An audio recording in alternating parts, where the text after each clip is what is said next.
And we all know that's like just absolutely fucking ridiculous. Like the photograph of like my dead grandmother is worth far more to me and everybody has experience where their photographs are worth more to them than just the paper it's printed on.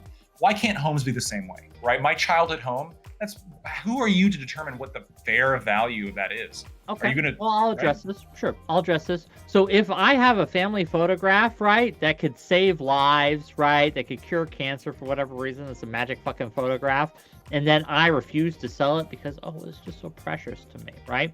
Then the government should, pay me a fair compensation for it, but they should be allowed to just say, no, you don't get to decide that for everyone else. We're going to take. Wait. What if it's your organ?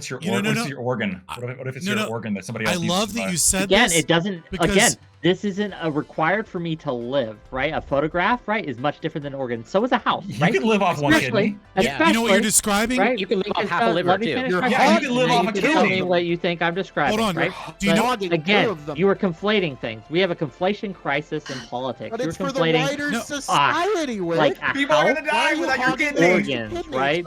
And again, you can't replace organs. Are not fungible in the same way houses are. Right? God ain't making no more new land. Wick, no, but Wick, that house is not listen, replaceable. Real quick. What you're describing is the Ukrainian kulaks. That's what you're describing. You don't have an original thought or an original bone in your body. You're an ideological cultist, right? And that's fine. Yeah. It's okay to be. Okay. But when we talk about like why these things are on the plantation, when we talk about why these things are important.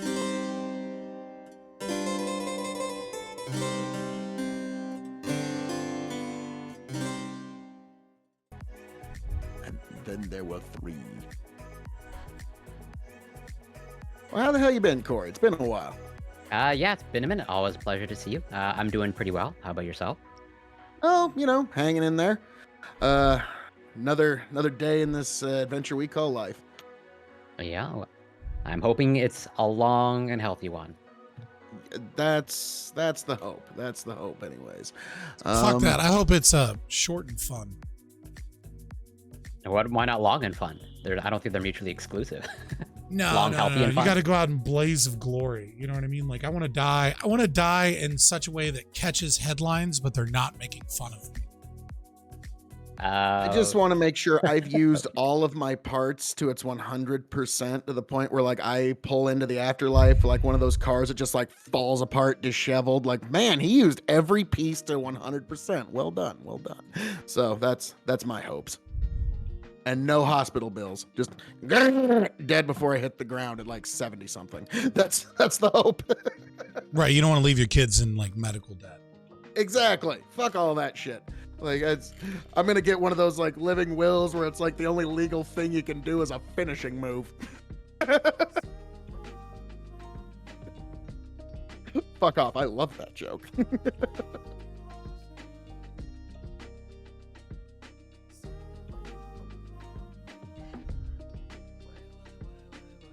Is this a good time to redeem a video reaction? No, Wellspring. No, we wait. You don't know who KOE Nation is, Roland Stott? You're ready for. I think they're about to go live in like a minute. A lot of wild energy. It's a little much to deal with sometimes. Hans is on right now. Prime's doing the stream starting soon. Who the fuck is Hans? Hans of Heart here. I actually got to know him like years ago before he ever really made it. We're actually Facebook friends. Really nice guy. Our politics are completely divergent, and we kind of stopped talking when Ruth Bader Ginsburg died and Amy Coney Barrett was getting confirmed, and that's when our politics got a little too. I don't think he's all that nice on Twitch, as far as I can tell. Yeah, I don't know how nice he is on Twitch. I mean, I guess he's coming back, but on Twitter, he would fucking like lose his shit over dumb stuff. Yeah, he'd get a little worked up from time to time. I do remember that. He'd get a touch worked up, and when he tried to do the, hey, you can't use the argument from authority with me here, Phil, when we're talking about the Supreme Court. And I'm like, well, we're actually kind of talking about the final authority, so I kind of can, and I just did. And he didn't like that. And after that, we didn't talk for a while, but, decent guy otherwise. I trust no one. I assume you're all evil pieces of shit until proven otherwise. That's fair. Well, each betrayal does begin with trust, but trust and like are two different things. I don't like people I can't trust. I think that's most Then you humans. just don't like people. What? No. I like plenty of people. Because unfortunately in this... Hey, Wick! I'm alive, so just. Okay. Well, hello, Wick. All the Wickaholics or Wickamaniacs. There we go, like the The Hulkamaniacs. wicked. And We call ourselves the wicked, sir. the Wicked. Like you to respect our pronouns. Oh, like the reverse of Mickey when you look at it in the reflection. Okay, you're the Wick. Okay, I got you. Do you call yourselves Wicked because just like the main character from Wicked, you want to be popular but you just can't? Hold on, I'm having a cam. It's a funny joke. Ha ha ha. I'm just trying to get my cam to work with the. Sorry, I just watched that like a week ago. Like What, that's Wicked? actually kind of fun. Yeah, my daughter's she's actually acting in Shakespeare, and so she wanted to watch this with me. I was like, yeah, what the hell? And it was actually kind of funny. I enjoyed it more than I thought I would. Dude, Wicked's actually really good. I saw it in Broadway, and then Oh, nice. seen it a couple of times, but obviously like the Broadway production, the original Broadway cast was better. I was about to but I mean say, that's from kind of what I how it saw, it's always like- is. But I mean, The plenty lead of the is other like productions putting I've in seen like are pretty good. 300%, and everyone else is like coasting at 80. It's like that's kind of my take on it. The leads is like, No, I'm putting in 300% to this motherfucker. The girl that plays Glenda the Good Witch is pretty good too. That does the song that I was referencing there, which is like popular. That one. She does a pretty good job. Yeah, so interesting. But well, Wick, so you're live, correct? Yes, sir, I am. And Scott as well, I'm sure. Oh, Yeah, I well- just don't tell people because like obviously you should be expecting it in the way. Well, yeah. Well, no, all I'm going to say is all of you people should subscribe to KOE Nation on YouTube, TikTok, and Twitch. I mean, okay, come I on love now, it. folks. I love it. I am never above shameless self-promotion, Wick. You know that. You know I me at this do, point. and we are here for it, gang. We just talked about AI art on my stream and whether it's destroying creativity, right? There's quite a few people who are upset, right, about their livelihood. No more than being auto-tuning is. right? Well, I think there's a substantive difference between auto-tuning versus digitally generated art by AI. I would just.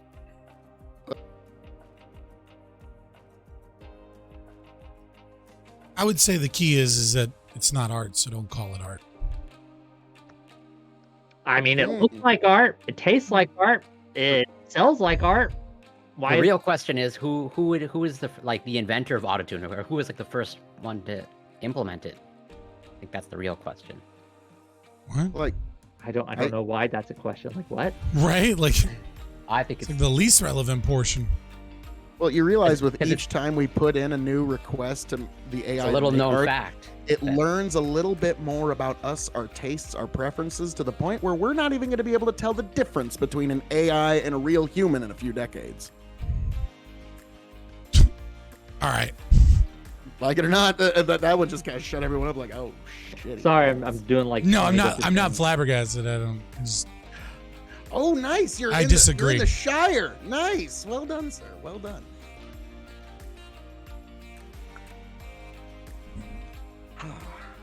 Hey, yeah, I John, mean, how like, we doing? no, there are already computers that pass the Turing test. But the real question is like, I mean, like, I feel like philosophy kind of already figured that out with the Chinese room experiment, like whether or not, like, so I guess the question is like, does it matter? It's not art. Like I don't know if Why not? AGI is really possible. I mean, We'll see. why isn't it art other than a subjective taste? It seems to be as well done as It's- anything a person can make in some instances. Yeah, but the problem is that like you're kind of going off of like this Hegelian interpretation of like what is art. Like if you consider AI art to be art, then like anything that is created is art, and so therefore art is a I've been to meaningless a lot of parties word. where techno is really good. And some people say, unless it comes from a drum, bass, and guitar, I don't even want to hear it. That's not art. So, Yeah. I mean, like there's AI this is an question of, intelligence like, we created. So why isn't it art? Well, first of all, I mean, I wouldn't really necessarily call it an intelligence. I think that's giving it a little more credit. I mean, technically, it's in the name. I think it still but needs like, human input, technically. As Yeah, far as I, Yes, I think. but all I of the said, AI with art each one, it requires learns human more and more about us and our preferences. You see, the first AI art were fucking horrifying, and now it's shit that some people could spend a lifetime. Yeah, if you and not ask achieve. the normal person, right? Like I'm talking about the high quality AI, the stuff that takes several iterations to generate. Like if you ask the normal person to delineate between art produced by a human and art produced by a AI, most people would not be able to tell you the difference here. Right? Yeah, unless there's been hands AI happen art to that be in has them. won awards, right? That has won contests and things like that. Yeah, one Mid-Journey bot piece won like a county fair competition, and it was for the artist, right? It wasn't for the AI machine. Yeah, It was but this for the is going artists to that get had, like, better, right? This is iterating at a rate like 5 years ago. This was not the case. Everyone would be able to spot it and spot the difference, easy peasy. Even people who were dilettantes at this, right? But as we progress and as we are going further and further, it's becoming harder and harder to tell the difference. And I think that is something where it does get into the question, what is art? And if we do consider AI generated art to be art, then what protections should we be putting in place for human artists, right? Who are going to None. have their work. How You don't can think the we should put- government? None. How can the government step in and fix this? Well, we do problem this that for doesn't other exist? automation that has taken over jobs and stuff like Death, That's that. bad. death of certainty. I'm sorry, we are careening to the technological singularity, one AI art request at a time. Unfortunately, like it's learning with each request. It's learning and learning and knowing more about our preferences. So It's I also wouldn't be a bit gathering data. Like surprised. I don't know if Couple you've years seen on it's Twitter, online. everyone doing their make me into an anime uwu person, where they take a picture of their face or themselves in cool poses, and the AI turns them into anime, right? Yeah, it's That's a data fun collection. novelty. They're but it's not- collecting our data, right? Our facial recognition software, things like that, feeding the algorithm. Anyway. Right, but that's like if I take a bunch of random objects and throw them, and then say this is art. Well, what does it mean? Well, I threw them in a certain direction as I was commanded $300,000 to for the do. Bidens to launder. Right, that's what not that art, means. right? It's just not like there's no creative inspiration there because it lacks No, a but creative. it's- But no, some people, the kind of art you're talking about, that's what some people use for money laundering. Yeah, I mean, of course, but I mean that's just because you can.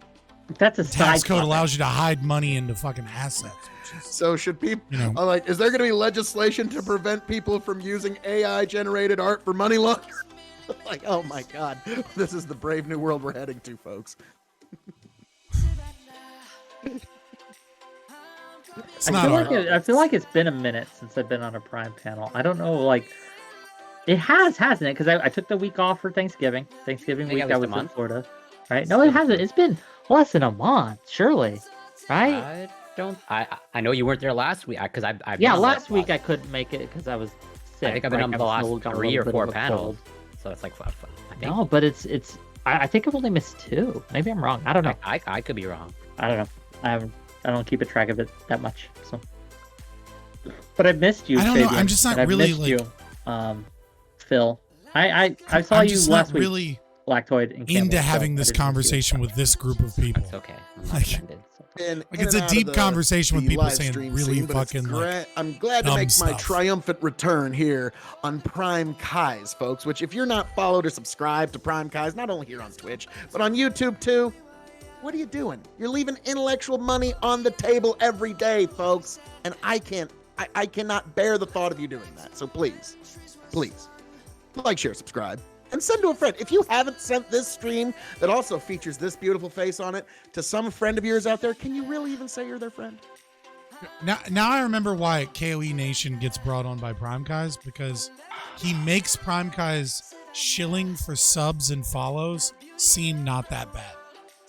I Like, resemble he's that the remark, one sir. person. Like, I'm You're sorry, the I one person terribly in the resemble that Twitch, remark. YouTube space that shills for likes and subs and follows more than PrimeCaye's does. But we love it when he does Somebody's it, and gotta we be love it number when one. Prime does it too. It's part of the experience, right? It has become baked into the system. I would feel like I Really? did not get the full PrimeCaye experience.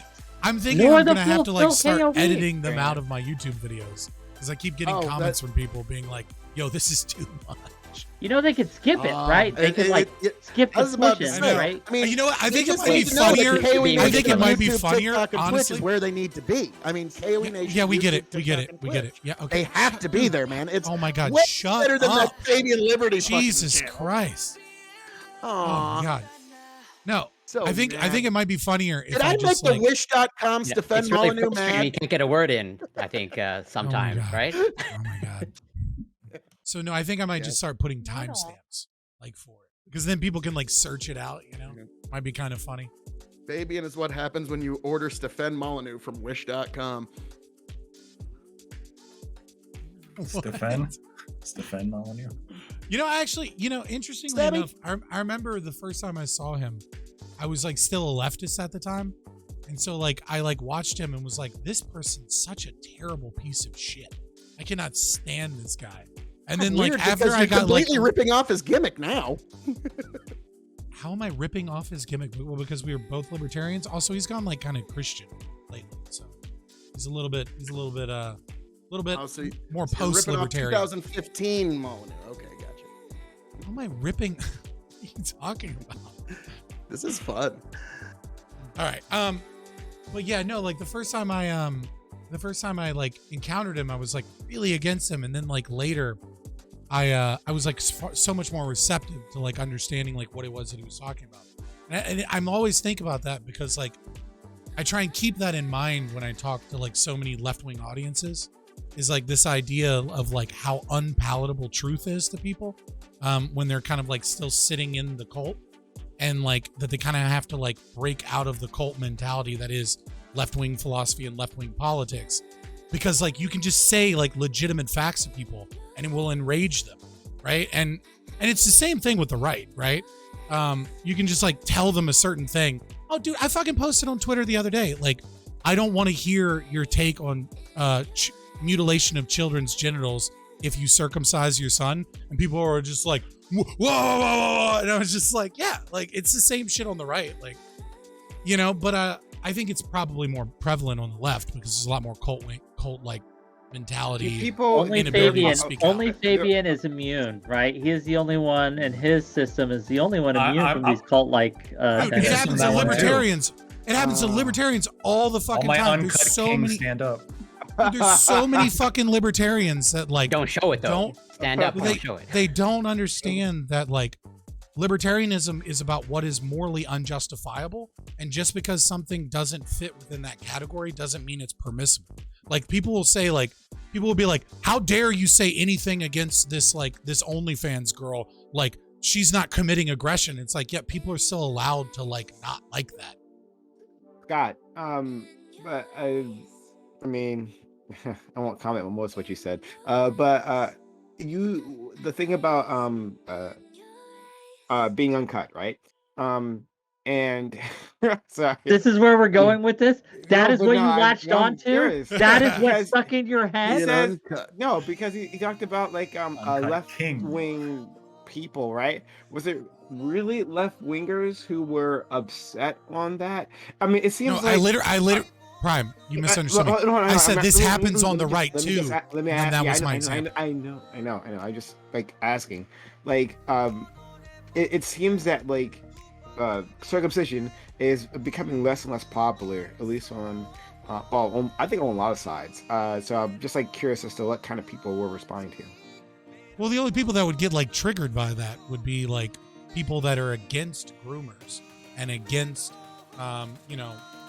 gender affirming care for children. So obviously not like leftists, right? But also we're pro circumcision, which tends to be more, the religious right in keeping that tradition, than like left wingers who tend to be more open to just like new change. You know what I was looking forward to? Is I was also looking forward Lactoid, to a if you're panel. uncut, is that a sign of your socialist origins? Hey, in Europe they just do it differently. They actually, I guess they respect the integrity of children. I don't know. It's crazy. I just Well, want to it's- interject here and say that I was looking forward to a panel about issues that didn't have to do with gender affirming care or trans or anything like that. We could just Are talk you new to about Twitch? other things, right? But no, apparently no panel I'm on could be free, right, of discussing this. At least to panel. some All extent. pervasive It topic. has to be there. Must we? Can we just have a friendly chat on anything else? That's all I ask. Basically, Fabian, this is why we can't No. have nice things. No. No, we cannot have nice things. But, Look, I have no, listen. I have totally- two crusades that I'm currently on. Number one is I'm going against these goddamn groomers. I will find you. I will expose you. I will tell you what a piece of shit you are. And number two, clearly, I have chosen libertarianism because it has the most white males of any political ideology. And it is my life goal to find as many white males as I can and teach them to put lotion on their skin and even to hydrate their ass, all right? Because it is an epidemic of dry skin and dry ass motherfuckers with dirty, crusty asses from white men that do not understand that you can use body butter and you can use lotion and hydrate your fucking skin. All right, black people get this, white women get this, but for whatever fucking reason, white dudes only put lotion on their dick and that's it.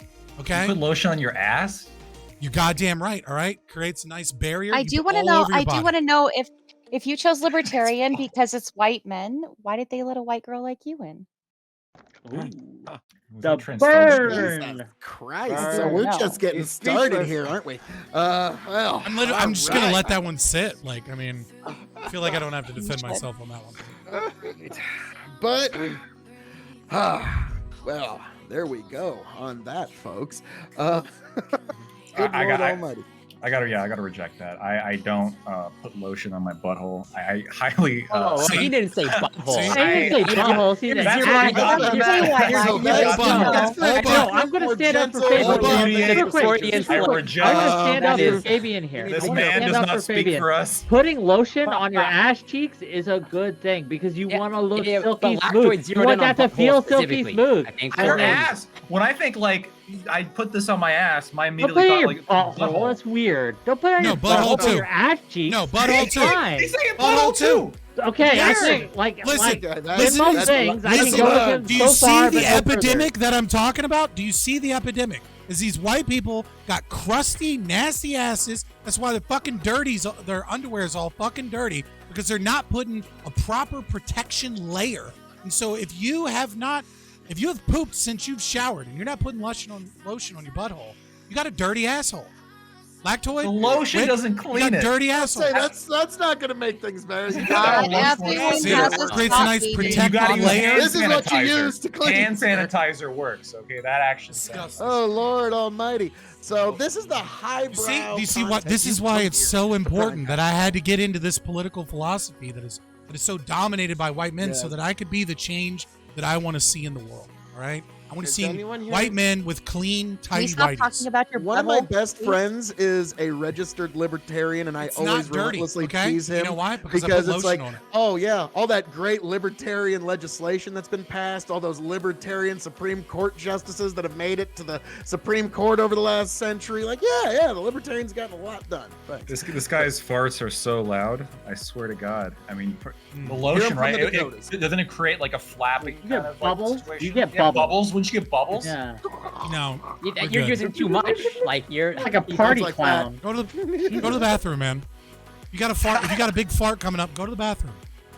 You go to the bathroom to fart? What the fuck? If you got a big fart, yeah, dude. No, I am Doobie- free in this country. Doobie I can thinks fart like where I that. like. Okay. Doobie thinks like that. Doobie has said like if his girlfriend is to fart, she has to go to the downstairs bathroom.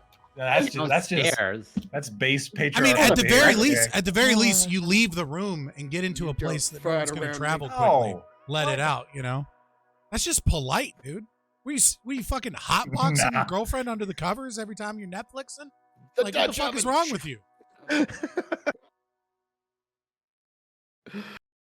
Listen, if you can't love my farts, you can't love me. That's like the Exactly, fundamental right? rule. They're one and the Fair enough. same.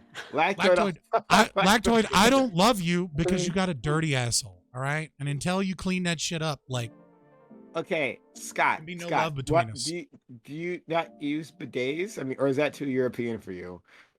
I mean, I would if I like, Just like, lotion. I would, but you know, Yeah, this is lotion. That's what I use the squirty part for.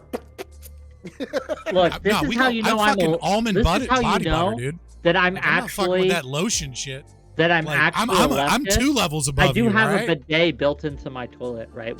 We have like an attachment thing, and we put that into my toilet. That's how you know I'm a leftist, because I fuck with that, I was right? just about Like, to say that. Wick. installed it right into my That is- toilet system. This is how you know I'm a leftist, right? So any of you doubters out there in Prime's chat, right, or my chat for that matter, who think, well, no, you're just a dirty centrist. No, first of all, I'm very clean. Okay, I'm very clean. And second of all, right, like, no, you Ain't guys none of just y'all got heard way of too far with washcloths? that. My No, God. I feel like lotion is overrated. I think it's pushed by big lotion, and this culture needs to stop. It's okay to be dry. It's okay to be a little bit dry and flaky. Okay. The correct term you're looking for is ashy. You ashy, lotion. dirty asshole Well, having They can't motherfucker. tell though. new I'm to already that, translucent. You can't. There's no way you could tell, right? Yeah. Nah, they can The tell. flakes give it away. No, they You can know, only tell once I've rub- left the room, and they see like Rub snow those, all over the rub chair. those elbows, motherfucker. We all know. This just feels like a giant conversation of a bunch of repressed men who are really fucking curious and are hoping that somebody will drop a couple tips on how to do it. I mean, if you I don't. want to know how I to clean it, moisturize. I have no That shame. would be a lotion really of butter. poor I read of the moisturize. room, but okay. But yeah, like, Jesus Christ. We're going to talk about bathing I am habits. many things, but What's but repressed repressed about is that? not one of them. I moisturize. I Very use open. toner. Like, I got a great skincare routine. Are you okay? All right. Since we're talking about things, right? Oh, we're talking about you things. Where are you guys- going with this, Things Prime? and even stuff here. Shave your intimate areas. Like room. Yes. I don't shave it You don't have completely. to. but I You know, do. I mean, like, there's many preferences there. Like, keep it trimmed. You know, You don't wanna Tasteful- go too tastefully wild. trimmed, Right? You don't want gotta to see a shave. jungle down there, right? I got a full bush going on there. Like, Yeah, yeah, you do you. that's If right. it works. It's I've like been growing them gardening. since I was a kid, Okay. and I'm proud of each and every one of them. Since you were, It's like you were- bonsai since you were a tree. kid, not since puberty. Since like You gotta trim well, it to get out its full potential. Okay, it's like a bonsai tree. You gotta trim Wait, it we're a talking little about like bit to get out. chest hair, or like what are we talking about? what panel am I on? Let me go read the prompt. I don't know what the fucking hell. We don't know. We'll get there. We'll get there, though. Well, it just kind of depends. How much tongue work are you doing in the area? That's I think it's I was gonna ask, how have any you had like a woman complain that you aren't as trimmed as they would like? nope. No, keep it because I pretty trim trim. and clean. Like, Okay. avoided that entire situation. no. I've And I already tell told you you what, for other before. people, for other It's- people. I've already told you we're just blowjobs different overrated folk, before. So. Black Lloyd, what are you doing? Right? I What are you- sincerely mean that. It's a waste of time. And people like are like, oh, Waste- it's great. No, it's just like not that. It's not that Okay. exciting. No, you know what? I'll do this. Not a I big just fan feel of myself, sad to for be you, honest. brother. I just feel Oh, sad. thank you. See, this is why they have a bankrupt ideology. I'm just being. I'm not a big fan. It's like more often than not, it's like you don't know what you're. I, This Wow, isn't- what like, this is? that's because tell you me have- you- That's where tell me you've communication had comes like in, bad and, like, experiences. I don't like- need to teach you. Like, there's something better. Like, you know what I You mean? Like, have to. I put up Yeah, with it, okay. you know, for the foreplay. But like, at a certain point, I'm like, Clearly, you have Put that up with it. experience. I just don't know. Whoa. Magic, right? Then that answers the question, then, or at least, well, I'm gonna ask Lactoid anyway, Trey, right? Lactoid. So, like, describe your experiences, please. Like, what is Detail. just What are they all It's- teeth? it's You have different. like These people types with of my things. kind of You're teeth wasting coming in your like, time. Oh, so like some have been better than others, but like at the end of the day, like it is just kind of like a waste of time. It does feel like, yeah, it's like, what are we doing? Like I could be doing so much more productive be doing activities more, right now. right? Can you I'm a- hurry it up? I'm a Can very you self- hurry it up? I'm a We very got- we selfless got lover. things to Okay, do. I don't waste my time with any of that selfish shit. I gotta give, not receive. I'm actually more of the giving type as well, but I love my BJs. Okay, all right. But it depends, right? Like, so when I first got started, you know, being sexually active, I received a lot of mediocre blowjobs, right? And it was really disappointing. I was like, oh, is this it? Right? But then I experienced the magic, right?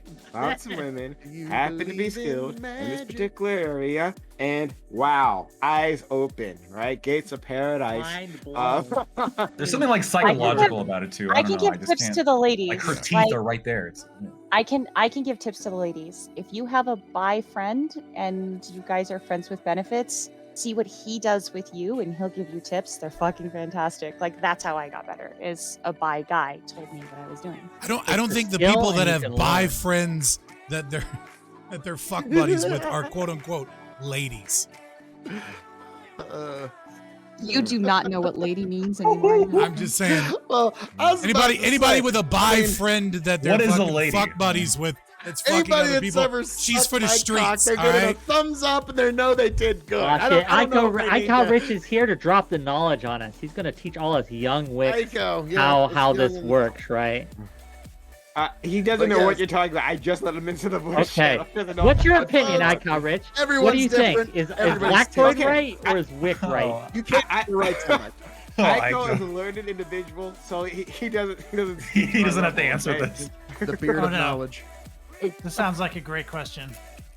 What am I deciding now? Oh wait, the real question is like, what's your trimming Fabian routine? thinks we should all be putting lotion all over him. I mean buttholes. Oh, Should you right, shave your balls before somebody goes down on you? Oh, right. Oh, well, that's just Or somebody politeness, sucks, right? Yeah. Yeah. Okay, so we've gone down a whole road. We're waiting for Good guy, Iko. and we've been going down a whole road. Hey, that's not the only unethical debate instruction I've received today. what else? I have a tournament coming up. The debate question at this tournament. Honestly, this has never happened to me in 35 years. The debate question that's coming up is whether or not there should be book bans at schools. Like it's a book banning question, and of course, it always depends on the book and whatever. But in the debate, it's the debaters that come up with the specific books in question, and then they say, okay, we should not ban this book, or we should ban this book, or whatever. The other team has to go on the opposite side of that. And we just got an instruction from some school district where they just told their students that if you're not comfortable arguing about whether or not to ban a particular book, then you don't have to engage in that part of the debate, and you cannot be penalized for it. So I, as a judge, am not supposed to vote against somebody just because they didn't argue, like they didn't make their This point. is maybe have woke no isn't idea. has Isn't that the gone point? far. Has gone As a too far. judge, I have no idea how to do that. First of all, no such thing as a tie in debate. Somebody wins, somebody loses. So how am I? Usually I win. If voting against them Iko means Rich, penalizing Iko them, Rich, it's so easy. Look, whoever argues in favor of not banning genderqueer a memoir is automatically the winner, or you face the ire of your colleagues. So just say they won. It doesn't fucking matter, and then just move on with your day. And then you have achieved having the appropriate politics. You don't have to deal with any issues. well, And this just to is- be completely libertarian, you're always going to side with personal liberty, so you also please the libertarians. Just get I will really- say this: whoever gave me this instruction, that person came from a very conservative school district. I'll say that. But this, to me, amounts to a participation trophy, right? Like I can't. You've got to make an argument, or you're going to lose. I'm sorry if it doesn't make you if it makes you uncomfortable. We're not talking like look at this. We're not talking about like a deep topic here. We're talking about banning books and which books we should or should not ban. If you are too uncomfortable to even discuss this, then maybe you need to seek therapy, right? No shot, right? Maybe you can't deal If you're with too life. triggered by the teens, so idea of the maybe. debate, then you should automatically assume that the people that say certain books should be banned are right, because you can't even fucking deal with the conversation about whether or not the book should be banned. Right? Yeah. Sure. book banning You based. is got to what we run to just the did with intellectual that. hall monitors. That's kind of an admission that your ideas might not be as good as you like to think they are. So it's one thing to consider. Like if it's just like, especially like the espousement of a political idea or something That's like that, true or of just book banning. yeah, that's what I don't want people to ban books on certain ideas. Okay. I think What if things it's should be killed millions discussed. of people, though? I believe sunlight is the best disinfectant. Look at what happened to Kanye. Some fucking sunlight got fucking shined on him, and he blew his reputation in 3 hours. It took him a lifetime to build it, and he blew it in a few hours on Alex Jones. That's Well, what I mean by sunlight To is the be best fair, disinfectant. that not process over. has been happening and They're is still talking about- happening, right? They're talking Like about it. gratuitous I'm just trying to be sexual. topical here. They're talking about gratuitous sexual books in school libraries, right? Like that's what we're talking about. We're talking about the book bannings. Ew. And when they talk about banning, That's why I might was be. talking about political ideas, Right, like- because like there is some obscenity. Well, like, it you know, might that's be. that's not Psychiatry what says anybody's early really sexual talking about. exposure is not good People- for People are young talking children. about books in middle school, like in Loudoun County, Virginia, that show like, you know, children masturbating, talking about how their gay ship in their brain while they're like, you know, riding on the school bus. And like people are like, hey, that shouldn't be in the school. And then they get rid of it. And then the left goes, they're banning books. And it's like, Okay. Well, I wouldn't put I old would- Playboy magazine I in the would fucking school library disagree either. with you on the gratuity. In fact, I think we talked about this before, but I don't know. Whatever.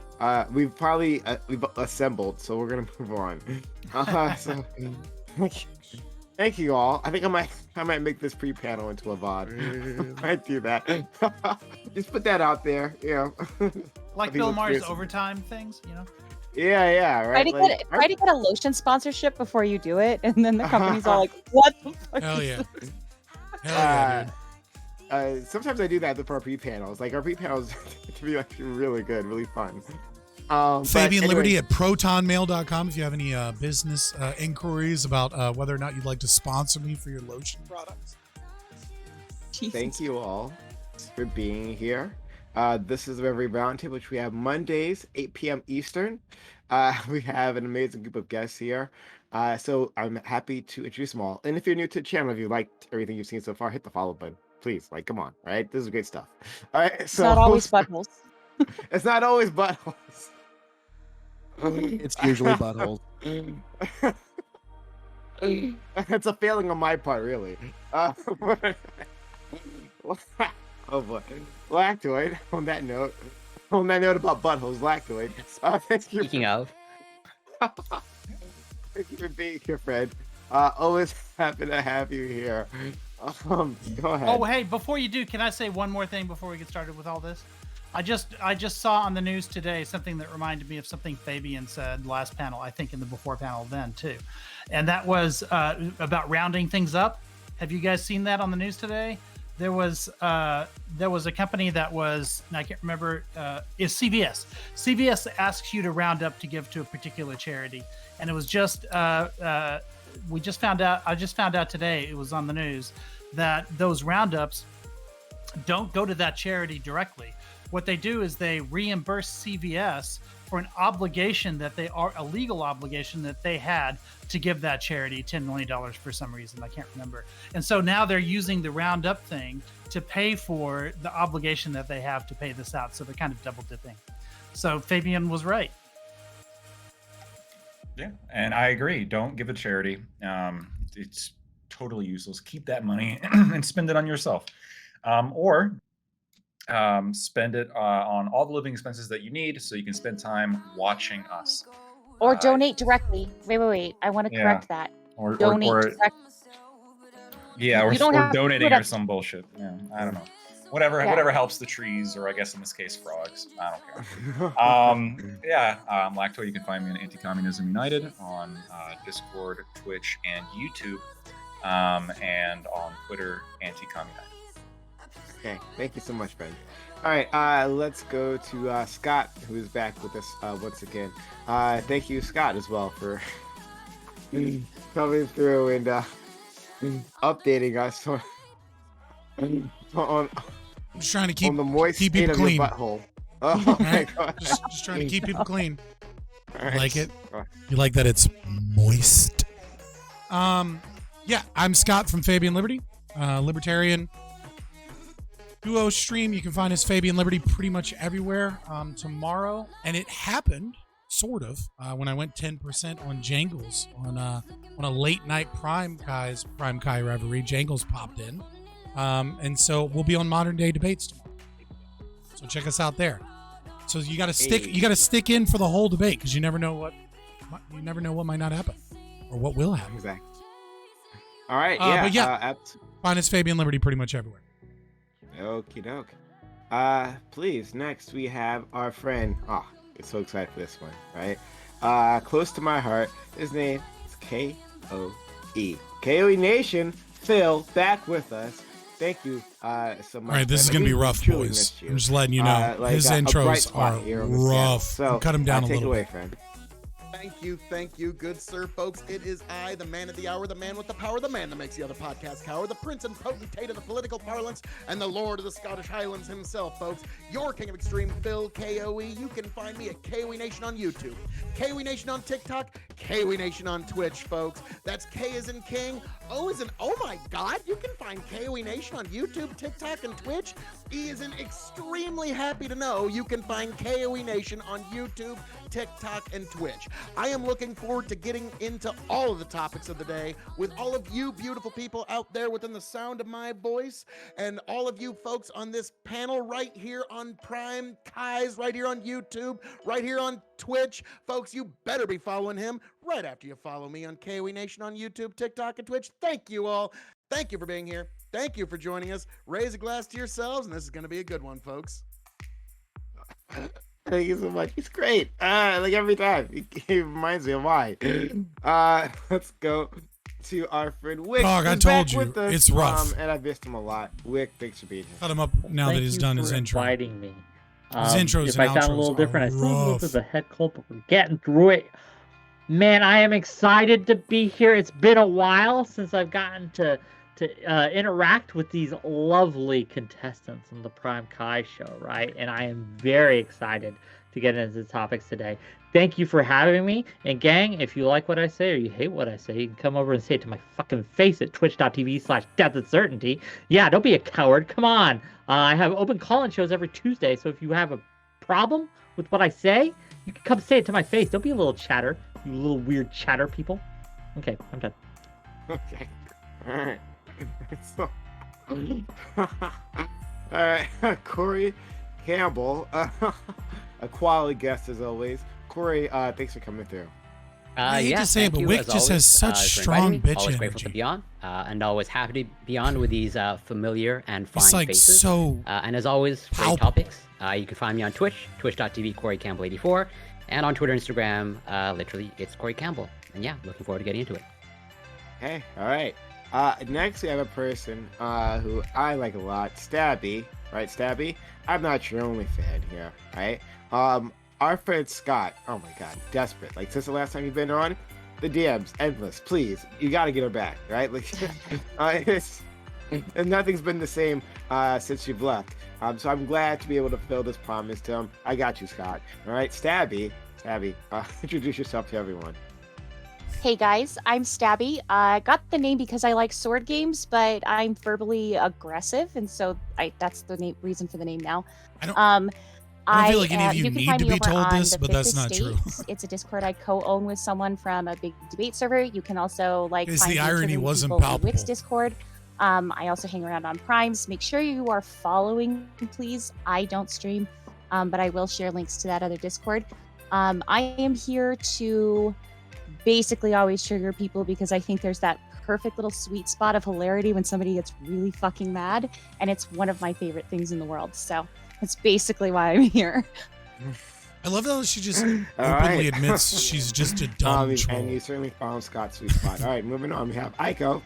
Aiko, thank you for coming through and problem. and being part of this, right? And What is yourself to happening our tonight? level, Yo, thanks for being here. what did I do to you, Prime? No, nothing. Talk Nothing at all. about buttholes endlessly. That's Oh, what you there's did. that. No, I wasn't talking about you, Stabby. Oh, it's too late Okay. for that one. I already got you with that one, honey. Okay, you'll Aiko. catch up. Hey, how's it going? What? I'm iCow. iCow Rich. You can. I don't stream, but Did you that can happen find me before? I don't on, know. Twitter at the same handle. Yeah. Oh, fuck. Okay, and last but not least, of course, we have our Dark Lord and Savior, Doobie. Doobie is back with us. Doobie, how are you? I'm doing very well. Thank you. for having Doobie, me. I need you to confirm something I said previously, right? You might have heard me when I let them know your farting policy. Could you tell them what your girlfriend has I to need do? my What she- girlfriend to maintain the illusion that she has no farts, does not use the restroom at all for anything like defecation, urination, anything like that. Like she needs to have no bodily waste. That's my policy. If she breaks that illusion for me, I don't want her. It's part of the package that I want. If she can't handle it, that's fine. It's just I require a few things. She's gonna fart. She can't be around me. She needs to go to the other side of the house so I don't hear it. I don't want her to walk back to me and then to get like the whiff of it in the air as it's following her. Any of that shit is unacceptable. Like I think it's totally reasonable. Any of that shit. Wow. I guess beggars can be choosers, folks. Oh, that's rude. Totally reasonable. All right. Thank you, Doobie. It's just disrespectful. I gotta. Doobie, you're right. No, it's what led me away from feminism, mostly. In fairness, the giant turd smell is your existence in the room, so I can see why you don't want it to be overwhelming. All right. Thank you so much, Doobie, for giving us insight into your enchanted life. All right, topic 1. In Nevada, a proposed geothermal power plant has been put on hold due to an endangered frog being near its construction site. Conservationists have argued that while green energy is essential, it can't come at the price of extinction. Do you think important construction projects should have to consider the impact to wildlife? Does it matter what type of wildlife or what type of construction? What about projects that interfere with human life, such as Native American sacred practices? Or is progress, in quotes, more important than any of those considerations? Yeah, so you've never heard of this, I'm sure. There's a frog, a very tiny frog. Apparently it's like quarter-sized. It's a toad, by the way. Toad, excuse me. Thank you for correcting me. Dude, sorry, that changes my opening argument entirely. Fucking oh shit. Okay. Sorry.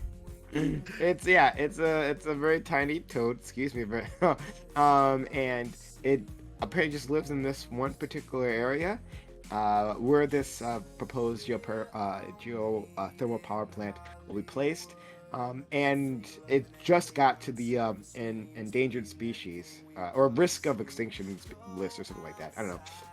So it looks like this land's protected. Now the power plant has to jump through a lot of hoops to be able to get started, right? Part of it is proving that it won't cause irreparable damage to the environment.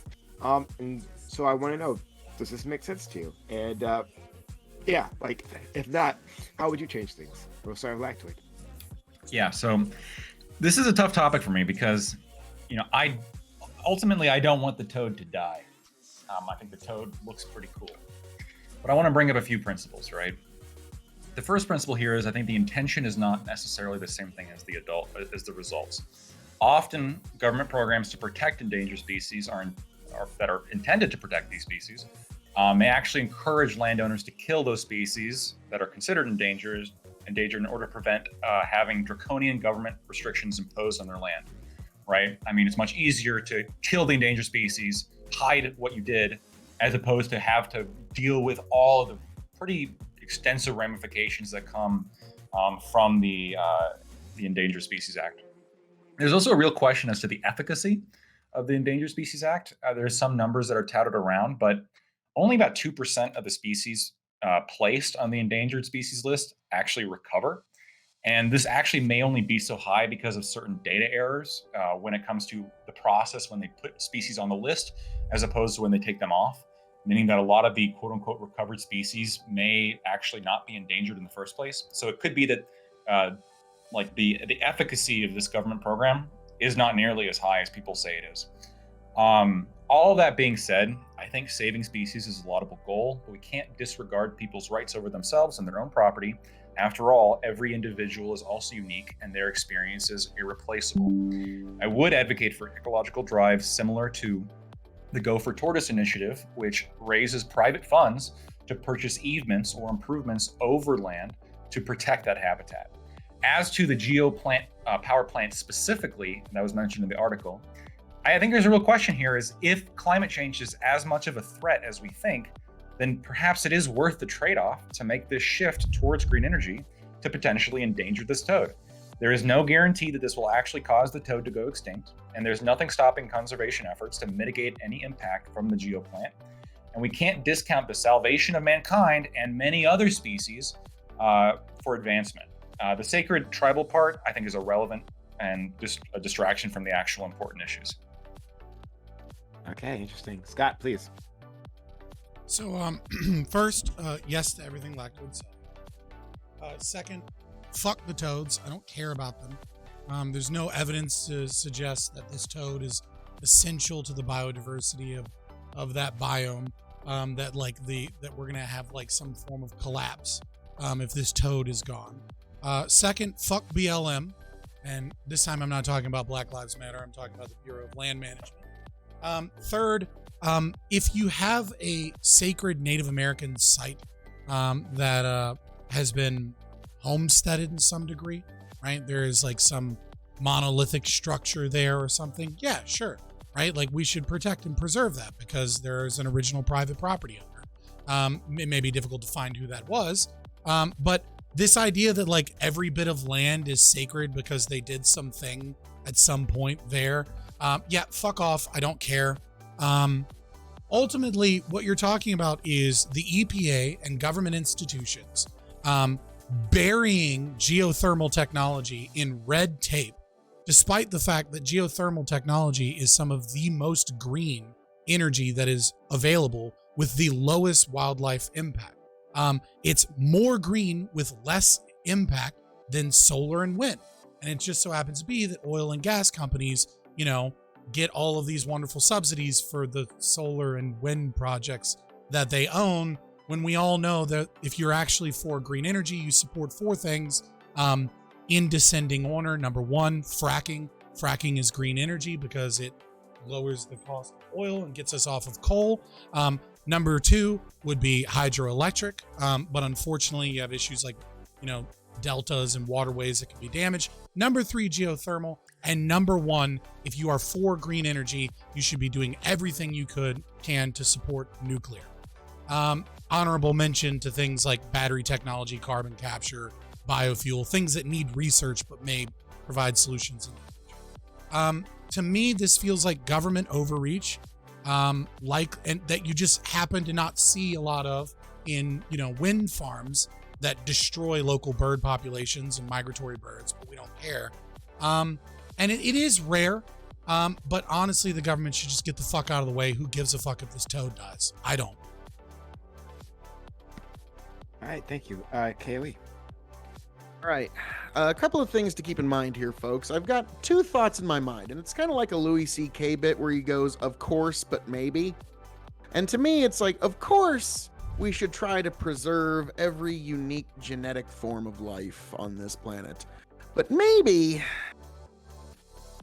building a geothermal plant or like a couple of solar panels or a few windmills or whatever causes your species to go extinct, maybe it was just kind of time. It's the unfortunate reality because we as humanity have this very odd snapshot of nature, and we imagine that it should be in perfect stasis for all time from when we came onto the scene. And we don't really understand the idea that extinction is actually far more common than speciation in nature.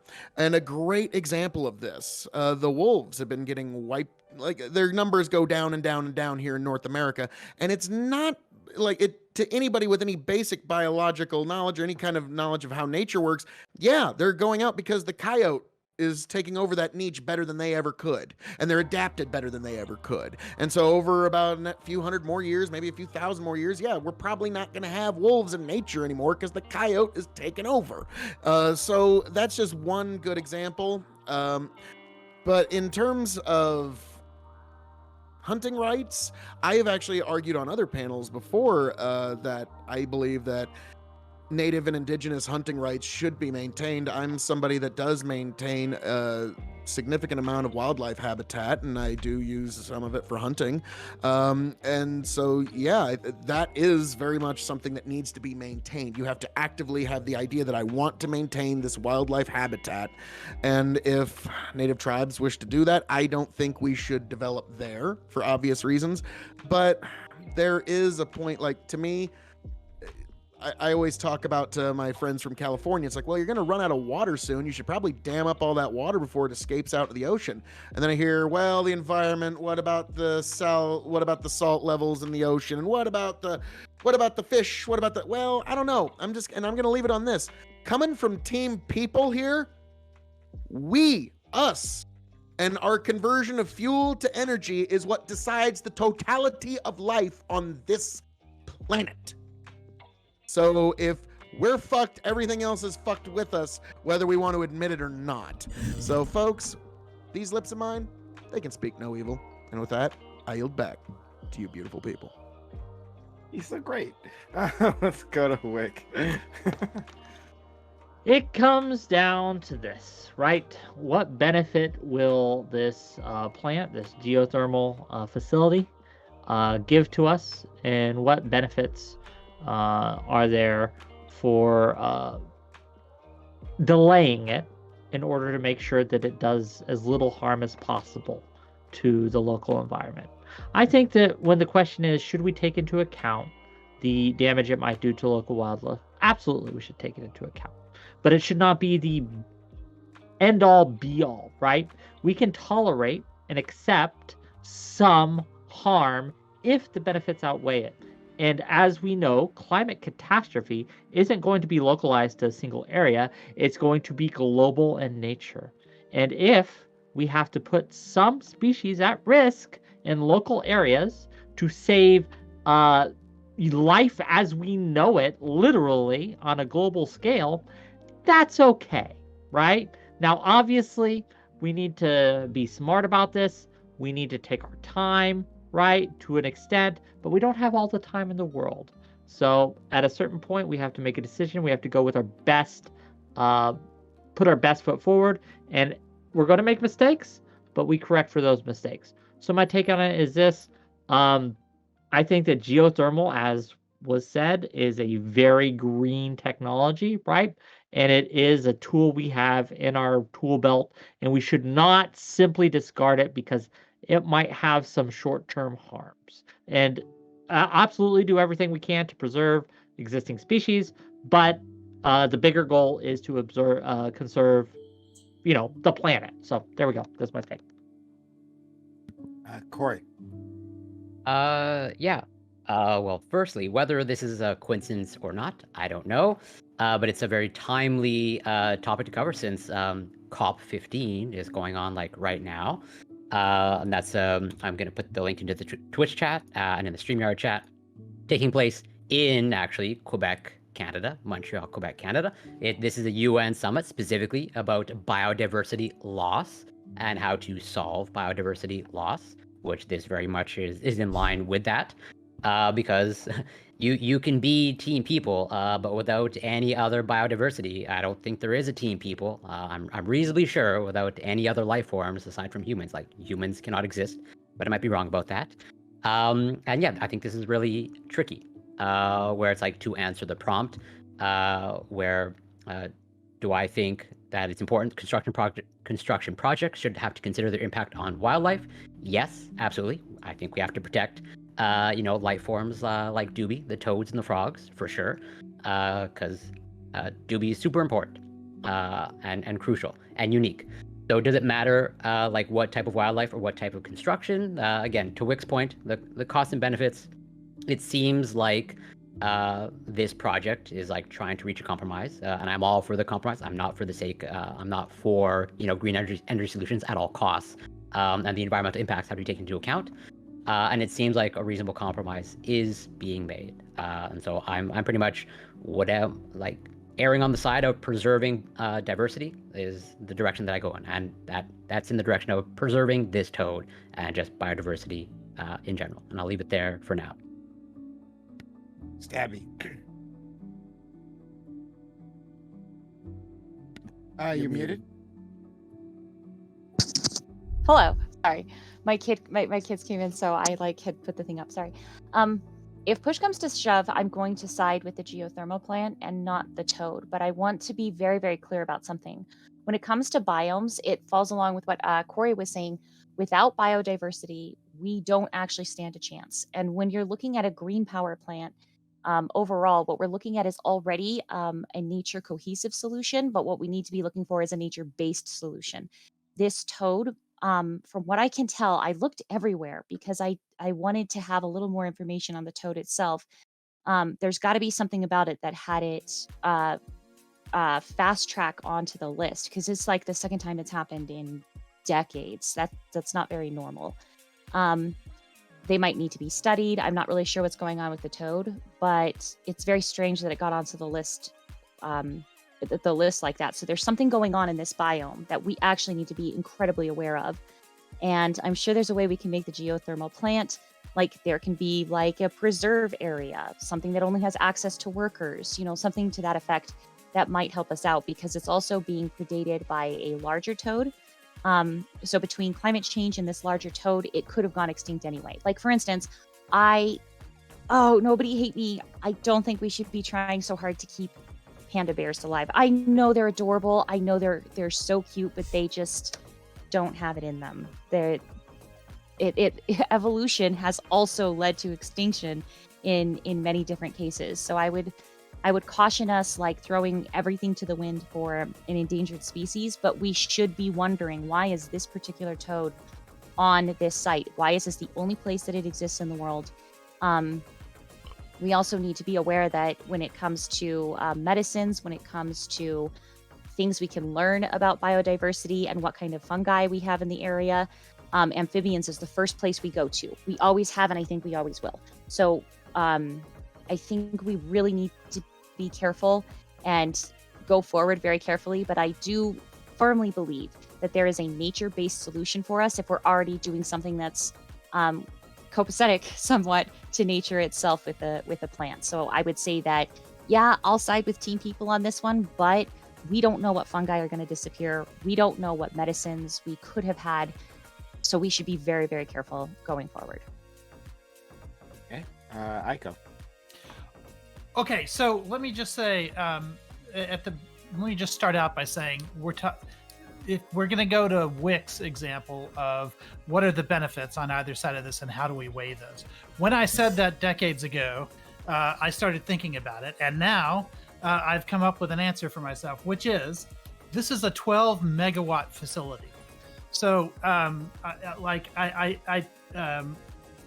I take the point that this is an existential issue if we're talking about climate change, but a 12 megawatt facility isn't particularly large. I think it'll eventually get to 60 megawatts if it's allowed to grow, also not particularly large. We could maybe just utilize the hot air that comes from Phil's panel openings and make up for those 12 to 60 megawatts, like just from that alone, right? But also, I shouldn't alienate Phil because he's going to do me a favor here in a minute. But also, we're not talking about shutting this thing down necessarily. We're talking about 240-day review. So now we're talking about a 12 megawatt facility opening up 240 days later than it could before, so that we can study what's going on here. And my last point is that this facility is sitting at the edge of a wetland, and what's really they're trying to protect is the whole wetland, and the frog is sort of one example of that. The Native Americans who regard the water as holy and use it in their rituals is another example of that. And this thing has like something that's going down into the ground to go get the hot water that's then going to bring up, and that water isn't just sitting beneath the facility, but it's underneath the entire wetlands. And so anyway, to illustrate that, I was going to show you a clip from Daniel Day-Lewis's movie There Will Be Blood, to explain why it's important that it's not just where the facility is sitting, but the entire surrounding area that's important. But I can't play that clip because of technical limitations that we have here. So I've asked Phil to reenact that for us. Yes. Drainage! Drainage, Eli, you boy! drained dry. I'm so sorry. Here. I have a milkshake. And you have a milkshake. And I have a straw. There it is. You see it? You're watching? And my straw reaches across the room and starts to drink your milkshake. I drink it up. That's what he's talking about, right? That's exactly what I'm talking about. In other words, the facility itself is taking property that's underneath it that the Native Americans believe, to some degree, they have a say in how it's used because it's been part of their ceremonies for a long time. The entire wetlands use that. And when you take that hot water from underneath the wetlands, you're changing the temperature of the water in the wetlands. And so things that depend upon warmer water in hot springs and things like that to stay alive may not be able to use it for that purpose anymore. Thank you. We love Mark so from Fabian what needs Liberty. to happen is I think they'll figure out a way to be able to make sure that this facility is safe and will continue to be used after the 240-day review is up. But I think it's worthwhile to at least hit that pause button and make sure that they understand the potential impacts of this thing before going forward. I think it's reasonable. And finally, Doobie. One thing, Kaylee, that was amazing. All right, go ahead, Doobie. Yeah, Kaylee, that was beautiful. Thank you very much. I guess not many of you know this, right? But I am almost 40% Indigenous American, and I happen to be having my ancestry at least, Pasqua Yaqui tribe DNA. And they're very famous for licking toads, right? Which something my ancestors apparently love to do, still love to do today, right? So I understand there could be a spiritual connection, a traditional connection, but that being said, fuck the toads, fuck the indigenous people, fuck their culture, fuck their dead religions. Who cares? Okay, that's stupid. But I wonder. So on the topic of the geothermal plant, I think it's silly to halt an entire project like this for a tiny toad that only exists in this one place. It doesn't seem like it's relevant to the rest of the country, given that it only exists in this one place. So fuck the toad, let it die. Who cares? That being said, though, I wonder how much some of you guys said that you're team people, right? And on the topic of eminent domain broadly, or this kind of a seizing of land and property broadly, I wonder what your positions would be on something like the high-speed rail here in California, right? That went through neighborhoods, businesses, cultural landmarks, all gobbled up by this high-speed rail that was very unpopular and ended up not fulfilling the promises that were made at the start of the project, and all gobbled up along the way for progress, for team people, right? What do you guys think about that? When you disagree, right? When there's disagreement amongst the team people, right, about what projects are necessary for the future or for progress or whatever the fuck, how can we say honestly that it's moral to take an action like that, to seize property, to seize land, to destroy a cultural landmark for progress or for humanity, quote unquote? How do you know when you're correct about this? So to answer that, right, we don't know, right? It's impossible, very improbable, we know. I should say, to predict the future with 100% accuracy, right? We simply cannot see all possibilities and we cannot account for all things, but we have a handy dandy tool that helps us make these decisions. It's called democracy, right? Everyone gets a say, and everyone gets I understand you hate democracy, right? But this is what we have decided upon, and it works best, right? You guys hate the democracy, and I understand everyone here hates democracy. I'm the only democracy enjoyer here, right? But this is how we make these decisions. There are organizations that do have, one voice making a decision. No, Doobie. In all aspects. Doobie, of life, but saying the we don't answer decide is everything by 51%. The answer is really fucking simple. Did they homestead the property? Do they have proof that they homesteaded the property? No? Well, then they don't own the property. Fuck off. I don't care. Did they build something that's lasting that we can tell that they homesteaded the property? Yes? Well, then we need to try and do our best to give the property to the original property owner. That's it. Like the high-speed rail situation, eminent domain, that's all theft. It's theft done by a majority of people saying it's okay. But I mean, Whick, I don't know if you've like gone outside and talked to these people that vote, but they're fucking retarded. Yo, I talk to you on panels and I let you vote, right? So if I let you vote, I can let them vote too. Wait, but why are Maybe you why are you okay with so why are you okay with a bunch of people, like a mob, all like getting together and saying, yeah, we're gonna jack your shit, we're gonna jack your land? Like, why is that? Because like, it's why are not you as comfortable with simple that? as that. I am not okay with, for example, if I am dying, right? If I need heat because the winter is so cold and I am literally dying, for people to be like, no, I'm not going to let you do what you need to do to stay warm and survive.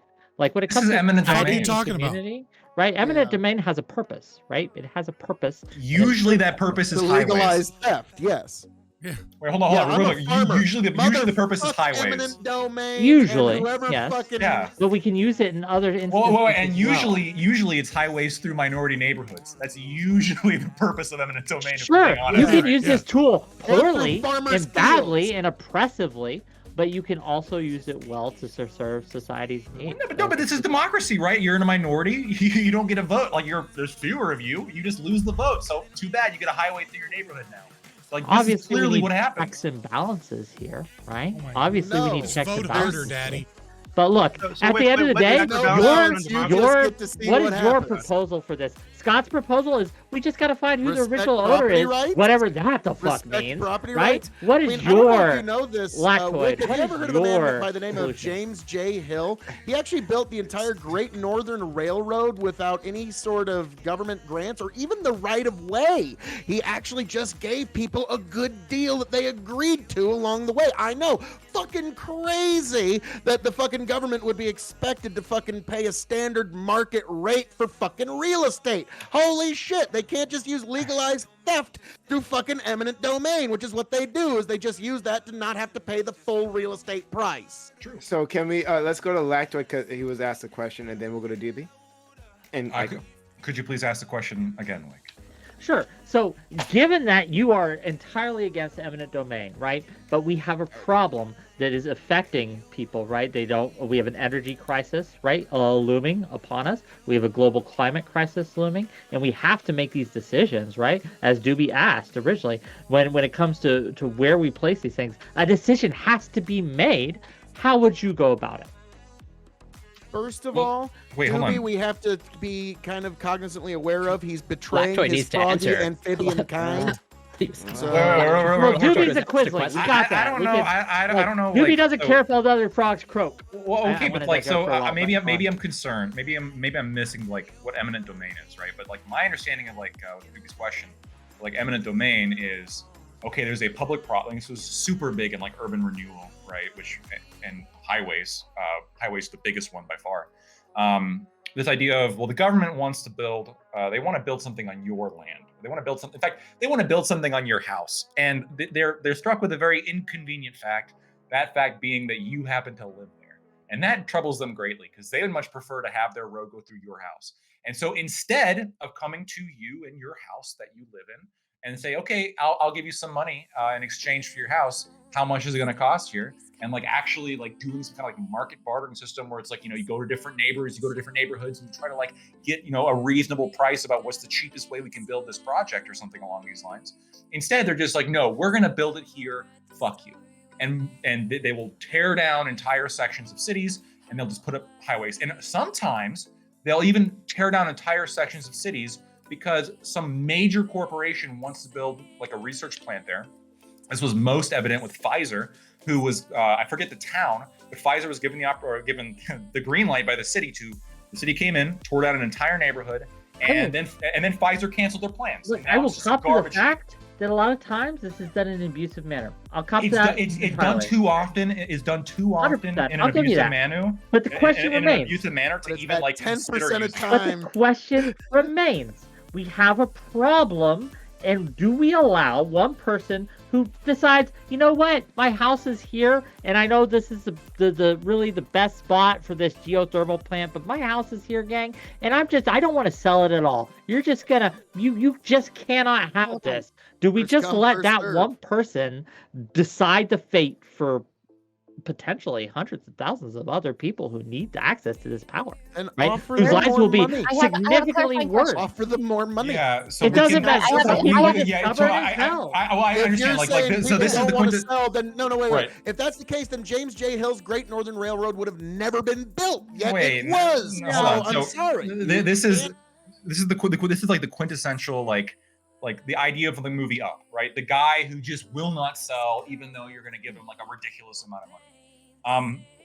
Not only does this hypothetical person only seems to exist for people trying to justify eminent domain, never actually in its implementation.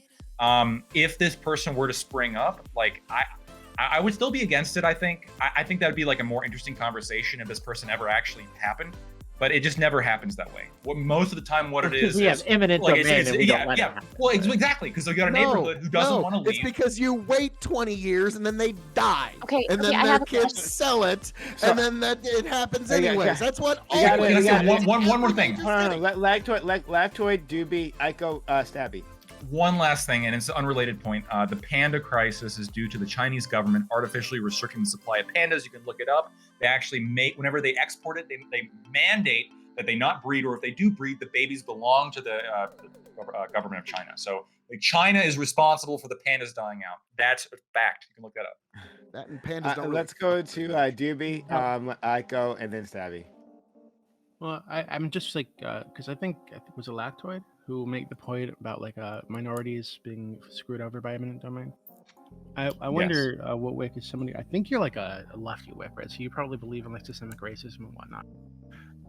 You believe that white people might have in general might have some kind of in-group preference toward whites over non-whites, right? So in a system like this, when you have a democracy, what check or balance would you put in place to keep that majority white group from fucking over the minority group again and again and again, which has happened historically? Well, we have several mechanisms in place to kind of put a check on totalitarianism democracy, right, for lack of a better term, right? We have the fact that the Senate exists, which is representative in nature to an extent that isn't one-to-one with the population. We also, and that's not the only thing we also have legislation that gets put in place, the Civil Rights Act. We had the Bill of Rights, right, which legislation should not be able to circumvent and things like that. And we do and should put more strictures in place so that these tools by the government are not abusive. Specifically, target black and brown people in the law to affect them mostly, right? It's not like they're saying, hey, we're going to build through black and brown neighborhoods specifically. No, it's just, hey, there's a neighborhood. Our group doesn't live in there, so fuck that group. We're using eminent domain to get rid of it. Yeah, we should change the way we do that. But when it comes down to it, right? Again, if we have one or a single family, right, that is holding up change that would benefit literally hundreds of thousands of people, at a certain point, we have to say, you are not allowed to hold this hostage like that. Yeah, so you would sacrifice the livelihoods and the homes with of my own brown people for progress, quote unquote. Super quick, Wick is proving this quote correct. Democracy has nothing to do with freedom. Democracy is a soft variant of communism. He's proving it correct. When it comes down to it, if enough people tell you to go fuck yourself, then you have no freedom. Well, no, I'm not saying I explicitly I'm not in alignment with the minority of the rights of one against the majority of everyone else, and so that's something I've always believed. So I think if they truly don't want to sell, and the city isn't willing to offer them a price that they're willing to accept, then tough fucking shit. It's not your place to say what they just let me finish this. Just let me finish this real quick, Prime. Okay, come on. We got very productive. We gotta move on. We gotta move on. So you can respond. Then we gotta go to Ico and just very briefly. Look, I'm not just saying that if you get 51% of the vote, you can just take it shit all the time and whatever you want. But I'm saying there are edge cases where we do need the majority to have the final say. Not in every case. There are exceptions laid out in the Bill of Rights, I think, that are very important. Even if the majority wants to take your guns away, they should not be able to do it. Even if the majority wants to restrict your right to speak, they shouldn't be able to do it. An eminent domain isn't you get nothing. They pay above in many cases get market price if you are forced to relocate. They pay below. They pay below. That's real quick. The only quick, reason just you to use clarify. eminent domain is to get out of using. Okay, hey, real quick, just- we have to move on. Aiko, stab. Okay. So I just want to bring this back to the geothermal plant and the question here, because I'm not exactly sure who people are saying is the victim of eminent domain here. Because if the question is, as was proposed when eminent domain was being brought up, was who is the original owner of this, right? Well, let's ask ourselves, who is the original owner of those ceremonial hot springs whose water is being sucked up by that straw? Right? Wouldn't it be the Native Americans who have the oldest claim on that water? Not They have no claim to that water. So Well, that's then where using then something it doesn't. using something is not private property. Private property is established when you homestead property, right? You have to change the property in such a way that your labor cannot be undone from the property itself, and therefore taking the property would be stealing your labor. What you're talking about is common property. So you're saying if they made changes to a hot spring in order for it to then like become usable, like make it if they built like if they built some type of like let's say like we're talking about like Tanutacline, right? And they built this massive aqueduct structure city in this area. They own that property, right? Like there's no argument that they don't own that property because they homesteaded that property. And if you suck up all the hot water that fed those aqueducts or whatever structure it is they might have built, then because they own the aqueduct, but do they own the water that feeds into it? I drink your milkshake. No. Yeah, right. So this is a question of who has access to what, right? So because I can imagine now, I can actually explain it. It's so you don't own the water. You don't own the water, but you have let Aiko get his easements. point out. Let Aiko get his point out. I can imagine now that you could start to get now battles over these things, right? So they need a certain amount of water in order to make this plant work. So if somebody else comes in and says, okay, now that it's a free-for-all, now that we know this is a limited resource and anyone who can take it, it's theirs just by virtue of them taking it, can't someone else stick their straw in there and pull out all the hot water and then make the plant unworkable and that be legal? No. Then stab B and Corey. Yeah, so that's not how that works in terms of water rights, right? So let's say there's water feeding in. You build an irrigation system, right? Mm-hmm. You built that irrigation system with a downstream of water, and then someone upstream from you, let's say, builds a dam and limits your water, and you were getting energy from that water. It was your drinking water, etc. So what you have is you have some established common property. You have an easement to that water. So the individual that builds the dam that restricts the water towards the usage of the property that you've already homesteaded either has to give you some form of easement right, has to settle with you in some capacity, or has to provide you access to the water in some regard that maintains the original value of your property. So if there was a development by this native tribe, now what you're saying is the owners of the plant have to at least make sure that those like springs remain viable. Those developed springs, right? Like if you could find irrigation systems, right, and people were, but the problem is even if you found those irrigation systems, they would have long been abandoned. So you'd have like a claim to the property itself. You wouldn't have a claim to let's say the water or easement rights because you weren't using that easement. It's not just the water per se, right? It's hot water. Usually it's the heat in the water that's make a being claim claimed. on groundwater. They claim to own it, so it would be the state of Nevada. Let's go to but that's an illegitimate fucking theft of property to begin with. Yeah, but I'm just arguing like a lawyer for a second. Are you done? And then after that, we'll go to stab inquiry. The only other thing is I would like Lactoid to look up Kilo versus New London and maybe discuss that a little bit later on once he's like familiarized himself with the case. Okay. ILO. Okay. So I wanted to texted it point to out DM. I wanted to point out that this is a closed system with geothermal plants, especially when you're dealing with sulfur-rich waters and especially hot waters, it goes back into the reservoir. So what the Native American tribes are asking for, that I'm seeing in the article, is they are asking for a sliver of the map that used to be theirs that has been pushed back a little bit more so that they can just extend some of the protection boundaries for the wetlands. The wetlands are not going to be harmed unless that sulfur buildup, the sodium buildup, like that can cause a plant accident, and that can be problematic and hurt the area around it. But that's immediately around the plant. Who fixes cars in here? Like I fix cars. It's a closed system. Bad things happen when the system is leaking or something to that extent. But this isn't even burning this stuff off. This is actually a closed system that returns the water back to the reservoir. So when you guys are saying eminent domain, unless you're talking about the burn off of the water that's coming out from under those wetlands, which by the way is going to be returned within it takes about 6 hours to cycle through that system. So it's going right back within 6 hours, and it's not pulling all of it at once. It's a constant, it's like it's a tributary. It's like a tributary stream, only now it's going through a plant. That's how geothermal plants even work. Like, do you guys know what geothermal plants are? Do you know that they're closed systems? Do you know that the water goes back to the reservoir?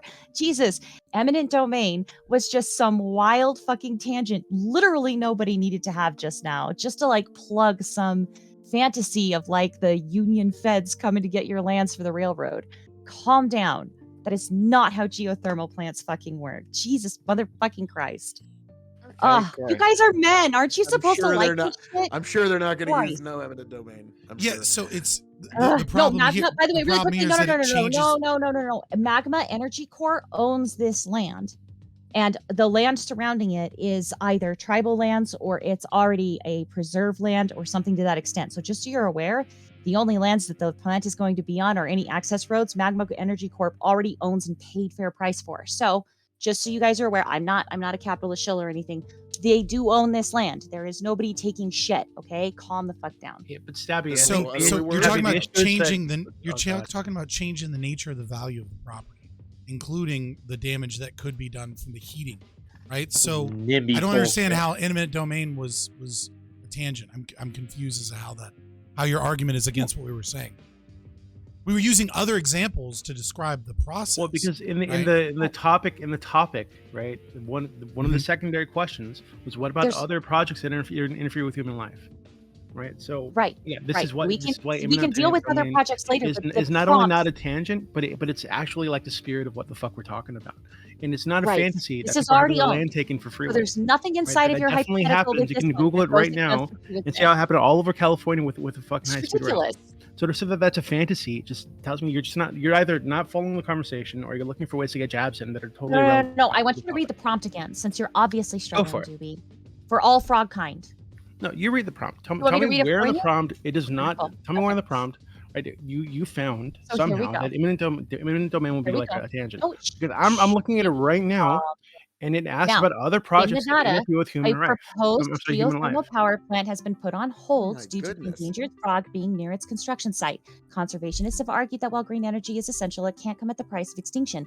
Do you think important construction projects should have to consider their impact to wildlife? Does it matter what type of wildlife or where the construction is? What about projects that interfere with human life, such as Native American sacred practices?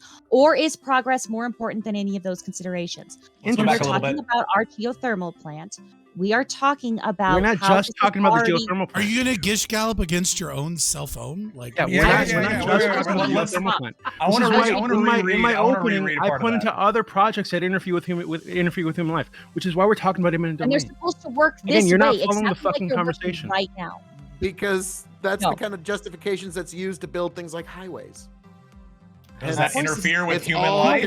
That's not even 7 degrees of Kevin Bacon separation. That's like 3. It's in the prompt. It's literally in the prompt. I'm banning you from that level for the rest of the panel. All of the solutions, with the exception of this sliver of land, which the article actually posits that one. It's talking about a sliver of land that it's going to go like this to cover some of the wetland at the base of a foothill, and it's saying that. But the topic is about much more than already just worked on this. Right, but this is working exactly the way we want this to work. Correct? Yes or no? The corporation paid fair price. that it was already part of the like it was okay with the people who were selling the land, etc. Well, no, This is already because where some people Maybe on this just panel like, earlier, no. and maybe Oh, I not love following, this. said, "Hey, I don't know what the the frog, objection is, the but we're rights, funny. quote unquote, or the livelihoods of the frogs shouldn't be considered at all." Right? Toads, Doobie. Toads, Not just whatever, their lives, okay? but their livelihoods. Okay, as so wait, well. hold on. So They they're not deserve even jobs. frogs; they're toads. Fuck those toads. Okay? Oh, Even though some of these people Amphibianist. here, First some of of these all, people here Doobie, said, I "Hey, can say hey, at this they particular moment should in not time, be I considered at definitely all. think This of is not all frog working the life. way everybody wants them to, given that they are pausing the construction to consider the stupid toad." okay. Okay. Let's go to Corey. Well, if I remember correctly, a toad is a type of frog. If I remember, I could be mistaken. No, they can't even breed. I could be wrong. I just googled it. I don't know. Relax. I don't know. Toads Toad, are just I don't frogs. know I like how he toad admits breeding he's just habits. like, I just Googled it, dog. It's not I the don't same know thing. toad breeding habits. I'm You gonna don't be even real have to with you, retain gang. I don't information. know. I don't know how this happens, right? Like, maybe like I know about the birds and the bees, but Well, not the frogs when a and the mommy toads. toad I don't- and I a don't know daddy about that. toad. The way to think about it is like this, right? So Americans would be frogs, Canadians would be toads, right? It's an entirely different breed. I can We breed don't with like- Canadians. We though. do have psychedelics on our backs for sure. I know yeah, that. but for a you, fact. yeah, but you shouldn't, right? And True, lick but my that's a back different here. question. You're more That's than a welcome different to. argument, right? Straight Like, to racism. Straight to racism. But that wasn't the point. Canadian that I is a was attempting race to make. now? I'm not going to touch that. But to bring it back, I'm going to bring it back to eminent domain. Okay, since I think there's something at least to me interesting there. So lactoid. So I'll take your word for it, but I think you mentioned that eminent domain is majority used for like building roads. Yeah, specifically through like minority neighborhoods. So Yeah. there was the Kilo case that I was asked to take a look at by ICO. We did cover this, and I've just looked through it, right? And this is interesting because the against the eminent domain was the Libertarian Institute for Justice and the NAACP, the AARP, and the Southern Christian Leadership Conference all came together in this like alliance and try to shut down the eminent domain because there was multiple amicus briefs filed that showed, yeah, this is most of the time used against underpowered communities, so minorities, the elderly. So yeah, if that's, and I'll gladly take your word for it. I trust you. Where it's like your position, Wick. So it seems like if in fact eminent domain is like used to build roads, it seems like it just allows the government to implement like piss poor solutions. The U.S. really doesn't need like more roads. That's not the type of infrastructure we need to be going in. So just because in the past it's been primarily used for that purpose does not and mean still it's the today, only from what I purpose like, to I could be wrong, used but for, still right? today, Like it has more utility outside of its major how it has been used, right? Is primarily for that's the still my roads broader and point of, transportation. Yes, you can technically use a knife as a Finish my point. screwdriver. You can use but it it's for really if I may other finish things, my like point, stabbing if and I cutting may stuff. finish my point, KOE, please. My principle of like it still seems to allow the government to implement piss poor solutions, as in like you shouldn't have to violate the you shouldn't have to violate the property rights or like seize someone else's property. Like if you can't come up with a creative solution that doesn't. It's like, unless you could think of some sort of like scenario where someone really needs to be just like pretty much like thrown out of the house or out of the property.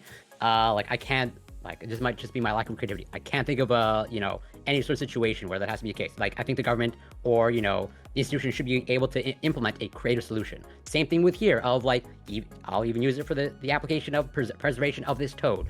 If you can come up with a solution, like then it's probably like not the direction to go in. Like, I think it forces you to be creative. Like if you can't come up with a solution that doesn't violate the rights of others, then you just lack creativity. So- And Free I'll Campbell address- on his fucking I'll address libertarian two arc. things, Let's if I go. may. I'll address two things, if I may. The larger point, right, and then the specific instance is we're talking about when it comes to the toads or the frogs, whatever, fuck, right? So to the larger point as a whole, right, like I don't think it's a piss poor solution. I think it's been done piss poor in the past, but I think that it's a tool that we shouldn't just discard. And this talk about like, oh, they don't pay fair market price. Like they're required by law to pay you just compensation for whatever land or property that they take from you. The This judge is in the law. decides what's This is just built compensation. into the No, the law- government does. The Yeah, law that the it's- government also enforces and has a monopoly on. I was gonna say, Their Whick- assessors. Hang on, guys. I'm a farmer, and back in the '90s, eminent domain was actually used on one of my fields for building. Guess what? A fucking highway, and they did not pay us fair market value, and we were told take it or fucking else, and we'll give you nothing. And then here's a second one.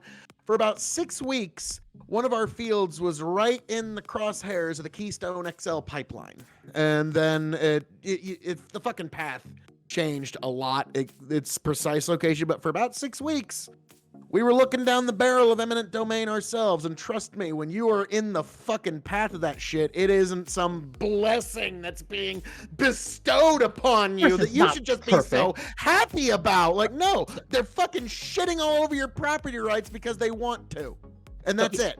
But what is your solution to Pay a this, fair right? fucking You just wanted market more price. money? They weren't gonna pay us. They sure as shit weren't gonna pay us what we wanted. So here's my solution. My solution is that we deregulate nuclear, and we won't have to worry about these geothermal issues. Yo, I'm great for nuclear, right? Like, I'm a big proponent of nuclear. We need more nuclear in the United States. We need to be building more plants right now today. I'm with you on that.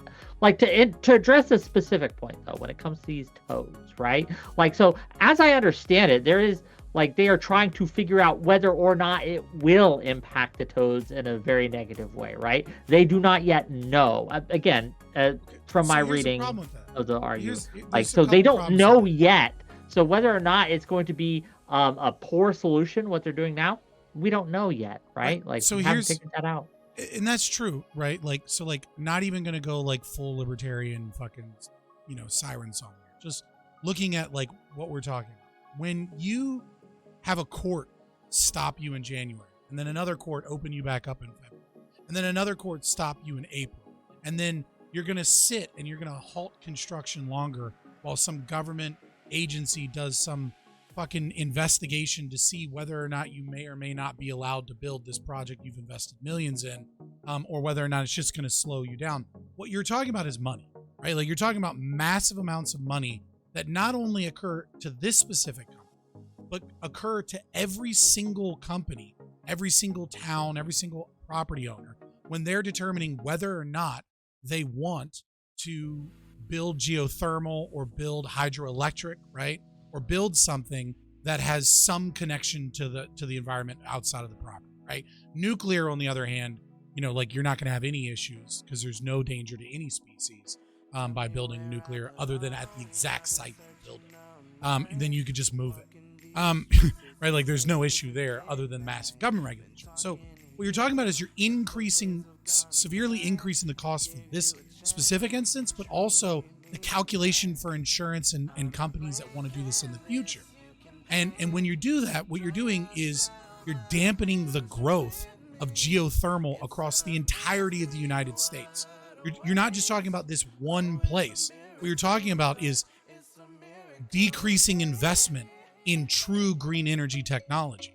And that if you're really concerned about the environment, right, then you should talk about that. And we're doing so for a toad that only exists in this one area, right? And there's no evidence to suggest that this toad fills like a unique niche in the environment that no other species can take, right? So, like, if this toad dies, right, then you have convergent evolution, and like other species are able to adapt and fill. That's why it's a temporary hold. No. Other species are able to fill that role just as easily, and there's no danger here of biological collapse or biodiversity collapse, like causing this major issue to the marsh. That's literally why it's on a temporary list. Oh, Wick, if I may ask, because, like, yeah, so you mentioned in my example, like, just because it was used badly in the past doesn't mean it can't, but like, so, like, are you able to come up with a situation where, like, eminent domain would be, like, it would be justified? Sure, I give you an example. I would feel justified, but they say, "Oh, this never happens," right? That was the thing, like, where there is an individual who owns a piece of property, and they need to build. They need this piece of property to build like a nuclear plant or geothermal or some other thing that's going to benefit the town or the city or the state to such an extent where it's going to improve the quality of life for hundreds of thousands of people. Do we let one person or one family or one small group hold that hostage? And I think that in certain cases, absolutely not, right? Absolutely not. Does that mean we just take it without any compensation? No. Obviously, we need to give just compensation. And if we need to up the price on that, very fair enough, right? We can. That's a technical issue, right? Rather than a conceptual issue. And I think that there's an argument that can be made there. But I think that this is a tool that we need to keep people from individuals or small groups from being able to hold progress hostage because, insert reason here. The problem is that you justify the norm. Insert reason if I may just clarify, getting those businesses out of actually paying the cost of business. I just want to clarify. That's all you're doing. It's a Go ahead, get out of jail free card. It's a discount card. So as in like, so this specific story, Wick, like if it was not a toad, it was like just like a family in a house, you would feel justified. I think it's justified to pretty much like seize their property in that instance. Pay them for their property, right? To relocate them, have the government relocate them to a place where they can, of their choosing, right? I think that's fine. What if I won't move? But if it's paid, yeah, exactly. In terms of like, what if you, as in like, I would say I'm armed. I would say like just payment is like whatever with the lack of eminent domain, whatever monetary dollar value that lures them out of their property is like that's how you get them out. As in like you don't need the law. There should be whatever money that it takes to get them out. Like that's what you should be paying. Like the law allows them to pretty much, at least it seems like, I could be wrong, but it seems like the law allows them to more or less like get away with probably like either pretty much underpaying them, probably most likely. Yeah, the problem is that you're justifying a moral norm, right? Like this is the issue, is when you say that it's okay in any instance for the state to take away people's private property and force them out via some amount of money, and if they refuse to accept that money, you have to force them out because the state has determined that it's for the betterment of a larger majority of people, right?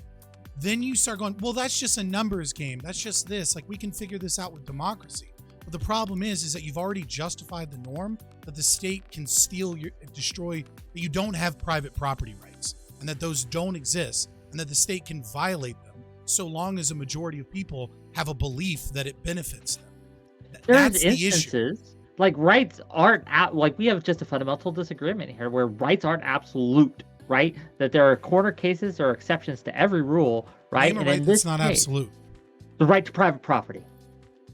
Okay, name an instance where it's not an absolute right. When is your private property no longer an absolute when you right? use that private property to harm others. Of course. No, I'm kidding. Okay, well then that's not private property rights. Now yes, it is. It absolutely still your private property. You're just using it for bad cause. Well, you agree with me on he this.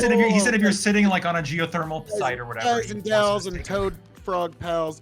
Rights aren't absolute when you violate other people's rights. Rights are just the necessary conditions of one's proper existence. Nothing more. Did you just okay that? Like, oh my God.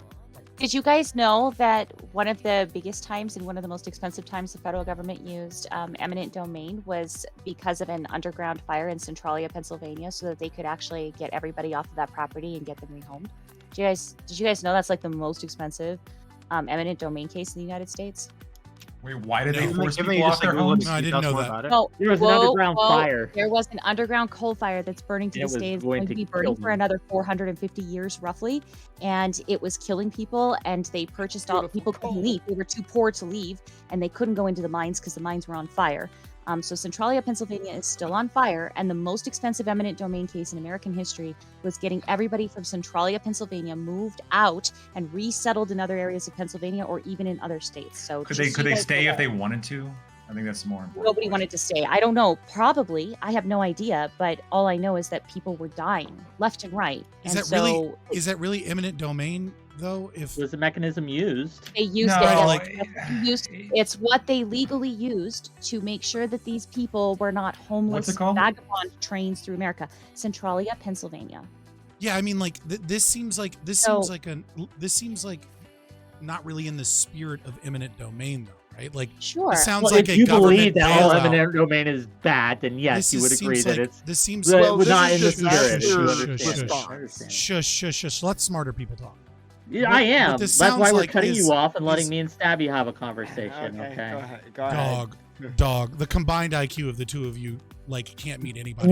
Yours, fucking. We're Says talking the like orders of fucking anti-authoritarian magnitude. boy. We're talking about Relax. the difference between a fucking You sun need to go to get a more fucking lotion on sun your lamp. dial. Okay. So IQ we're talking numbers about- is the scale weirdest we're epic talking about. measuring You contest can't there's even ever been. respond to my fucking wit in real time. You have to Google, what does a libertarian think? Let's let Google do my Okay, fucking let's- thinking for me. let's Let's go let- on to Twitter and let see him- what the let him- other so- thought leaders think what I have to get- say. That's Get absurd. what I was You don't saying. care what the libertarians Oh, think. You'll eminent hey, domain their knock opinion it away off. from them. Knock it off. So- Scott, go ahead. So it is an It's interesting just been case. 2 weeks, so I've missed it. It's an interesting case, but nevertheless, it's not really in the spirit of what eminent domain is, because you didn't need to use eminent domain in this case. You just as easily could have used any other form of government bailout to help these people move. These are individuals that wanted to move, right? And the government is, at least this is the way you're describing it. If I'm wrong here, then please correct me. But in the way that you're describing the case, these are individuals that wanted to move. And the government simply utilized this as a means of creating a government bailout so that the people had the funds to move. Another piss poor solution when another probably better, more creative solution could have been implemented. Well, hold up. So Yeah, just there was wait, on this specific event. There's two things that happened. In 1984, they offered the buyout, which most residents accepted because they didn't want to live there. There were a few families that wanted to stay, despite the risk. They were like, "No, I want to stay." In 1992, they did invoke eminent domain, and the people living there legally challenged it because they didn't want to leave, but they lost the challenge and were forced from their homes. We're not in favor of that. That's kind of fucked up. They didn't want to leave. If the Stabby, ground you underneath just them is on Googled fire, this yes, and we you are. didn't know that? No, I Hey. just know about Centralia, Pennsylvania. It's Oh, also okay, from of a course. book I read, and it's from I know somebody who used to live over there, and then there's also a movie about it, and it's fucking no, it's not a movie, it's a video game. So I Life just is got short, interested in I that guess story a get a long time gamble ago. with Like your the plot chips to how you Silent like. Hill too. Like, isn't Silent like I- wasn't it a Silent Hill I game? think that's based Fun off of a kind game. shit Yeah. Okay, And by the yeah. way, So they I actually just came got to really they actually interested came in to the a story final years ago. agreement. They actually finally came to a final agreement where the old people there, they would let them live out the remainder of their lives there. That was a political agreement. So it's not all horrible at the end of the day. But no, if you want to stay there in a dangerous place, that's people Yeah, live in you're right. dangerous places all the time. People live in Florida. People live in Chicago. Talk Right. about dangerous places. Yeah, but there are levels to this. A place where the underground is cellular homes, literally on Florida. fire is a little more dangerous. It would than take over Chicago. 250 years for that to actually like kill everybody Pe- there. Again, I mean, people were Chicago, I dying mean, how from many being murders every weekend? poisoned. It's Like, going ground deeper. was The fire's poisoned. going deeper. Yeah, it's not coming up or causing forest fires. It's Yes. going deeper. So let's go to Ico knows it's like, oh, that precious coal. Yeah, listen, there was No. It's pretty good. yeah, we I'll should give you put a that. plant like underground with that coal so we can utilize it as it's burning at least, you know. Yes. But listen, I heard someone say earlier that there's never that example of the person who like won't leave or whatever. But I think we just heard some examples of it, and also like they're just some that come to mind just because they popped up in the news over the past that just come to my mind. One of them was that widow that got eminent domained by Trump in New York, that got brought up in the 2016 debates when he was defending the idea of eminent domain just more generally at those debates. I remember that. I remember the border wall, which there were people who didn't want to give up their property as the wall was being built at the U.S. like Mexico border, whatever area that was. In fact, I seem to remember even people floating the idea of like buying up a lot of that land so that the wall couldn't get built in those areas. But none of those plans would have worked because of eminent domain. There's the Keystone Pipeline thing, which Phil talked about, but it's not just Phil. It was like a lot of people along those areas who didn't want to give up their land. There was really no question about the Keystone being stopped as a result of private property owners not wanting to give up for it, because when it comes right down to it, we all know there's people who won't sell their land in certain situations. There's another one right here in Texas. They're trying to build a high-speed rail, and eminent domain is really the only way that thing's getting built.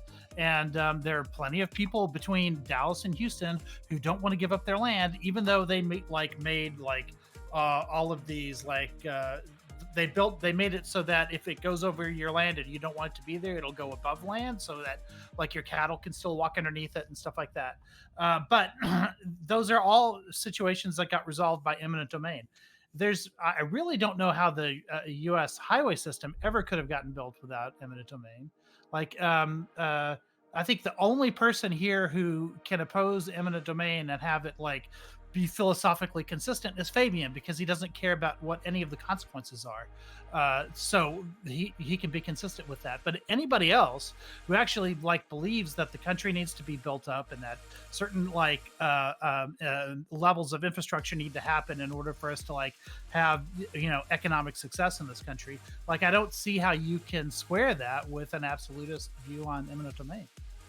Well, it's easy. I would You just like to don't point wanna out that pay to getting- play. You don't want to pay for getting- the pleasure of what you want to get done. That's it. Getting rid of the That's it. state That's out the of this long and short of it. interaction Yeah, would I build agree this with that. country. That is all. That is all. Aiko, you would don't you- want to pay the price that you would like- have to like all otherwise of that- pay to all- get people to agree with you. That's it. Like- That's the long like and there's- short of it. That's There's the no discussion. reason. There's no reason for the government to be involved in highway construction at all. Like, it would be more efficient if the market did it anyways. Right, but you're talking I about think the you're, market. I think you're like, muted, Prime. I Yeah, think. Prime, you're muted.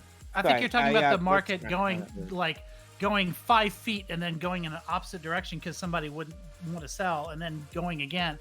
Sort of like, what is it? The North Walking Faucet and the South Walking Faucet. Remember that tale where they're just like the two people that are walking in opposite Yeah, this directions is and what they won't happens- stop, and they have to build highways around them and things like that. This is what happens when idiots plan out a fucking highway without first having the fucking land to do it, without having plans to do it. Like, if you can't build a sensible plan for a highway and its particular path because some people don't want to sell, then you build the highway in a different path. Okay, so Aiko, I'm going to should go it to be harder? Lactoid, but I also want to hear what Doobie has to say about this because I imagine you might have a different take, but Lactoid. Yeah, I guess to Aiko and to really the people who are in favor of eminent domain, you know, I think the anti-eminent domain case has been put forward. I echo a lot of it. But you know, if we have to maybe, and this is maybe where I lose Scott, if we had to like come to some kind of like compromise, would you guys be okay with like, let's say we quadrupled, like instead of like the fair market price, it's actually like 4 times the fair market price. Sure. Okay. And the money only comes from the people who voted yes in the referendum required to actually take that property. And then they all have to pay it, and the people who voted no don't have to pay it. To answer your question here, Lactoid, there has to be an upper limit of some sort of. Like, it can't be just whatever the person wants, right? Because some people are super unreasonable. They're like, "Yeah, you want my 1 acre of land? You got to pay me $20 million!" Ha ha ha! You know what I mean? So there has to be some kind of upper limit in value, Sure. right? And I'm open to increasing this, right? To increasing the amount paid from what is considered just compensation, because there's a calculation, right? I haven't looked into it too deeply, right? Because this is, you know, a Twitch panel, but there is a calculation that assessors are required to use, right? And so if we need to adjust the mathematics of that, very fair enough, right? Like, I'm for like upping the ante here. That's I okay. guess more specifically, like, would you be okay with like making it a very high financial burden of like 4 or 5 times what the actual market value is? We still force you to sell it, but at 5 times the market value, and the money to pay for it only comes from the people who voted yes in the required referendum in order to actually get I this would done. I would have questions on the details of that, how you implement that, but in concept, sure. Sure. There's Wait, no Lactoid, such- can there's- only the the people market who voted doesn't- yes ride the rail? No, because the idea is like you're seizing someone's property, you're trying to justify that, and so if you're going to like make the affirmative decision to do this thing that I think is pretty clearly like morally wrong to like some pretty strong extent, we want to limit this to as much as possible.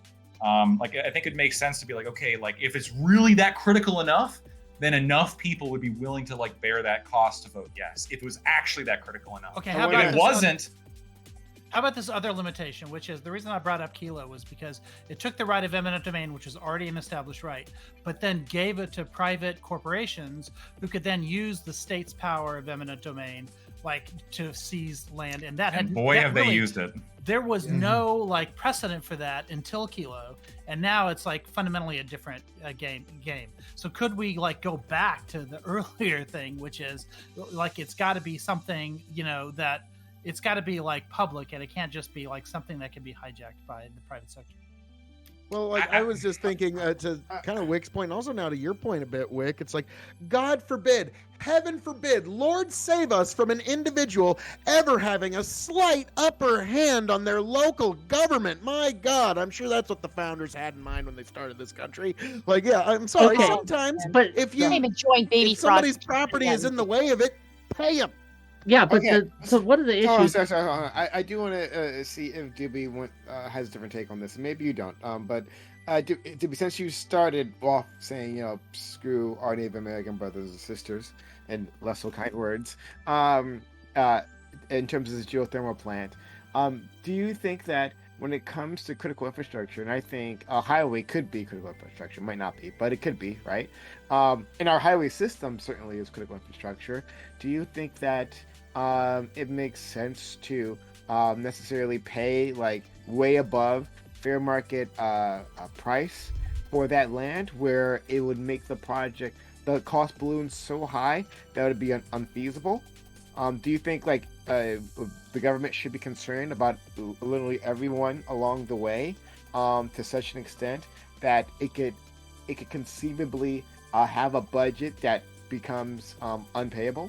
What do you think, Dibby? So I think that the kind of individualism or a focus on the individual that you guys are, well, not you guys, some of you guys are promoting, is kind of it's like a sickness. It's like a disease in the culture of our nation. So just as I said, fuck the frogs and fuck the indigenous people, fuck this 7-Eleven owner, right? That has his shop on the path of the high-speed rail system in California. Fuck Phil, right, for having his farm where they want to put a rail, or the Keystone Pipeline, which would have brought fuel to millions of people. Spoken like somebody that breeds as tadpoles. Oh God! Of course, you have so many children you don't care about. Let him go. I almost said something terrible. I love you, Phil. I'm sorry. I think that we're, so if you were to think of the nation as a body, right? We're not alone in the body. Right? There are other people in the body with us. We're a little bit schizophrenic, right? So we need to understand this. So we're not just atomized people wandering around by ourselves. We need to interact with other people, and those people are going to have interests that conflict with ours. So we need to look to a governing body, like a government, say, hey, how do we decide what to do when our goals conflict with each other? I think democracy is an imperfect system, but it's probably the best one we have right now. So I'd agree with Wick, right? Democracy is probably the best way to handle this. And if there's somebody on the path that says, hey, this house was in my family for 1,000 generations, I don't want to sell the house even for 5 times the price of the project, or whatever, or the cost of it, or whatever the fuck, or I'll only sell it for 5 times the cost. You say, hey, sorry, this isn't worth sacrificing the project overall and all the good it's going to do for everybody else in the country. So sorry, we're going to give you fair market value, not a cent above it.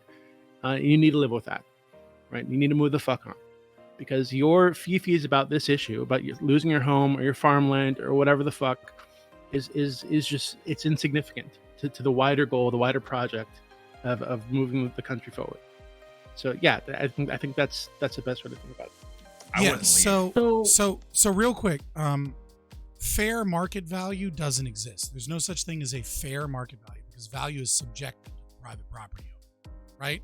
The value of my house could be very low. I could be ready to get rid of it, or the value of my house could be very high because, like Doobie pointed out, my great grandfather built it with his hands, and there's history here, and there's 3 generations of little markings, in the cupboard that show how tall everyone was at a certain time.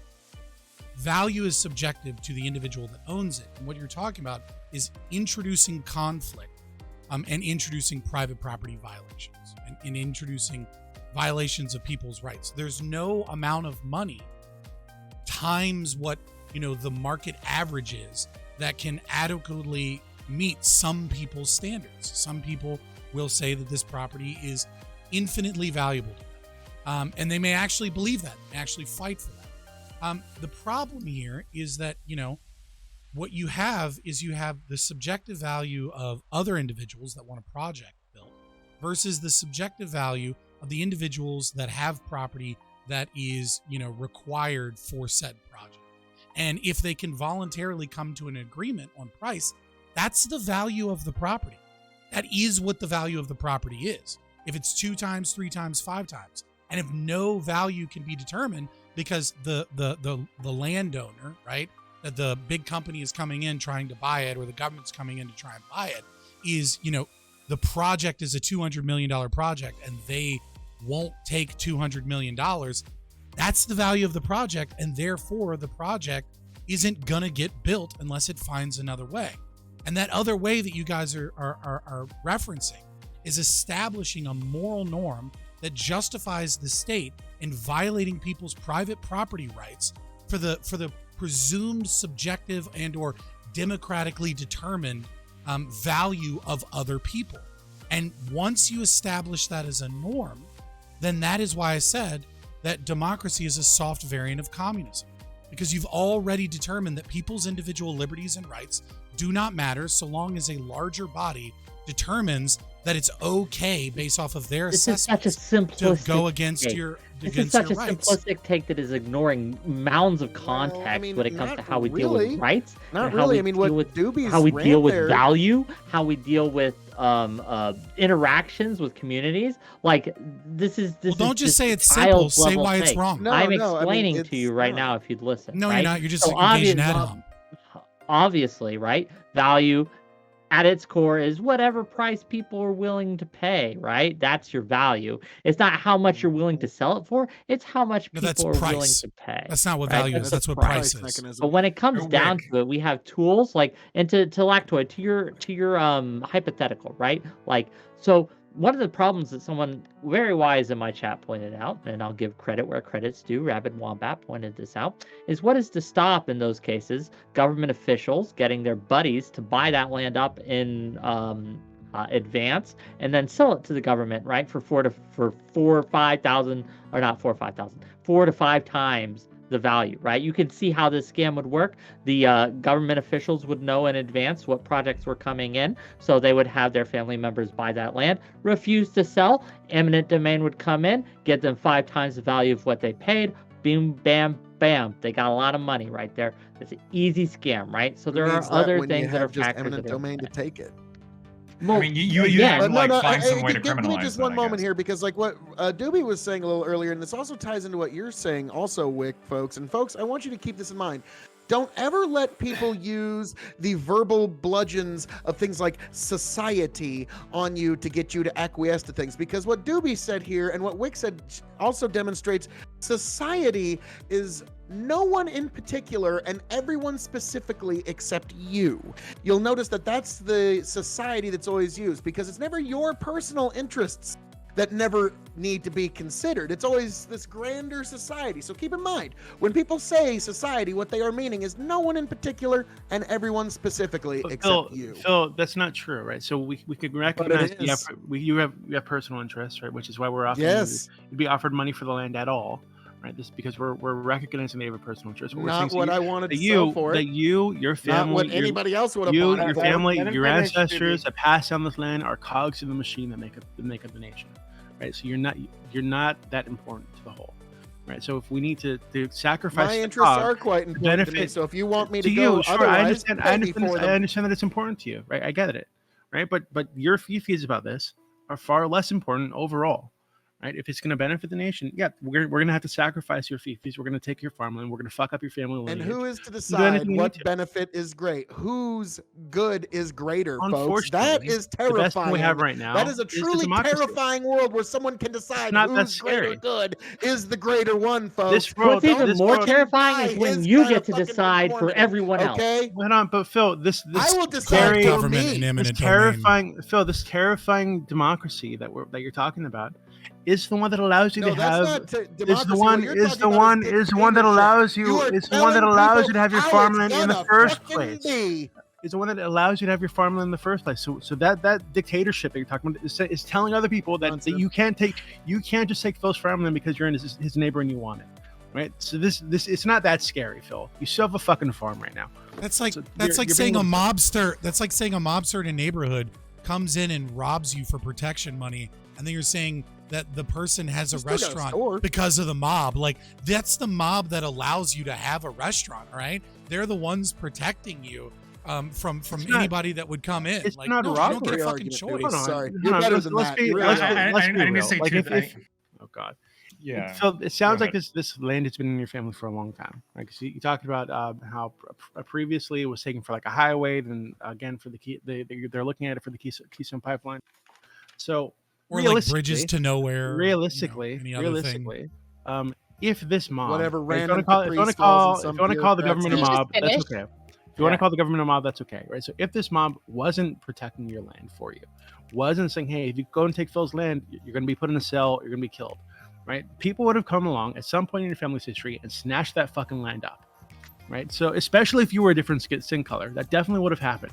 So you should be thankful at some point to the wider society that protects you and your privileges. For absolutely, you should. It's like a wife beater saying that a wife should be thankful that he pays the bills. You need to kiss the ring, Phil. Yeah. I'm sorry.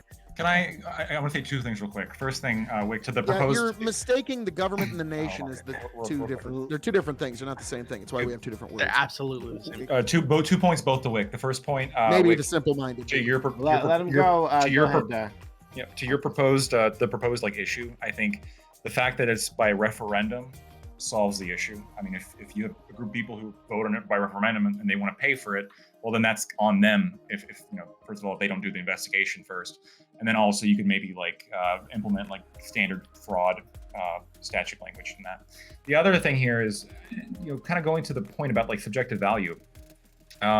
Wick, I'm sure there are precious family photographs that you have laying around your house, and I think it'd be asinine to say, well, the fair value of that, well, we add up the price of the current paper, we add up like the ink, we come to like some kind of like value. This is what the value of this like photograph is.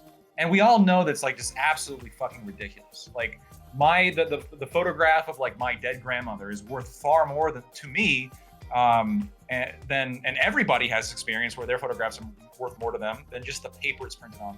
Why can't homes be the same way, right? My childhood home, who are you to determine what the fair value of that is? Okay. Are you gonna, well, I'll address this. Sure, I'll address this. So if I have a family photograph, right, that could save lives, right, that could cure cancer for whatever reason, it's a magic fucking photograph, and then I refuse to sell it because, it's just so precious to me, right?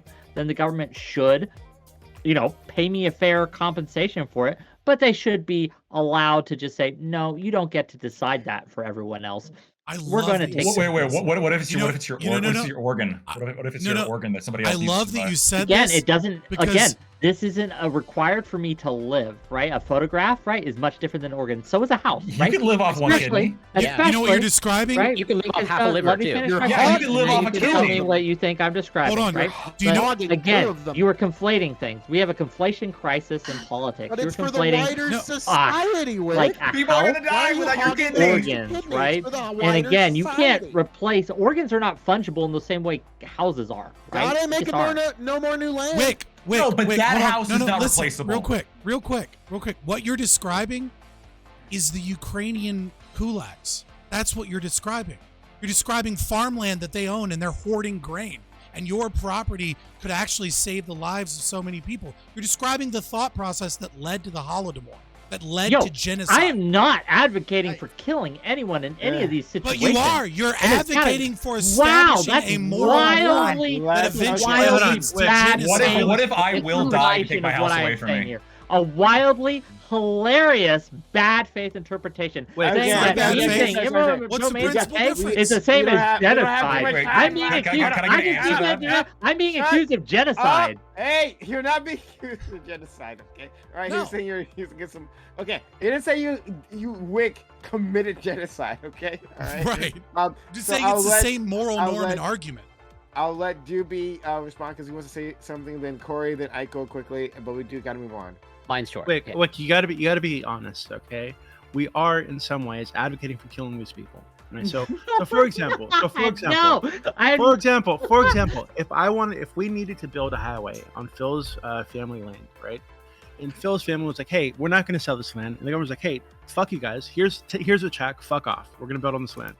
If Phil was out there on what used to be his property with a gun, saying, hey, don't come on this fucking property, government, we'd probably either shoot Phil or put him in a cage somewhere, right? We absolutely would, and it would be justified. right? So in some ways, you are advocating for this. You got to be real about the consequences of what your policy positions are. And it's just true. And it's just true. And it's just true that if Phil resisted, we'd have to put him down, unfortunately. But shit happens.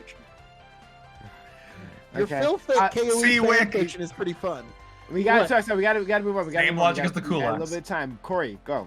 Yeah, I'll be quick. So, Scott, I think you mentioned, I can't remember the exact phrasing that you use of like, democracy is like the soft form of communism, something to that effect.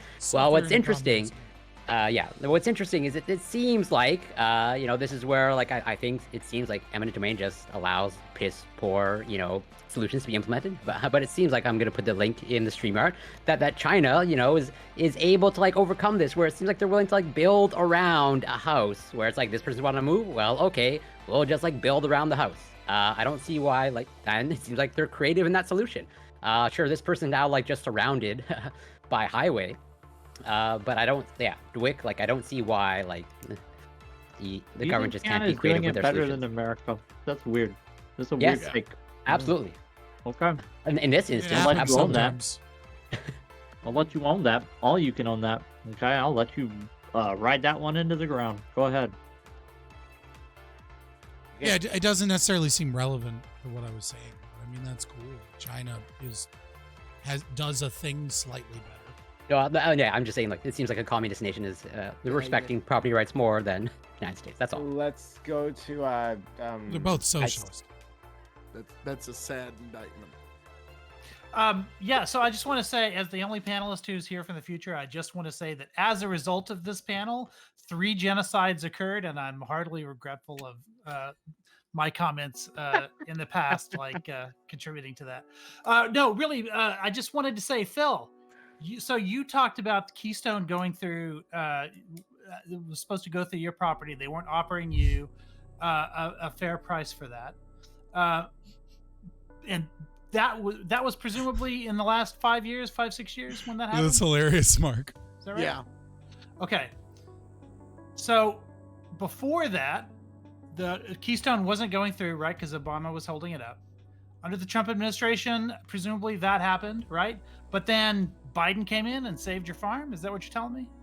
No, what I was saying is for about 6 weeks, it was going to be going through, and then there was a lot of debate as to where it was going to go for a while, but for about 6 weeks, we were told we were probably it. And then they moved on to somewhere else, and then Biden showed up. Now, the thing is, Broken Watch is still right twice a day. I'll even say Biden stopping the Keystone XL pipeline. I'll give him two gold stars for that one, because tar sand, because the shale oil was not going to, there's going to be no bueno in the aquifer, and that's how I make my money, and that's how we all live, is off the Ogallala aquifer. So you agree with the water keepers on that one? You'd have to. Okay, all right, yeah, that's fine. There was a group of Native Americans who were also trying to stop the pipeline, and it was for reasons of water. But the reason that was interesting to me is because I also know people at the border who voted for Trump, were very much for the wall or whatever, but then got eminent domain for the wall, and all of a sudden they were not as for it as they were before, and it was on the basis of property rights that occurred. So I think that sometimes our concept of how we can generalize individual rights that we like to reserve to ourselves, it can lead to like sort of some unintended consequences. Like we don't I'm not necessarily saying that they were like wrong for having their beliefs about immigration before, or that they were wrong for the way that their property rights sort of conflicted with those beliefs. But I think that both of those, like all of those examples, are why we might need to like sort of continually revisit our sort of political assumptions that we're making, because I don't know, because whenever those sorts of general political opinions touch on our personal lives, that tends to cause us to change our minds a lot faster than like any intellectual argument that people can bring. Right. It's just called NIMBY. Yeah. Very true. Very true. But now I understand what you're getting at there, because like another personal story, like it was an executive order signed by Trump and an executive order signed by Biden that helped my nephew get the life-saving healthcare he needed to beat his pediatric cancer. Oh. And I don't know exactly how to think on that. You know what I mean? Because like my brother hated Trump, and me, I was not a huge fan of Biden, and we both kind of had to have a Right. about that one. So Right. yeah.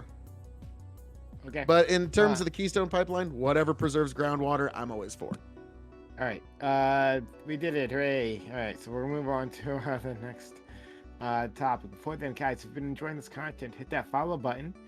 Make sure notifications are on so you know I'm going live. Do this all the time. Expert social and chat for all our social media. We got Twitter, Discord, TikTok, and YouTube. Like, comment, and subscribe. And consider supporting the channel by subbing to the channel, gifting bits, gifting subs. All of it does help us out. Allows me to keep doing this, right? If you're enjoying what we're doing, then support us. It's the only way it happens. Thanks so much. Okay, so we are going to go to the next topic. All right. Topic 2. Lori Smith, a conservative evangelical Christian, has brought a case to the Supreme Court involving the right to refuse service to gay couples. Lori is a website designer who doesn't want to work on wedding sites for same-sex couples. She brings this lawsuit preemptively as no one has actually complained about her policy. She believes that creative workers, specifically, should not be forced to work on projects that conflict with their values. Is there any merit to her claims? Is this a violation of free speech? Should there be any exception to gay public accommodations at all, religious or otherwise? So yeah, this is at the Supreme Court. Amazingly, I don't know how, but it is, and like something to be again noted is that no one has actually brought a complaint against her. The state hasn't actually used any power against her. The state was unaware of her until she made this case. But in any case, she's saying that she's afraid that it could be used against her. This law that would require her to assist a gay couple. So yeah, curious what you all think on this. Let's go to our friend Lactoid. So, and by the way, if you haven't seen the openings for this one, it's wild. The government's position is wild. But we should all support Lori Smith on two bases. The first one being that websites are intrinsically speech, far more comparable to a blog, and are thus wholly different than services such as food service or operating a riverboat. The former is something which by very nature would require someone to write and express thoughts and feelings that they fundamentally disagree with, similar to forcing a Catholic website to make a pro-Protestant or a pro-atheist even wedding site, while the latter could be done begrudgingly by someone who does not wish to serve you and can express that he does not wish to serve you, but would be serving you regardless. However, this highlights the second basis of my support for Lori, which is that in a country which has supposedly abolished slavery, it is disgusting that any private citizen who does not wish to serve you with their labor has expressed that they don't wish to serve you, be forced at the barrel of a gun to work for you when they do not wish to. The fact that we have accepted this is not only unconstitutional in that it ignores freedom of association, but more importantly, it rejects the foundational right that we have to do what we want with our own bodies and with our own labor. The Democrats were the party of slavery, and they're proving that they are still the party of slavery. Okay, all right. Let's go to Scott, please. Yeah, so I kind of knew that Lactoid and I would almost be 100% on the same side in this. So instead of trying to prepare a big opening that just agrees with everything he said, I figured I'd read a quote from the sorry, I can never fucking say this. John Milton in 1644, the Parliament defending free speech, the Areopagitica. I know iCal Rich can fucking say it appropriately. Yeah, I just can never get it out. But nevertheless, for to distrust the judgment and the honesty of one who hath but a common repute in learning and never get offended, is not to count him fit to print his mind without a tutor or examiner, lest he should drop a schism or something of corruption, is the greatest displeasure and indignity to a free and knowing spirit that can be put upon him. So what I'm really talking about here is chilling effect doctrine, right? Like something we've kind of understood for hundreds of years. She has every right to sue, and the reason she has every right to sue is well-established case law that begins with Lamont v. Postmaster General in 1965, right? It was the government's policy, prior to 1965 that if communist propaganda or, quote, communist political propaganda, end quote, was mailed to someone, that an individual had to go to the post office and they had to affirm that they did indeed want and consented to the communist propaganda, which created what's known as a chilling effect. The idea being that just because someone hasn't sued her or forced her to make a website that goes against her values, she has perfect standing in court to say that there is a chilling effect. The idea that someone could sue. And we have a great example of this in the famous cake, gay cake wedding, right? This case is a prime example of SLAPP lawsuits, or strategic lawsuit against public participation. Every person involved in this process knows that at any one point in time, someone could come along, could attempt to force them to do something egregiously against their values, right? So a Christian website could, a Christian web developer could exist, and then some Muslim activist organization could come and say, we want you to make a website that says death to all Christians. The Sharia law is coming. Please kill your closest Christian, yada, yada, yada, right? And then they could sue them and they could bury them in court and they could destroy their business, right? And so because of the existence of SLAPPs and because of the chilling effect doctrine, she has every right to sue regardless of whether or not anyone has actually brought a case against her. And we should have freedom of association, freedom of speech. So we should all support her in trying to fight for her rights and your rights. Kaylee Nation.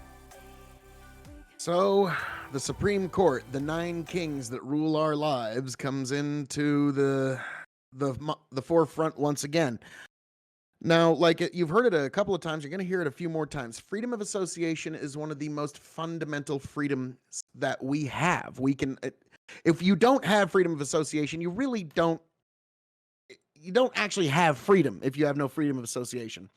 Now, if she wins the case or loses the case, it's going to be on one of these two things. First of all, if she loses the case, she has no damages. So that's usually something that you need to be able to demonstrate in order to have any kind of reason to even be in front of the Supreme Court. So if they throw it out for that reason, I get it. I don't like it, but I get it. But if she does win, you got to keep in mind, folks, this doesn't pass the shoe on the other foot test.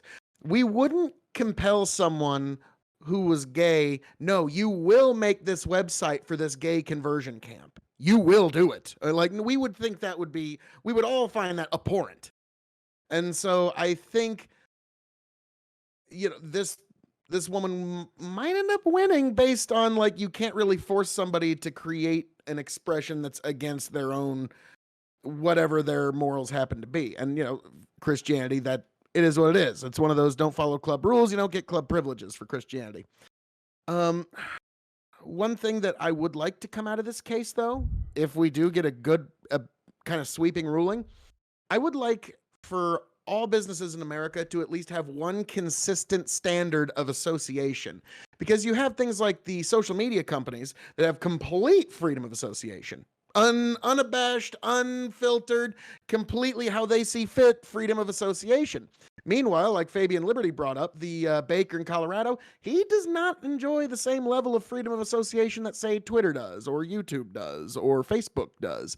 And so I would like just everybody to be on one, whatever that standard is, I would like us all to be on one even playing field so we know what the standards and the rules are that everybody has to play by going forward in this great American experiment. And folks, like I always say, these lips of mine, they can speak no evil.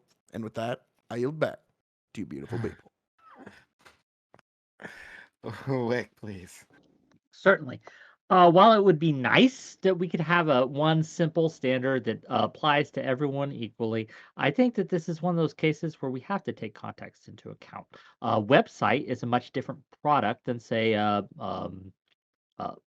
restaurant, right? Or something like that. It is much more expressive in nature. It isn't as necessary. You don't need a website to live, whereas you do need food to live. So it makes sense to have certain laws in place that a business has to serve, right? Different people who come in who want to buy groceries or these things like that, because again, that makes sense. When it comes to this specific case, I'm torn. right? Yes, I am agreeing with the rest of the panel that no one should be forced to make an expression that they do not want to associate with or agree with. I think that's important. At the same time, how will this law, if it is decided in her favor, how will this law be used to weaken other laws that require businesses to serve minorities or LGBTQ individuals? I don't know. I'm not a lawyer. I cannot prognosticate to that degree. I'm just saying that is a concern we should be aware of. But at the merits of the case, I think she has a great point, right? And I'm sympathetic to what she's trying to do here. Much like I, as a Twitch panel host, should not be forced to have any single individual guest on as much as some guests would like to force me to, right? Neither should someone be forced to make a website espousing a position they just do not hold. And yeah, that's my take. There you go. Corey. Yeah, I echo actually many of the same sentiments that Whick just espoused. And also, even though I guess I'm going to overlap with Lactoid, it's probably going to be it will likely be for different reasons, where it's like, yeah, I agree this person shouldn't be compelled to make a website, but I think that's so. I'm operating under the assumption, I could be wrong, that generally speaking, website designers, it's like contract work or primarily contract work, and thus, given that that's the nature of the work, they should not be compelled to like take on any contract that they don't want to. I view that as slightly different, as like Whick just said, in terms of like service industry, or even baking a cake for someone, or serving food, etc., etc. That's pretty much like the only distinction so far that I would make. Like, this seems to be contract work, and I don't think you can really compel someone to take on a contract, and they have the right to refuse to take on a contract. I'll leave it there for now. Okay. Let's go to so I'm gonna look at the screen. So Stabby, please. You're muted. Yep, muted. Again. Still muted. Yeah, There's definitely sound now. Still can't hear you. Oh, darn it. While you work on that, let's go to Aiko. Aiko's also muted. muted. It's an epidemic. It's spreading. Oh, sorry. Yeah, no, I got it now. Yeah, so I just wanted to respond to Jesus. some of the things I heard from panels before, because I think there's considerable agreement on some of the merits of this case. So, but there are some distinctions that I would have expected to have heard by now that I haven't heard yet. So let me just start with the idea that the law does appear to make a difference between, and this may change because of this case, between events and people. So you can, it's one thing to say that I won't serve gay people or I won't serve black people or something like that. It's another thing, though, to say that I won't serve like a same-sex wedding, because that's a particular kind of an event. And it's possible to make a distinction between those two things. But another issue that I'm a little surprised no one's brought up yet is the idea that this is about Colorado state law and not about like a federal law. And so this is the Supreme Court opining on a state law, which has some implications with regards to whether or not it's more appropriate for the federal government to settle these matters or for states to settle it within their own jurisdictions. But I do think that one thing we can assume is that this person is going to win her case, because, as has been pointed out a couple of times before, nobody brought action on this. Nobody tried to make her design a website for their same-sex wedding. My suspicion is she kept waiting for somebody to do that so that she could sue, got frustrated by it, and then decided to sue without it happening. So, which makes me wonder, how she has standing on this. But also, the Supreme Court tends not to take cases that are theoretical in nature. They tend to wait until something happens in the real world and then they take the case. And if you try to preemptively do it on the theory that it might happen at some point in the future, usually the Supreme Court will not take your case. The fact that they took her case anyway tells me that they have a predetermined outcome in mind, and that predetermined outcome is that she's going to win the case. I suspect that she'll win it even on a 6-3, because I think this is probably something that all the conservatives are going to agree on. Anyway, that's That's what I expect. I just wanted to add one last thing, and that is the reason I think that some of these distinctions are important is Some of these because people you can say make things their in one direction, entire and then when you try to argument in flip it their around, opening it doesn't. statement. Like, for instance, Phil says that his lips can speak Because no evil. they don't think But if they'll I get tried to in. pass a law that banned Phil's lips from speaking evil, I expect he would oppose that law. True, although it wouldn't affect me in any way because these lips, as I said, Right, yeah. can speak no evil. Which means you wouldn't have standing. So let's go to our friend Stabby. Can you guys hear me now? Mhm. Okay, good. All right, sorry guys. This is in my state actually. I live here. I think I know what's actually going on. Icow, you had said something. I don't think she was just waiting for this to be something so she could have her moment in the spotlight. I do think she's being funded. Here we kind of know the groups that are funding her. And we do think she wants this case. There's just a tiny problem, and it is that the Phillips case, the Denver Cake Bakery case, it wasn't what Focus on the Family wanted. It wasn't what these organizations who are helping to fund all of this and what they've been saying they want. And what it did is the Denver Bakery case said that it could put undue pressure on people by religious groups, and that the Supreme Court in the state of Colorado needed to see that portion of the case. But because it was refiled in the wrong jurisdiction by Phillips, super boring, and I'm sorry, but this is how it happened, that had to be thrown out because it was outside of the jurisdiction of the judge and where it was filed. So nobody really won anything and nobody really lost anything, but he doesn't have to bake cakes for trans people. He doesn't have to bake cakes for gay people. What this woman is doing is trying to make sure that we have an active religious freedoms in any given town can actually push out. You don't have to serve them. You can ask them to leave the store, etc. Because the state of Colorado, our anti-discrimination law is for 3 classes. It's a protected class of employment, it is a protected class of accommodation at the business, and it is a protected area for housing. Now, you do have an obligation to serve customers here, but you can still refuse the right to serve anybody. So what they're trying to do is they're trying to extend this to say my religious beliefs means this gay neighbor may not go to any of these stores here. They're trying to push this Christian ideal of, and it's focused on the family. The Christians in Colorado are not like this, okay? I want to make that pretty clear. It's a focus on the family initiative, and they are trying everything in their power to push this as far as they can. So this is basically the bakery case part 2.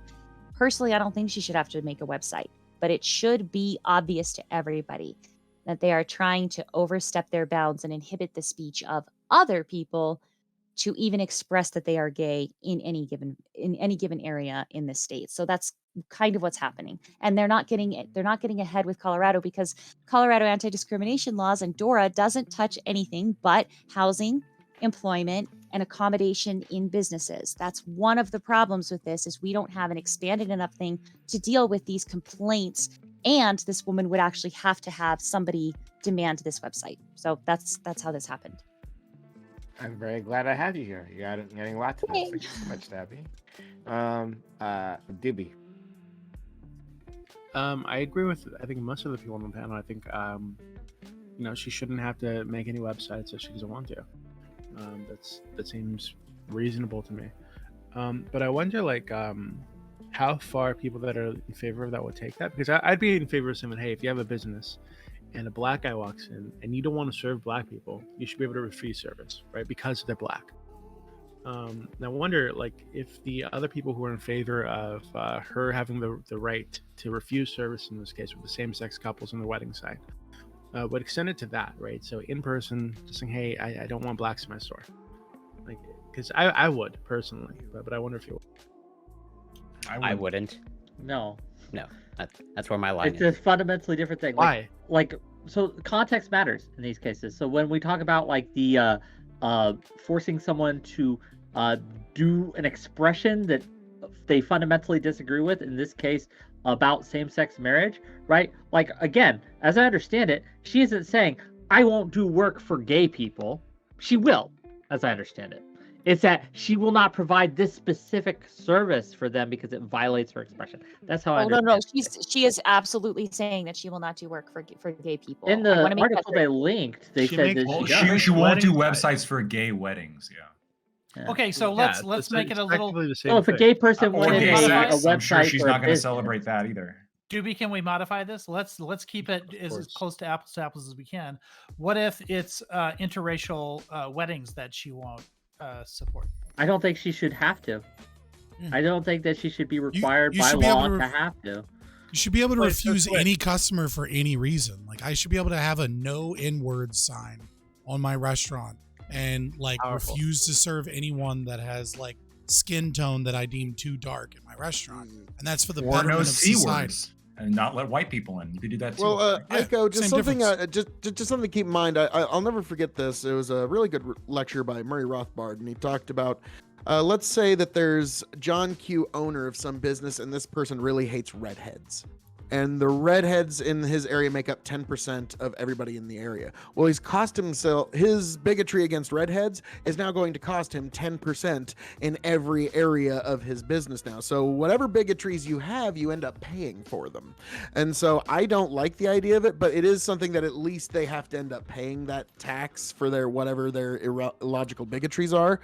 But to me, it's like, I'm a farmer. I want everybody to eat my grain. Everybody in God's creation is entitled to a full belly. Somehow, I So- don't think those lunch counters in the South were losing business over keeping black people out of. It might be like from a business perspective, like beneficial, but here's the other element, right? All of you are in favor of like discriminatory measures for a business perspective. Just maybe there's some lack of consistency on it, right? So the first thing I think about is strip clubs. Do you think strip clubs should like have to hire men to be strippers? I don't fetishize consistency. I here. think- I've I been think very strip clubs- clear. I think Well, strip clubs they normally deny don't access. until they see my beautiful body walk in, and they're like, "We Look, have a to foolish hire you, consistency Phil." is a I know, hot I- problem of little mind. Yeah. Be I clear. think in my tiny little town, since we all know who's Christian, Christians should be denied access to strip clubs to help them not sin. If they So- want to, in fact, that's Yeah, a good they idea. should. That makes sense. Yeah. actually. Lactoid. Perfectly Lactoid. reasonable. I- No Can we make a crucifix is allowed. distinction, just real quick? Can we make a distinction between like services such as housing, Needs. food, things like that, And lap versus dances. Why? versus Why would you make? Why would things- you make that distinction? Because You these don't are have to- different you don't have types to make- of services. You don't have to make Right? that distinction, but there's another distinction that you do have to make, and I just mean as a matter of law, not in terms of like what's satisfying Lactoid's question here. But I'm just asking you, Lactoid, as a lawyer, I think you'll understand this answer, and that is we have protected classes, and then we have levels of protection, as I think you've pointed out before. Strict, intermediate, all that dumb shit. Yeah. Yeah. So Jesus there's Christ, a big this is difference, boring. I think, in the and these levels of protection that speak to this are designed to make a distinction between not having redheads at your place if redheads aren't like discriminated against on a regular basis in a society, and not having black people at your lunch counter. Like the law at least makes those distinctions. You might not agree with those distinctions or the way that happens, but legally that is a way of saying, okay, consistency. Consistency can be more complicated. You have to explain inconsistencies, but it doesn't mean that you can't have them. Well, so technically, so you're right. I disagree with the law, and I disagree with the scrutiny framework that's set up. And there is a 3-tier, right? There's the strict, intermediate, and then rational basis, which is essentially how. And this is all due to political influence, right? But basically, how it is there's this arbitrary framework set up where the courts have decided that if you want to discriminate against like on racial bases, you have to like do it. You need to have like a perfect reason to do it. There can't be any other reason why you're doing it. Like you have to be like absolutely spot on. For intermediate, that's where they put gender. Now, why they put gender there as opposed to race? Political. I mean, very obviously, I think like the appetite for like discrimination based on gender is a lot more. It's a lot more in the American public than at the time, especially as It's so you don't have to hire a woman as Santa Claus at the mall. Right. The idea was like, well, we just recognize and appreciate that women are different, although that's been changing a lot lately. And then they put that into like the intermediate scrutinary. But like on the principle, I guess I hate the framework because I think it just basically sets up an arbitrary framework to get around the principle, which is, we all recognize there's a lot of pitfalls that come with mandating that people associate with people they don't want to. And when it comes to like strip clubs, for example, there's a clear example of like, well, fuck, like we don't like clearly it would put this business like the strip club out of business if they were mandated to hire like male strippers, like when their clientele is mostly men who come to like watch women strippers. But then the exact same argument could be used for like, well, what if they live in a racist town and like the clientele doesn't want to see black strippers? Why is it really like philosophically different that like they're allowed to be discriminatory to cater to their audience if it is based on gender reasons, but if they're racist, well, now all of a sudden, no, you can't do that. Like, I have a super clear distinction I can help with. I think, Okay. and I think we'll all agree with it. Like, if you don't want to make wedding dresses that are specifically for lesbian women, okay, like you shouldn't have to. If you have your business based around your religion, and that is one of your selling points, I understand why you wouldn't want to do that. However, if you are at the clerk and county's office and you're a Christian and you can't give a person their permit to marry, you need to get the fuck out of your job, because now I you're agree just with that. discriminating against them. So I Yeah. think that we can actually distinguish this. It's very uncomfortable. I'm sick to death of the constant, endless complaints of the poor victim Christians. I'm so over it. But I also I think that the federal government is strong enough to make sure that all of the religions, all of the non-religious, and all of these different groups can actually get along, even if Uncle Sam has to come in and be all like, you kids behave. Like, I think we can make this work. So if we can make non-essential services or things to that effect work, then we're fine. If there's somebody at the courthouse who's refusing to cooperate because they're Christian, well, maybe you're a little too Christian for a big girl job. Like, bye, see ya. It's like if you're The a problem- the pacifist, problem you with should your- be in the military, right? Like, Yep. I mean, like if Yeah, you're the- if you you don't snuck a believe in premise. the laws, right, you shouldn't probably be a cop. You That's snuck a kind of premise thing. into your example that is kind of the real key of the issue here, right? Which is that you, in one instance, you talked about a private citizen performing work in freedom of association for that individual. And the other incident, you talked about a government employee, right? And like the real crux here is the state forcing freedom of association, right? Like if you did you didn't do an apples comparison, right? Like you changed the race from sexuality, which I understand, right? But the problem with the issuing of a license at a government office is that if that individual is discriminating, then that is the state discriminating on the basis of race, Exactly. right? Well, really quickly, that's something that Colorado does cover. If somebody is in your shoe store and it's a bridal shoe store or something, and you don't realize that they're gay until like their girlfriend comes in and it's the same sex or whatever, and then you decide to kick them out, you're not allowed to do that. If they use the facilities, you're not allowed to do that. You're not allowed You to should say be able you to. can't go to the bathroom. No, you shouldn't. You cannot say you cannot go to the bathroom because you are disabled. You cannot go to the bathroom because you are white or black or trans should be able or to. gay. No, you shouldn't. Of course Why? you should be able Why to. do you Uh, want? Why do you? so- Why do you want to enslave people to the system? Yeah, I It's shouldn't have about to work for providing anybody. access. It's about providing No. access to essential services. In the state of right? Access to Colorado. my labor. Yeah, In right. the You, state you of believe using it, your Colorado. right? bathroom? That's slavery. What happens to If it's my leaving property it that up to I the state? spent labor What building, happens? Do you guys agree with leaving it up to the states? yeah. No. No, Oh, now okay, beautiful. Well, I mean, yeah, Scott's But an no, you're that's not a my anti- point. constitutional conservative That's my that's point. like He Yeah. doesn't hard believe on in for leaving states' anything up to the rights. state. right. That's Like, my what are you He doesn't doing? believe in states. I'm a libertarian. Listen, in our state, it does matter. You cannot deny a person if somebody in a wheelchair comes into a Target and you own the franchise of the Target in my town. You can't go, ugh, wheelchair people aren't allowed to use our bathrooms. Get out. You're not allowed to do Right. that. And I'm Federally, saying you're you not allowed should do be that. able You're not to. allowed- And I'm saying you're wrong. Well, So hold on, why wait. do you Should believe a, in slavery? should a strip club be forced to hire a Genocide, stripper slavery, in a it's all the wheelchair? same. Everything's a Nazi. Everything's can I- slavery. I- Everything's Wait, I want to genocide. answer. I want to answer that question real quick. Should a No, we should don't a strip have club? forced to hire. Okay. I was talking about accommodation. No, listen. Member 3, I'm just going to give it to you guys in there. I know you don't read much, but God, this is getting ridiculous. We have 3 realms: housing. I'm asking you accommodation. though. I understand like the law is I one know, thing. I know. I'm asking you, like what? Because Right. No. you s- We don't have that. We don't have that with like that's covered under safety by Colorado laws. So if you are Okay, but he's not disabled- asking about the I'm- law. I'm- He's I'm not- asking I'm saying, you yeah, why the because- laws are because- justified. right, because you said the certain thing. You said a certain thing was the law before, and Scott said it shouldn't be that way. And so and you said yes, it should. And so my question for you is, should it also be that a strip club should have to hire a stripper who's in a wheelchair? No, because that's not safe, and that's covered under laws that that's covered under how that would be a safe workforce. Are you asking if I agree with these laws? Because I do. What if it was safe? What if you can prove that it was safe? But this is not an apples to apples, right? I want to answer the question. Yeah. Let her answer. Stabby. You're also allowed your opinion. You're also allowed to they can do the hiring process as long as there's nothing in there that can prove that they're not hiring because the stripper is black, not hiring because of something else. They're going to hire the disabled? You don't give a fuck. My opinion is it's fine. My Why is it opinion is that it's justified? fine. Listen, okay, let me put it this way since you're not listening. I walk You're listening. in. You're just not following the conversation or the Are you question. going to let me finish this? Are you going to let me finish this? I walk in. There are 3 other women beside me. They are 10 years younger than me. They're all fucking gorgeous. And they only have 2 slots open. Are they allowed to not hire me, a 38-year-old woman who's about to be 39? Absolutely. Of course they are. They're allowed to not hire me because there are 2 other girls better for the job. It's not, you're not engaging with the question. You're not engaging with the question. We got to move on. They're going to hire somebody who's not in a wheelchair. Let's go to Corey, then Wick. Should they be able to?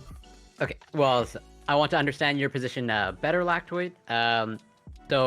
Are you basically of the opinion that pretty much it's freedom of association and under no circumstance can you ever be compelled to no one's entitled to your labor, no matter what? Yeah, pretty much. And you're gonna give me some pretty hard bullets to bite, and I'm gonna bite them voraciously. Yeah. So I think I know how you answer, but based off of previous sort of scenario. So as in doctors, yeah, exactly. So a doctor has the right to refuse treatment, life-saving treatment, on the basis of skin color. Yes. Yeah. Yes. You don't own my labor. I'm not your slave. I just want to understand that. That's all. Ultimately, that's what it comes down to. Since we're talking about strippers, right? Let me put it to you this way. I think one strip club ought to be able to hire nothing but skinny, cokehead-looking girls, right, to be strippers. And then what I'm going to do is I'm going to open up an establishment nearby, right?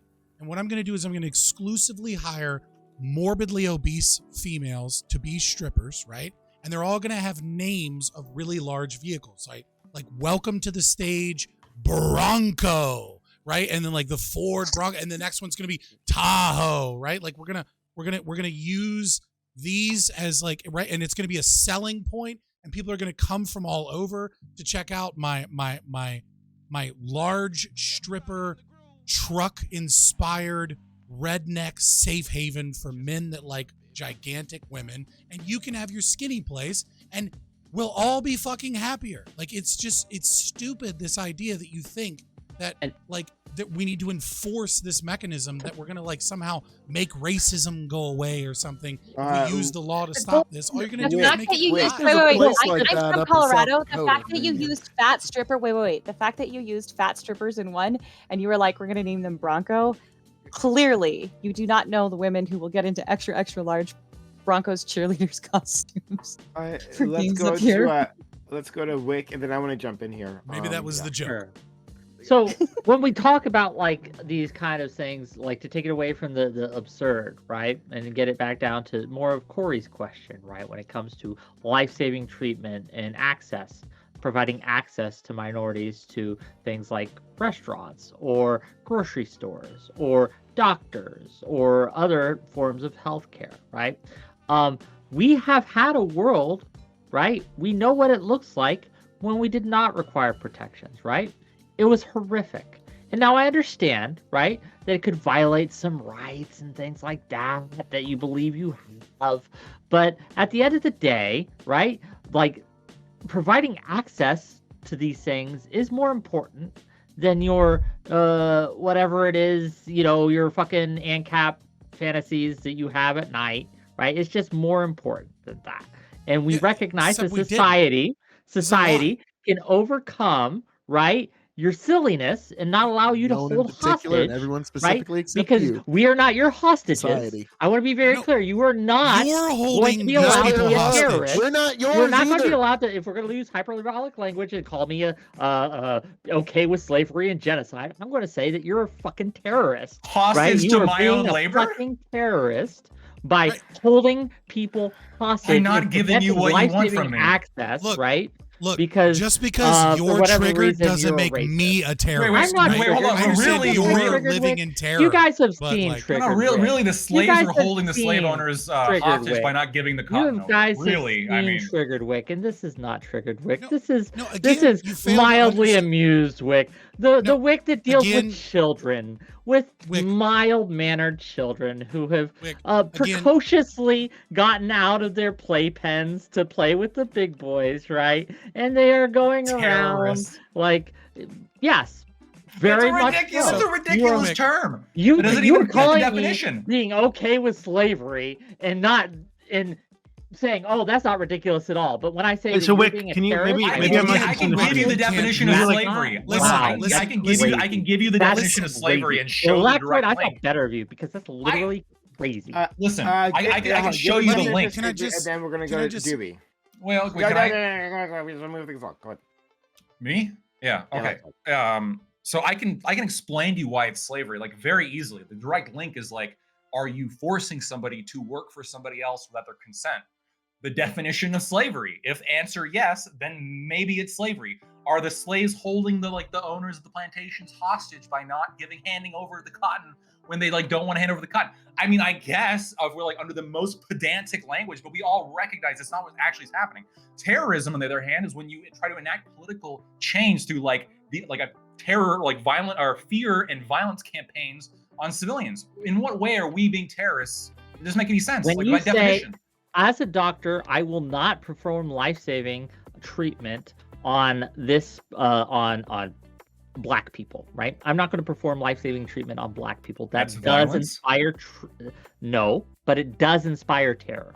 It is not violence, but it does inspire How? fear and terror, right, in a community. It absolutely How does. does it do Knowing that the Dude, you're doctors in your stretching area so hard. will not serve you if you get into an accident, if you need a blood transfusion, if you get cancer, that you will not be able to have access to life-saving treatment just because of your skin color. Yes, that absolutely Access is a to my fearful labor. Access to Real my quick. labor. Real quick, let me just say this again. You fail to understand history, right? So when you invoke Jim Crow, God damn it. right? The problem is that we are against the government being involved in limiting freedom of association. That's exactly what Jim Crow laws did.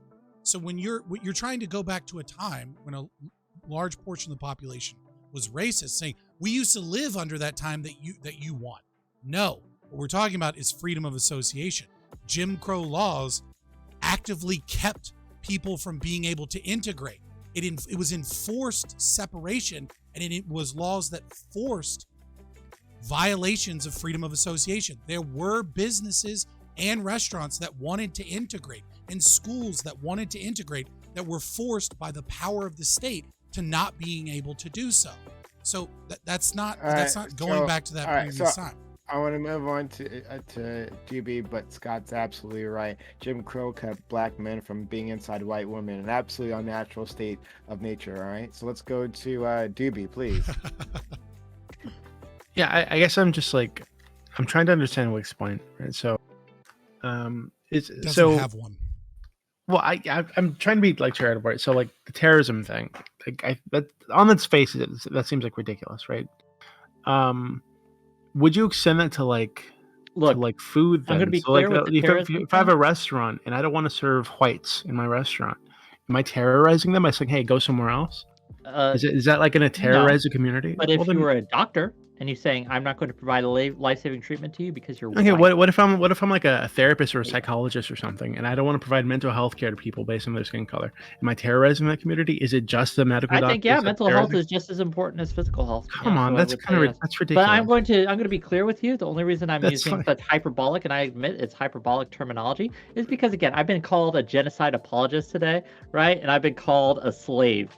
Slave owner. Okay, but today. when that So- happens, Well, you're not a you're slave running away owner. from the If you consequences can accuse me of your of political position. genocide and you can accuse me of owning slaves, Except I was right? able to reality prove is- both of Then- them. Stop owning You know- slaves, Oh my then, God. Wick. Then you know Look, what? the reality I is will being a accuse you of slave owner. terrorism. I That'll be do want to okay. hear from Doobie. He's been waiting. I'm just saying, patiently like, like the reality is, if you are in favor of a government at all, right, that has rules and regulations that it enforces with violence, right, you have to bite the bullet, accept the fact like a big boy, that yeah, sometimes your government will have to kill people to make sure that the rules that you want people to follow are followed, right? That is just going to happen, right? Not everybody's going to want to play along, and if they don't play along, they either get put in a cage or they die, right? That's just true, right? So I don't know why you'd run away from that.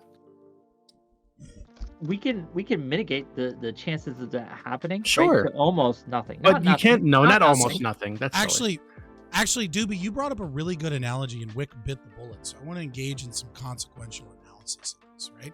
Whick said, presume that there's at least one therapist out there, right, who is a racist and does not want to serve black people, only wants to help people in their racial category, and is highly trained in multiple modalities of therapy. And he said we should make it illegal for this person to not serve black people.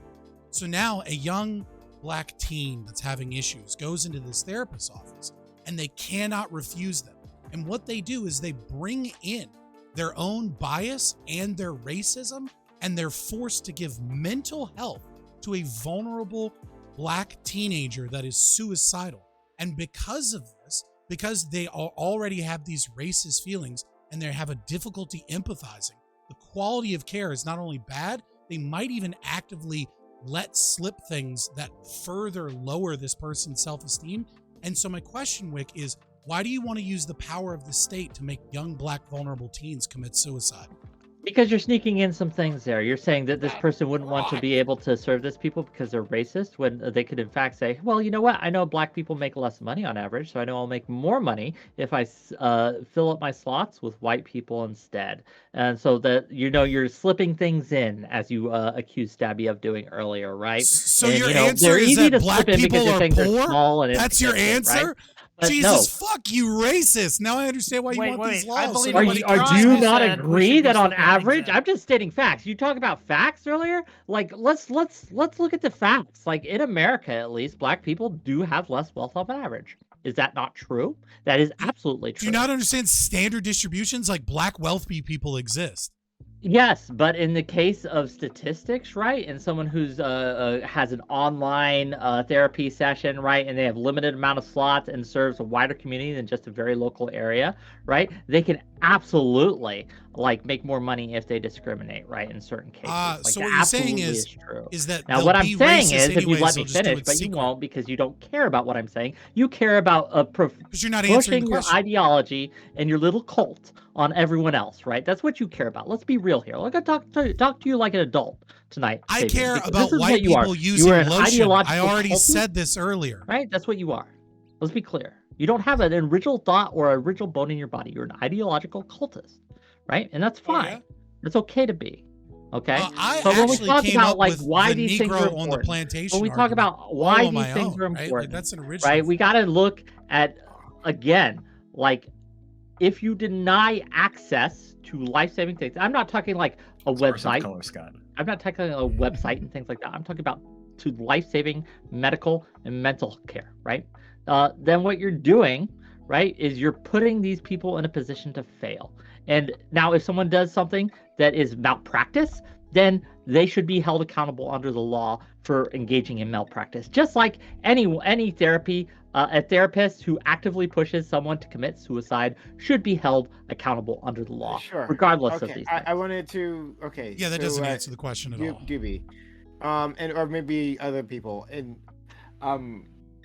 long before, right, Whick tried to make a distinction between necessary services and unnecessary services, things critical to life and things that aren't, like, for instance, housing. And you asked why make that distinction. Now, you might have stated this before, but maybe I missed it. Could you tell me, Doobie, or someone? Oh, we'll just go to Doobie. Why wouldn't you make such a distinction? I just don't think so. First off, what's necessary to life is going to be extremely up in the air and subjective, right? So you could say for that mentally ill person, access to therapy is necessary to life, right? Or access to medical care necessary to life. Let's make a small list, okay? Let's just to dead that. All right, the housing, food, the medical care should be, and I don't know, water. Like, let's just look at those for now, right? Sure. Well, I guess the way that I'm thinking about this is like I can't think of a justification, right, that makes any sense so if I'm a homeowner, right, and I don't want dirty, disgusting Albanians, for example, in my home, right? I just don't want them there, right? For whatever reason. What right do you or they or anybody else have to say, hey, no, actually, you need to have those people that you really dislike in your home if they want to go in there. You can't turn them away because you dislike them for their race or their culture or whatever it is. Like, it just seems like you're the one that's making the or the people that are in favor of this would be the ones that are making the claim to some kind of control over my property, right? That needs to be justified, and I just haven't heard any justification for it. That's at least well, maybe I'm only partially making that argument. It depends, I guess, how you look at it. So when it's talking about housing discrimination, it's not just denying access to your particular property. DB, if you don't, I'm not even gonna repeat what you said. But if you don't want those type of people in your property, I guess that's up to you.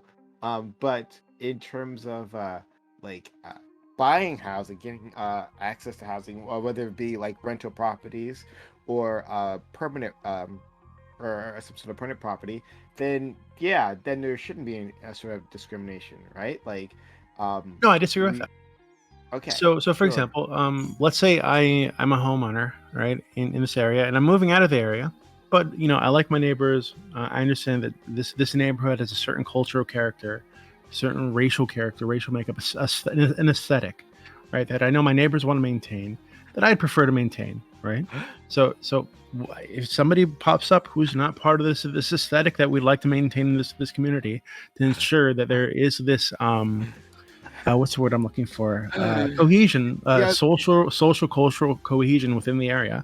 Then I think it makes sense to turn them away for the good of the community. Racial covenants. Okay, great. Not even just racial; it could be like religious, right? So like let's say I'm in a like a Hispanic neighborhood, right? And an Indian dude wants to move in. Well, I know that if this happens, everybody around's gonna fucking smell garlic 24/7.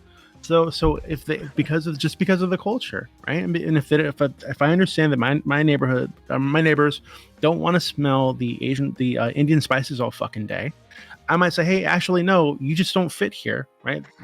If we let you in, you're gonna fuck up the balance of the community. So we got to keep you out. Wow. Okay. Are you talking about like in certain suburbs where you guys are fast becoming a minority, so we could actually don't say you guys. I'm not a white person. Okay. No. Don't say you guys. You guys stop. You guys who want the aesthetic, shut up. Whoever wants that aesthetic. I think people wanting to keep the aesthetic is in all communities, right? So we become the minority, those same things can be used against you. Sure.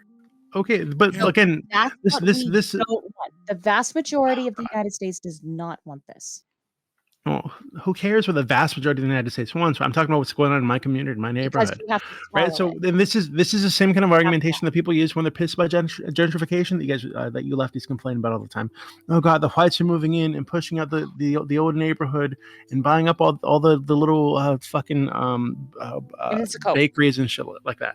Right. It's the same. Bodegas. No, it's the same argument. Yeah, bodegas, bakeries, banderías. If you're in Los Angeles, right? It's not the whites are coming in. Absolutely not. If the whites are coming in and buying up all this stuff, you guys complain about gentrification and about how the culture, the class, whatever of the neighborhood is being like disrupted. That is absolutely not the argument there. No one argues for not having white people there, especially not white women. Right? They are always welcome in black neighborhoods. But gentrification's based. So, all right. Jesus Christ. So let's go back to your. I'm pro gentrification. It's like fanatics here again for some reason. It's good. Gentrification's good for everybody. Let's go back to the racial covenant, which you're arguing for. Okay, all right. Hold on, not just racial. It could be. I know, not just racial. Yes. All kinds of many covenants of bigotry. Great, thank you. Social cultural cohesion. Yes. Ruby, your statement crashed my internet. My God. Yeah, right. God. This is so terrible. He's a It's nice not guy, even too. terrible. It's Well. it's totally Also, wouldn't reasonable. we need to So- repeal the 14th Amendment for PrimeCaye's, that you to literally work? believe in this. Let me ask you a question, PrimeCaye's. Oh right? boy. Do you think that it's a violation of white people's rights when you have restaurants that receive specific grants, let me do a better one, like DoorDash, right? When they say, look at black-owned restaurants, you want to support black-owned restaurants, right? And they put black-owned restaurants first as a means of helping black entrepreneurs in the neighborhood, right? Right. That's Sorry, what does it privileging have to one do- race. Right? What does that have to do with what I'm talking about, right? I'm talking about critical services, right? So Well, is food not a critical service? no, that's having Especially that's during their COVID. business. No. That's why no, that doesn't work. Nice try. I can't leave. no, I'm gonna no. die. Yeah. Yeah, okay. I would have whatever. died without DoorDash. Lactoid. Nice try. You locked DoorDash me is in my privileging house. black Ah, businesses. Is that wrong? Lactoid. Nice try. Should the Wow. government That's- should the government supporting- fine DoorDash? No, that's a business, a specific business, not a specific person's access to food, right? So, like, you know the difference, Scott. Lactoid. Okay, all right. You would argue that in court, lactoid. I So, would. So hold on. So Just hold like on. she's Here's gonna the win in problem. this case right here. So so here's look, the problem. Look, come up with an example. If you're gonna ask me something, come with an example that has anything to do with what I'm talking about. That doesn't. It does. Okay, whatever. It does. It So I can doesn't. show you. It is I by don't- necessity oh my God, you're distracting me discrimination from- against white businesses. Okay, that's cute. Okay, not what I'm talking about right now. Great. So we're moving on back to Doobie. So you won't Doobie. answer? Got it. Sure. Yes. Not your nonsensical bullshit questions. Doobie. Yeah, I know So when someone's talking running about- scared. Oh my gosh! Shut up! Racial confidence. Okay. So you're in favor of racial confidence, right? As you are too. You're saying that shut up, unless you need me to assist, which I will happily do. Okay. Thank you. Well, shut up. All right, there you go. We lost Wick. I got server the muted. worst. Okay. Oh, hopefully Wick will be back soon. Okay, back to racial confidence. Look, we only have God. I'm gonna take all this time. So you're saying that if a person buys a property, right, then they should be able to design what that neighborhood looks like in perpetuity. I think people can have like an interest, take whether the it's dub, like you know what I mean? Like if I get a muted, real or like imagined, know. in maintaining the aesthetic of the community that they're raised in.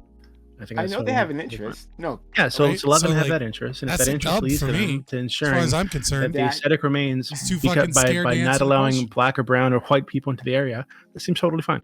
so that interest over rides other people's lives, like their access to like shelter and their access to the ability to find better services, right? Because obviously different neighborhoods have different services they may or may not have access to. So them having that aesthetic is number one, most important thing.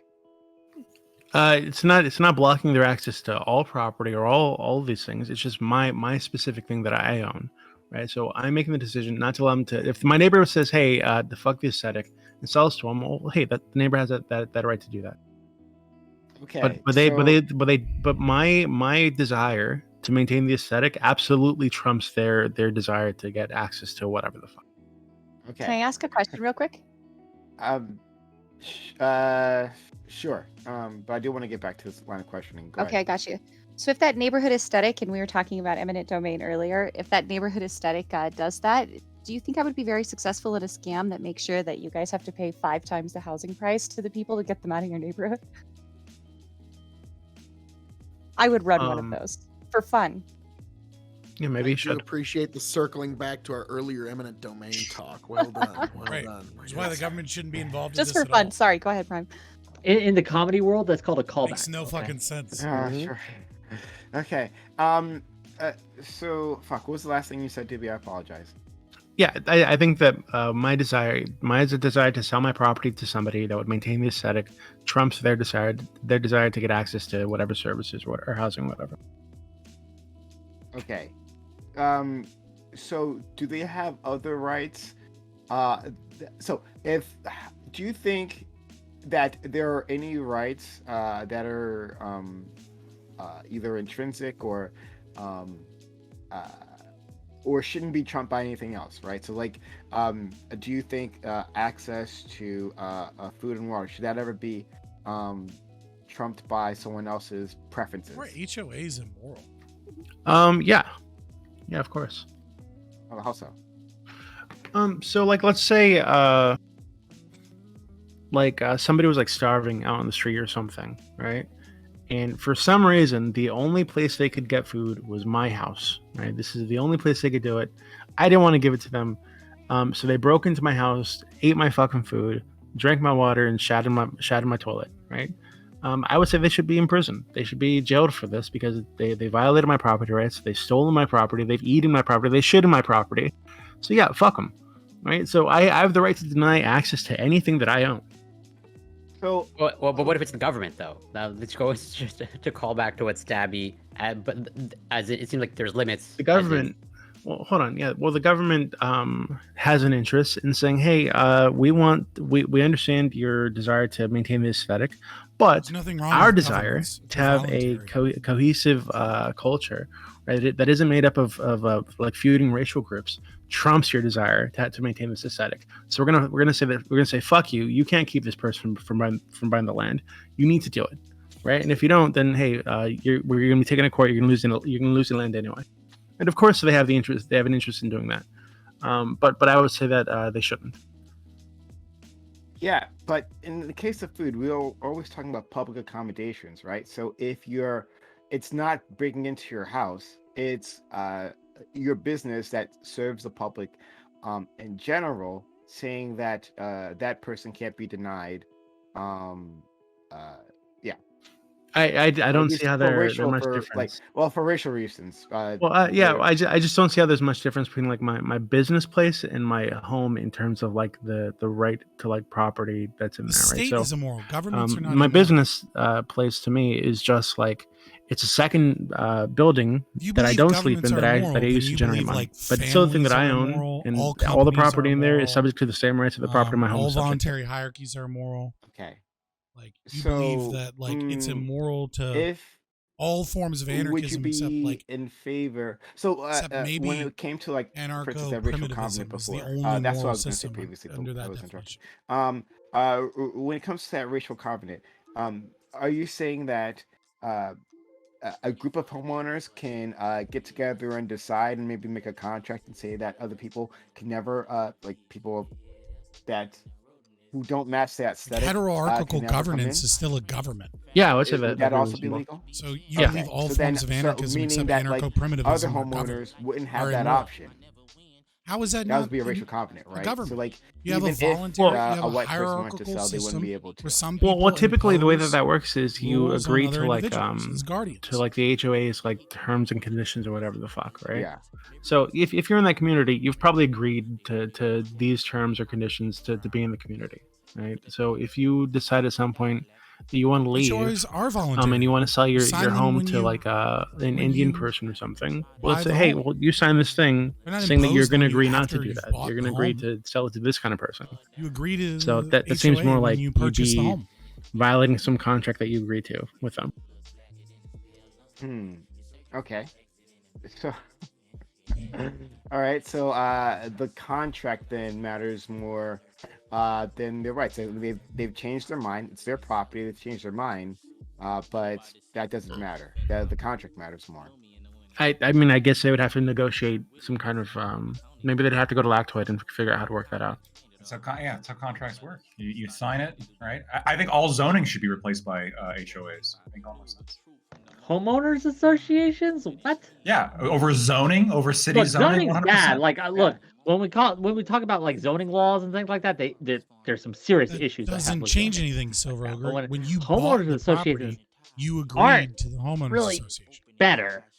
That's all I have to say on that. That's what made it voluntary. You better. agreed to the rules about who you could sell to as well. All right, a bunch of busybodies in your contract and title transfer. So, but also, so to Doobie's point, the only thing Fuck the house police.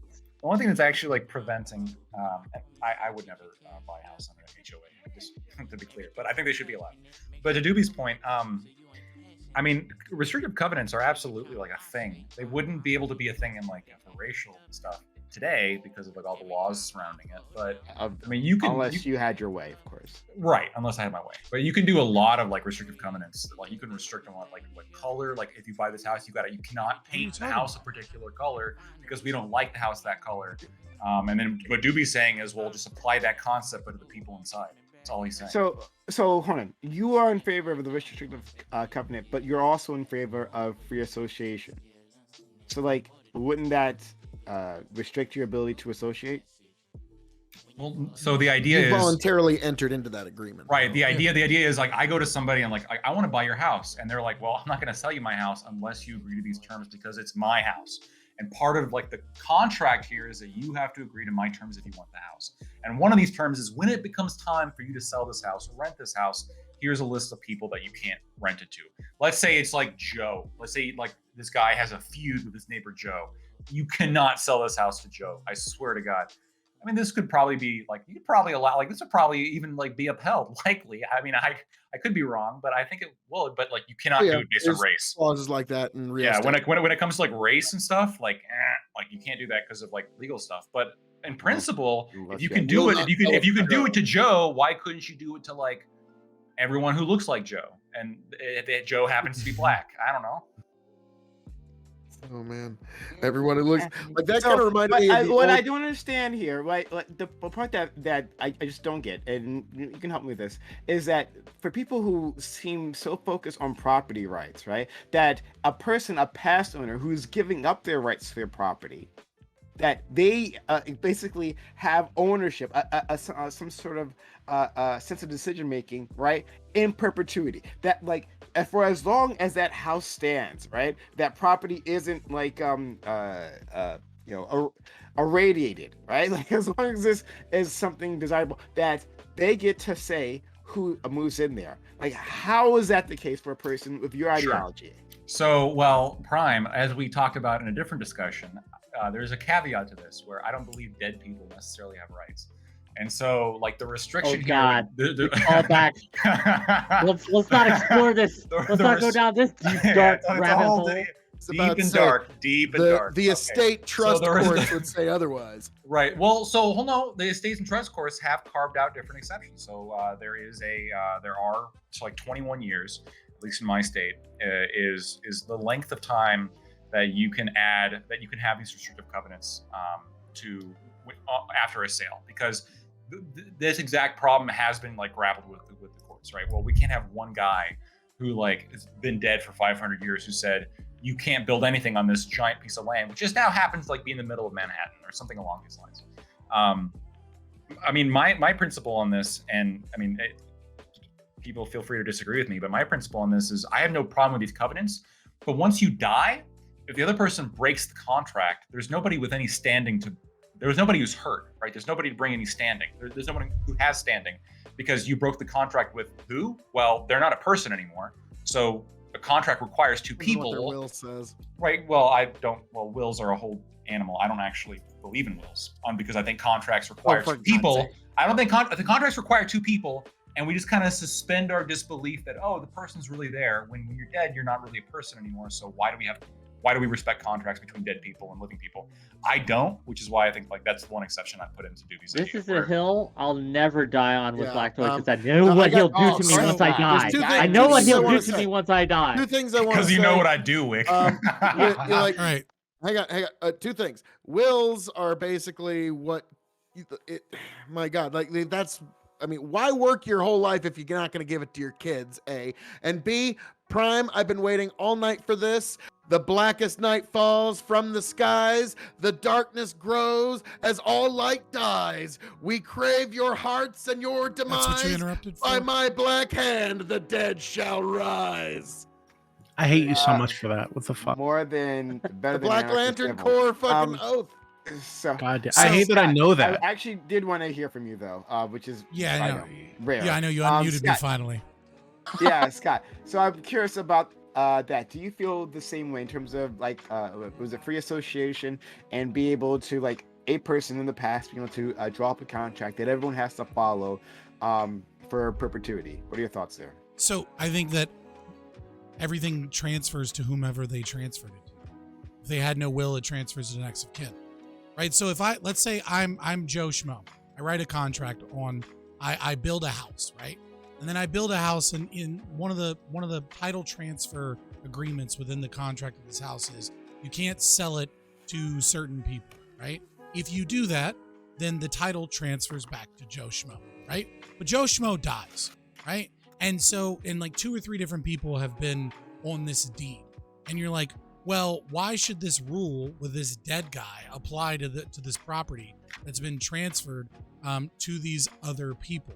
What I would say is that if Joe Schmo dies, right, then the contract goes to the current property owner, and the current property owner has the right to rewrite that portion of the contract, right? So if Joe Schmo writes a contract says can't sell to black people, right, and then Bob buys it, and then Sarah buys it, Joe Schmo dies, and Sarah wants to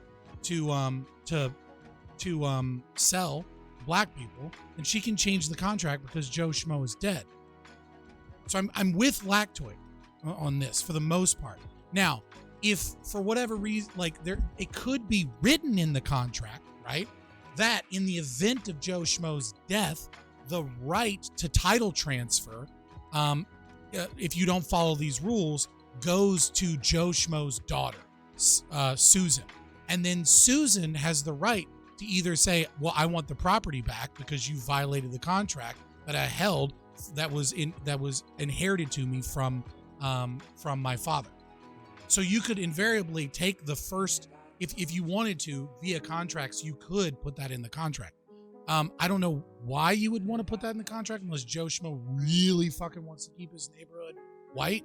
I wouldn't buy that, but I think that you can pass on that portion of the contract rights to title transfer, so long as it's in the contract. But if it's not in the contract, then once Joe Schmo's dead, that portion's up to the project. Okay. Thanks for that. In terms of the racial confidence, though, you said you weren't in favor of Jim Crow type laws. I'm not sure if specifically racial confidence were included under Jim Crow, or that counts as a separate doctrine. But one or the other, like that would be something that would decrease people's ability to freely associate, would it not? Mm-hmm. Yeah, if it says that you like Jim Crow laws that I'm in favor of repealing the Civil Rights Act.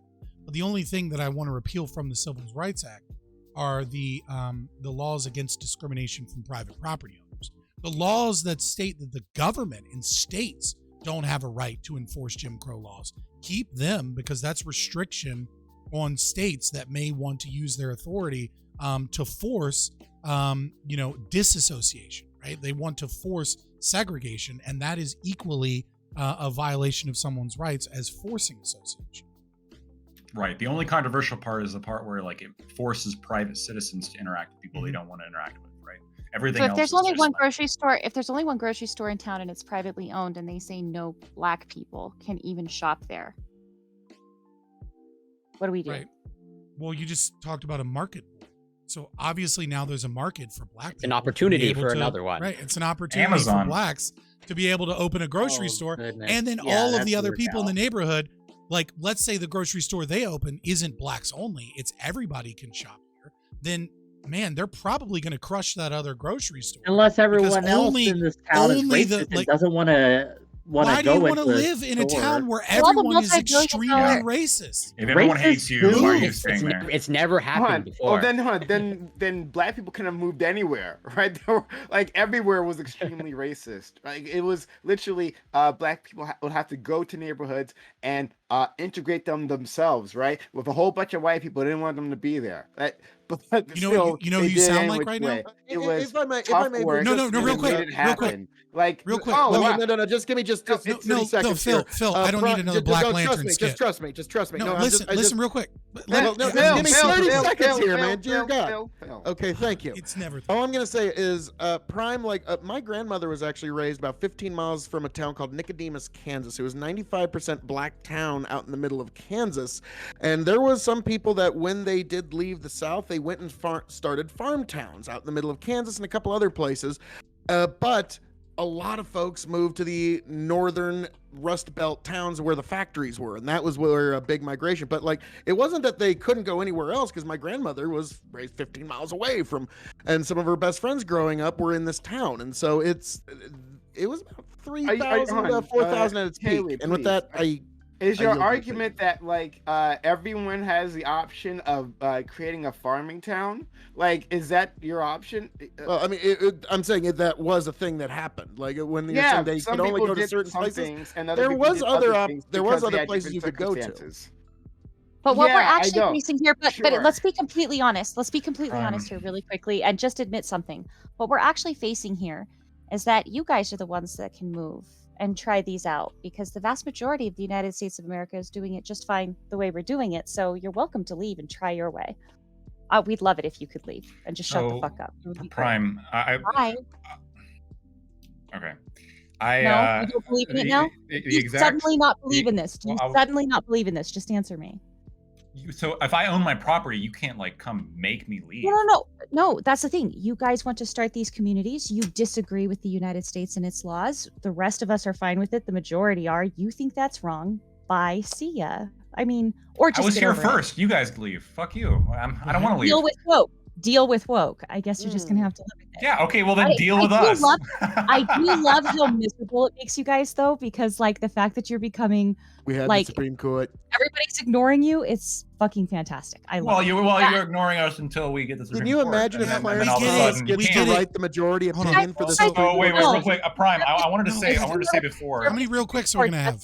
Yeah, well, I wanted to say, like, to the grocery store, and is this some kind of bullet? Absolutely, right? Like, I'm gonna give the exact same answer that I give to the incels, right? If you can't convince somebody to give you what you want, you just don't get it. That's how it works.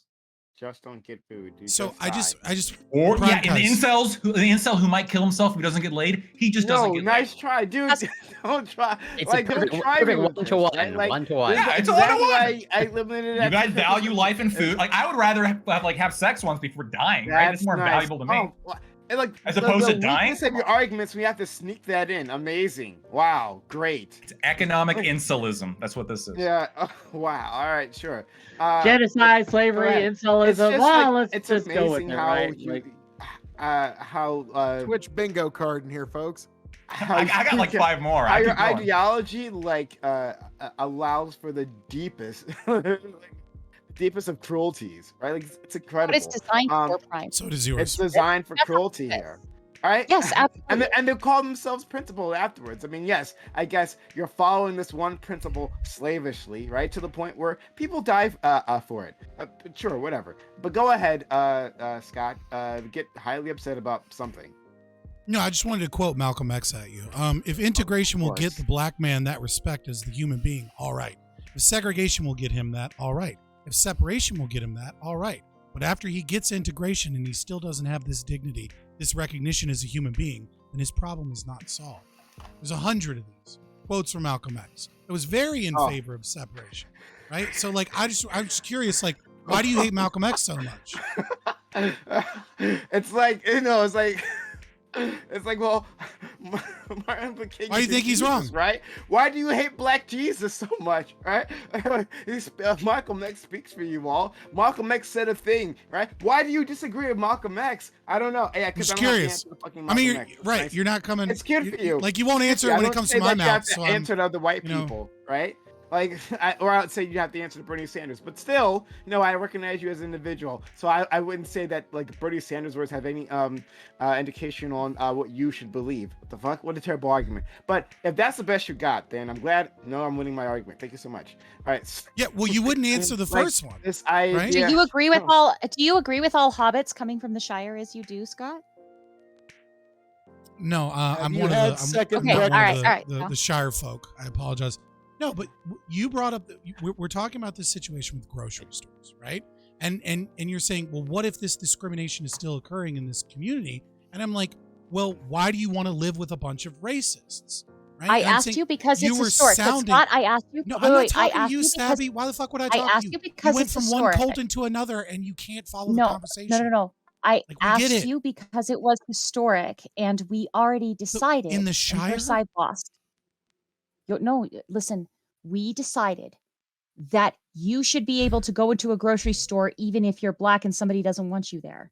And we already fixed this part. There's still way more to fix, and we're going to get it fixed. But If you your could argument cast already any fucking spell, lost. what That would doesn't it make be? any sense. It's just Why- it's just, why do like, you- there's no reason to Why, engage. with why, it. why do you want to be in a racist town, right? Why do you or go to a place that doesn't want you? Because the services that they have there are better. Because access to capital there is greater. That's exactly why you would do that. That's So exactly why you black want to families stay in do a that town where all the everyone time. is because racist. because they You can't want to say no. change that town, and yeah, and thankfully, right? I think that every black individual, every black family, is the hard work for people like me to still be at the neighborhood. The neighborhood that I live in, right, used to be white, but then black people started to move in there, and then there was a lot of trouble, and there were clashes between individuals. But because of that hard work, we're in a better place now. That's exactly why. Because where you were sucked. This is a better place, or at least has more opportunity. But why do you? But see, the thing is that don't you think it would be better to change the town if you can actually see who's racist out front, as opposed to the racism hiding because the government makes it illegal? Fine, I'm not. I mean, I don't understand why we're. Don't you want to making- see the racists for who they are? The people that put up Yeah, you white can do only that while signs? living there. Yeah, sure. You can do that, but you have to live there within that community. So yeah, I would want them to not be racially discriminated in terms of housing. Personally, I But you're prefer not it. talking but about what I'm I saying. still- Scott, I prefer that they still hold on, have hold to on, be hold on allowed one to let them in. But Scott, I get what you're saying, right? Like Mhm. you're saying that you want to have, if someone's going to be racist, right? You want to be explicitly so rather than 100%. implicitly so, right? Yeah, that's fine, okay, but still, right? Like I want that explicitly racist person to have to give up their fucking house, right? They're selling their house, right? I'm buying their house. Yeah, you can be explicitly racist. You can call me the N-word on your way out the fucking door, but I'm taking the house. Right, but they're not gonna now. They're just gonna do it from behind. They're gonna find a way to not sell you the house. Except that we have laws. But what you're saying that they are going to try to break the law, so don't make a law. Okay, well that's an argument. I disagree with that argument, but whatever, right? I mean, Like, let's And just say we're talking about a homeowner, right? Let's say we have a racist white person that doesn't want to sell to black people, right? They're vehemently racist, but the law makes it to where they can't sell to, right? In situation A. And in situation B, in situation A, the law makes it to where they have to sell and put up like the best offer. They can't discriminate against you. But in situation B, they're allowed to discriminate against you. In situation A, what they do is they get another person to make an offer on the house that's better than yours. They tell you that your offer was rejected because someone made a better offer. They work with that person for a while, and then that person just dips out. This happens all the time. But in situation B, they go, I don't do that because you're black. And everybody knows that they're racist. They're out in the yeah, open. You but can hold on, affect that change.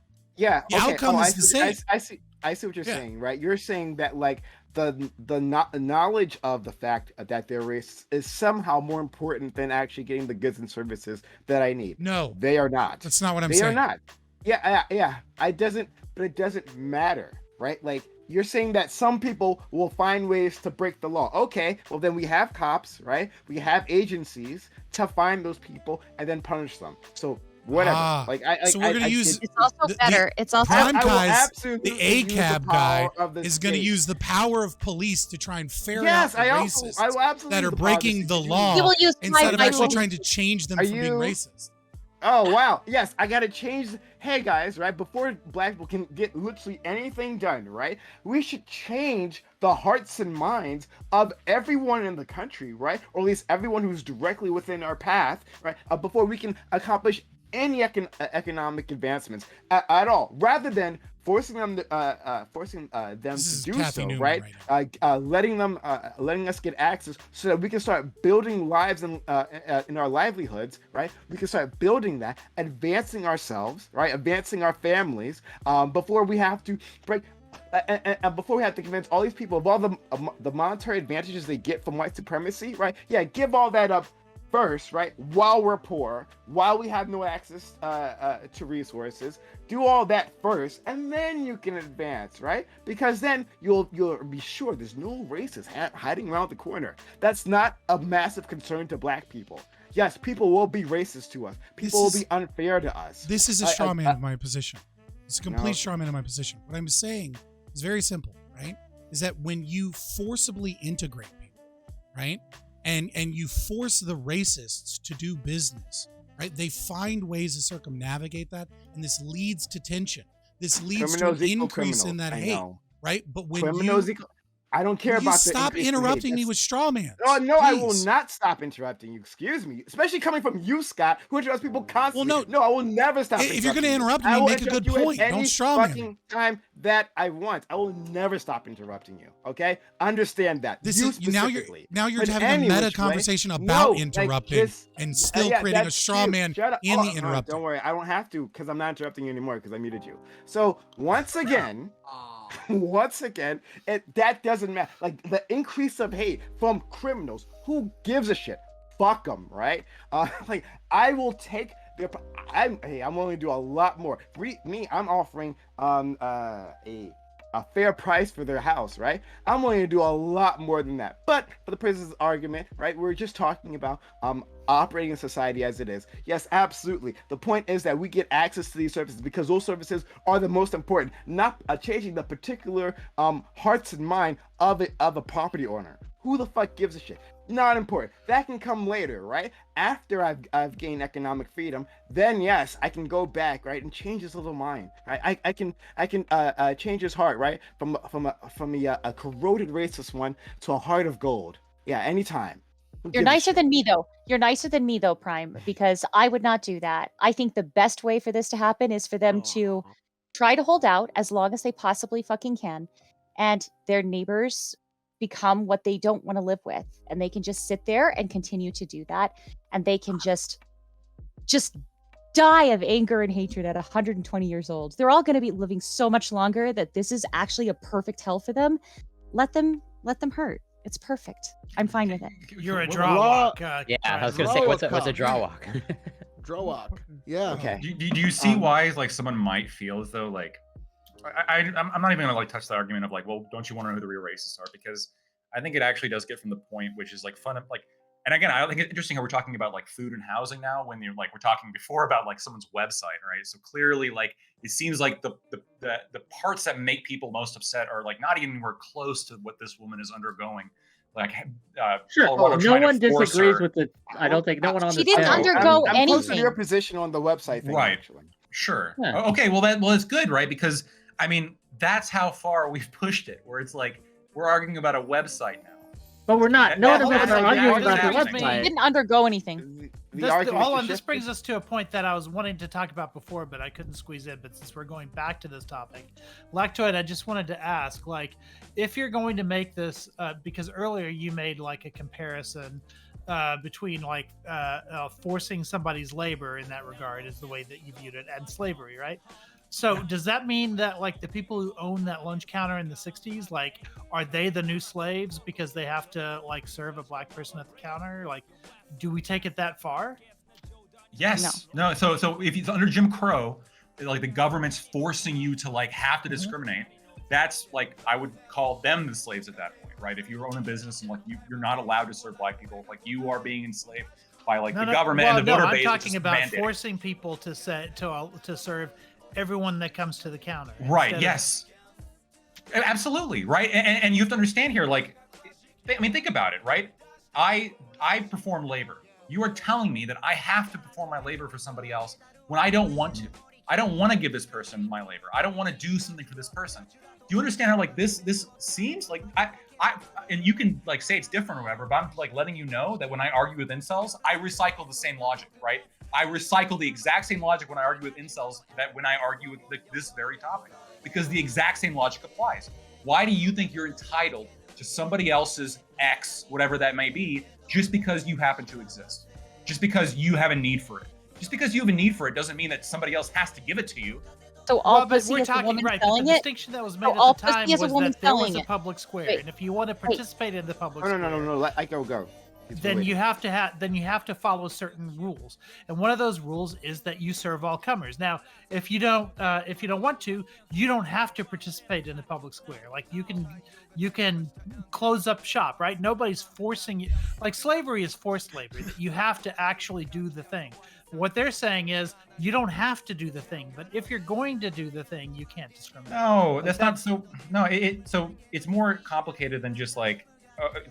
Also, Okay, slaves so didn't get paid. so for and these people are getting so paid. for example, right? So like Yeah. Do what we say or close your shop. You don't think that's a wee bit of yeah. So that like forcing somebody to like lose their property or forcing them to that level of inconvenience, whether that be bodily harm or whether that be property harm, is absolutely force. One example of this, like if we want to go way back, is like how the Spartans treated the Helots, right? The Helots were absolutely the slaves of the Spartans. And the Spartans would come down every year or every month or whatever it was and like take all the grain from the Helots. The Helots could leave. They could actually leave the area because the Spartans were not actually constantly patrolling the Helots. They weren't watching the Helots most of the time. They just came down like by every once in a while to grab all their shit and leave again. That's really the relationship was. Just because you can, but the part there that makes it slavery is you have these Helots that are working, they're doing this labor, and they don't want to give it to the Spartans. It's their shit, right? So every once in a while, they revolted and the Spartans came and like kicked their ass as usual, like that's what happened. But just because you can undergo the inconvenience of like somebody else like using coercion to force you off your shit doesn't mean that like, oh, well, you really had a choice in that. Because you don't, right? You are like, you're actually like being attacked. That sounds a bit like saying that like being economically destitute is itself coercion to anything that you have to do as a result in order to remedy that destitution. Because destitution is merely a state of not having something. It's not somebody else doing something to you, right? Like me not having your labor is not like it's not like aggression in the same way of like me punching you in the face, because one is me actually like hurting you, and the other one is me withholding something I absolutely have a right to withhold, whether that be my labor, whether that be sex, right? This is why I'm saying the incel argument, the incels are like, well, the women are actually aggressing upon us by not giving us poon. Well, sorry, buddy. Like, you don't have a right to somebody else's poon just because you need it. So hold on there, Lacto. Let's not Flip get it. I like that. Positive. The positive quickly, rights I of was trying poon. to address that earlier. Can I just address that really quickly? Go ahead, Stab. Lactroid, I really, really, really, really need to know why the hell you are comparing a business where a service is offered to women having consensual sex for fun. Are you trying to imply that all sex is women selling it, or no? Because so both could be commercial, right? Like, look at this. This is my question for you. A prostitution, like a brothel, should a brothel be allowed to discriminate based on race, or is that like horrible? You're allowed to refuse the right to service to anyone, but you're not allowed to discriminate on the basis of race. No, my point remains. Why are you comparing women having sex consensually and dating to a service being offered that somebody can buy? Because the service doesn't have to be like whether or not you buy it or not. It's merely giving a service. I would say that people should also be able to discriminate based on a voluntary service or a charitable service that they give. But if we want to make them both commercial, we're talking about like giving somebody food, or like any other service, like let's say a massage, right? You can't discriminate based on a massage. Let's go to the brothel example. Is anybody here willing to tell a prostitute, no, sorry, you have to sleep with that black man, because if you don't, ultimately you're violating the Civil Rights Act. You're not giving this black man equal opportunity to engage in like the market or whatever. You're part of the public square, right? You're part of the public square. You have to fuck anybody who comes in, but you can't discriminate based on race. Are you guys willing to bite that bullet? I was just waiting for you to go ahead. LBJ was thinking when he signed it. Yeah, absolutely. Any woman can say no. A woman can say no to anybody she wants to for prostitution. She can just be and like, I'm I don't saying want to anybody whatever. should be able to say no for any reason. I'm just Really asking quickly. for that right. Really quickly. You once again pulled it to prostitution. You were talking about dating and incels, and you are insisting that vagina and sex is some commodity. And it's really fucking fucked. It can be. Of No, course it it's a is in many What commodity. the hell is wrong with you? Penis is a It commodity. absolutely is Of in course, many cases. you can buy and sell it. It is a commodity. Let's not kid ourselves here. There's an entire hold on. market. Not is penis, literally We've had economies sex of scale, workers quote unquote on baby. these panels all the Economies of fucking time, scale. arguing that should be a legal commodity in the Yeah. United States. Like, what do you mean? Of course. Of course, That it's a if they want commodity. to sell sex, they can. Yes, a and- commodity. And what we're saying, Hey, Hey, baby, you what want we're to saying smile a is grade that curve, or your what- ideology or your positions will lead to them being forced to have sex with people they don't want to because they've turned their body, their vagina, into a commodity that they're using in a business. Yes. Why is like everybody like so uncomfortable with like a woman having to like not discriminate when it comes to like that labor, but all of a sudden with every other labor, no one is saying like, look, we're all with you on the website, right? Expression thing. We're all with you on that, I believe, right? At least I am. Just don't act like I'm crazy for like wanting people to own their own labor. We've already established, and part of the argument today has been certain certain services and things are at different levels than others. So like healthcare, water, food are not the same as things like websites, sex, and other commodities that might be out there, right? We could agree on that. No. So ultimately, going back to like the subjective. Give me that. Because going back to that like subjective value conversation we had before. Ultimately, like what we value is going to be like an independent like determination.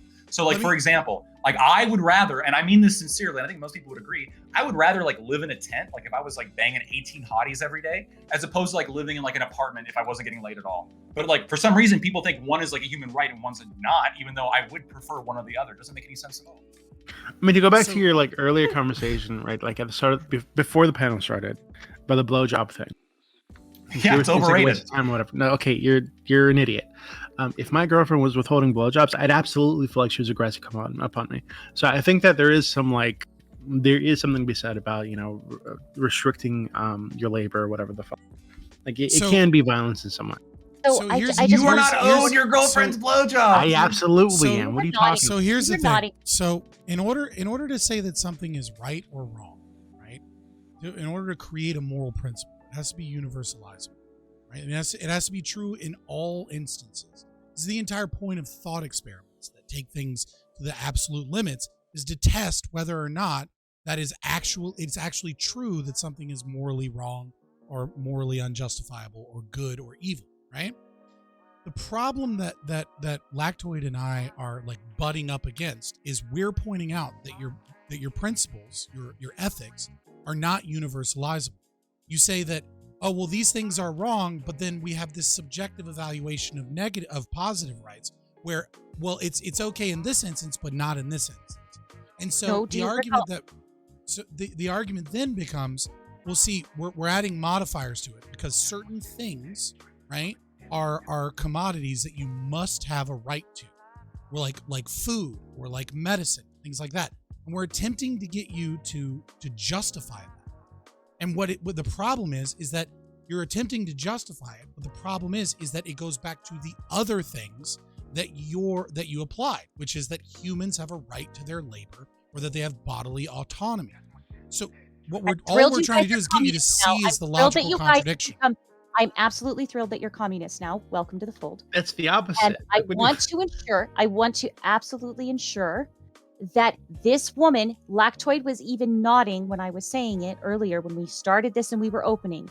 This woman has a right to not have to do this website for people because it goes against her religious beliefs.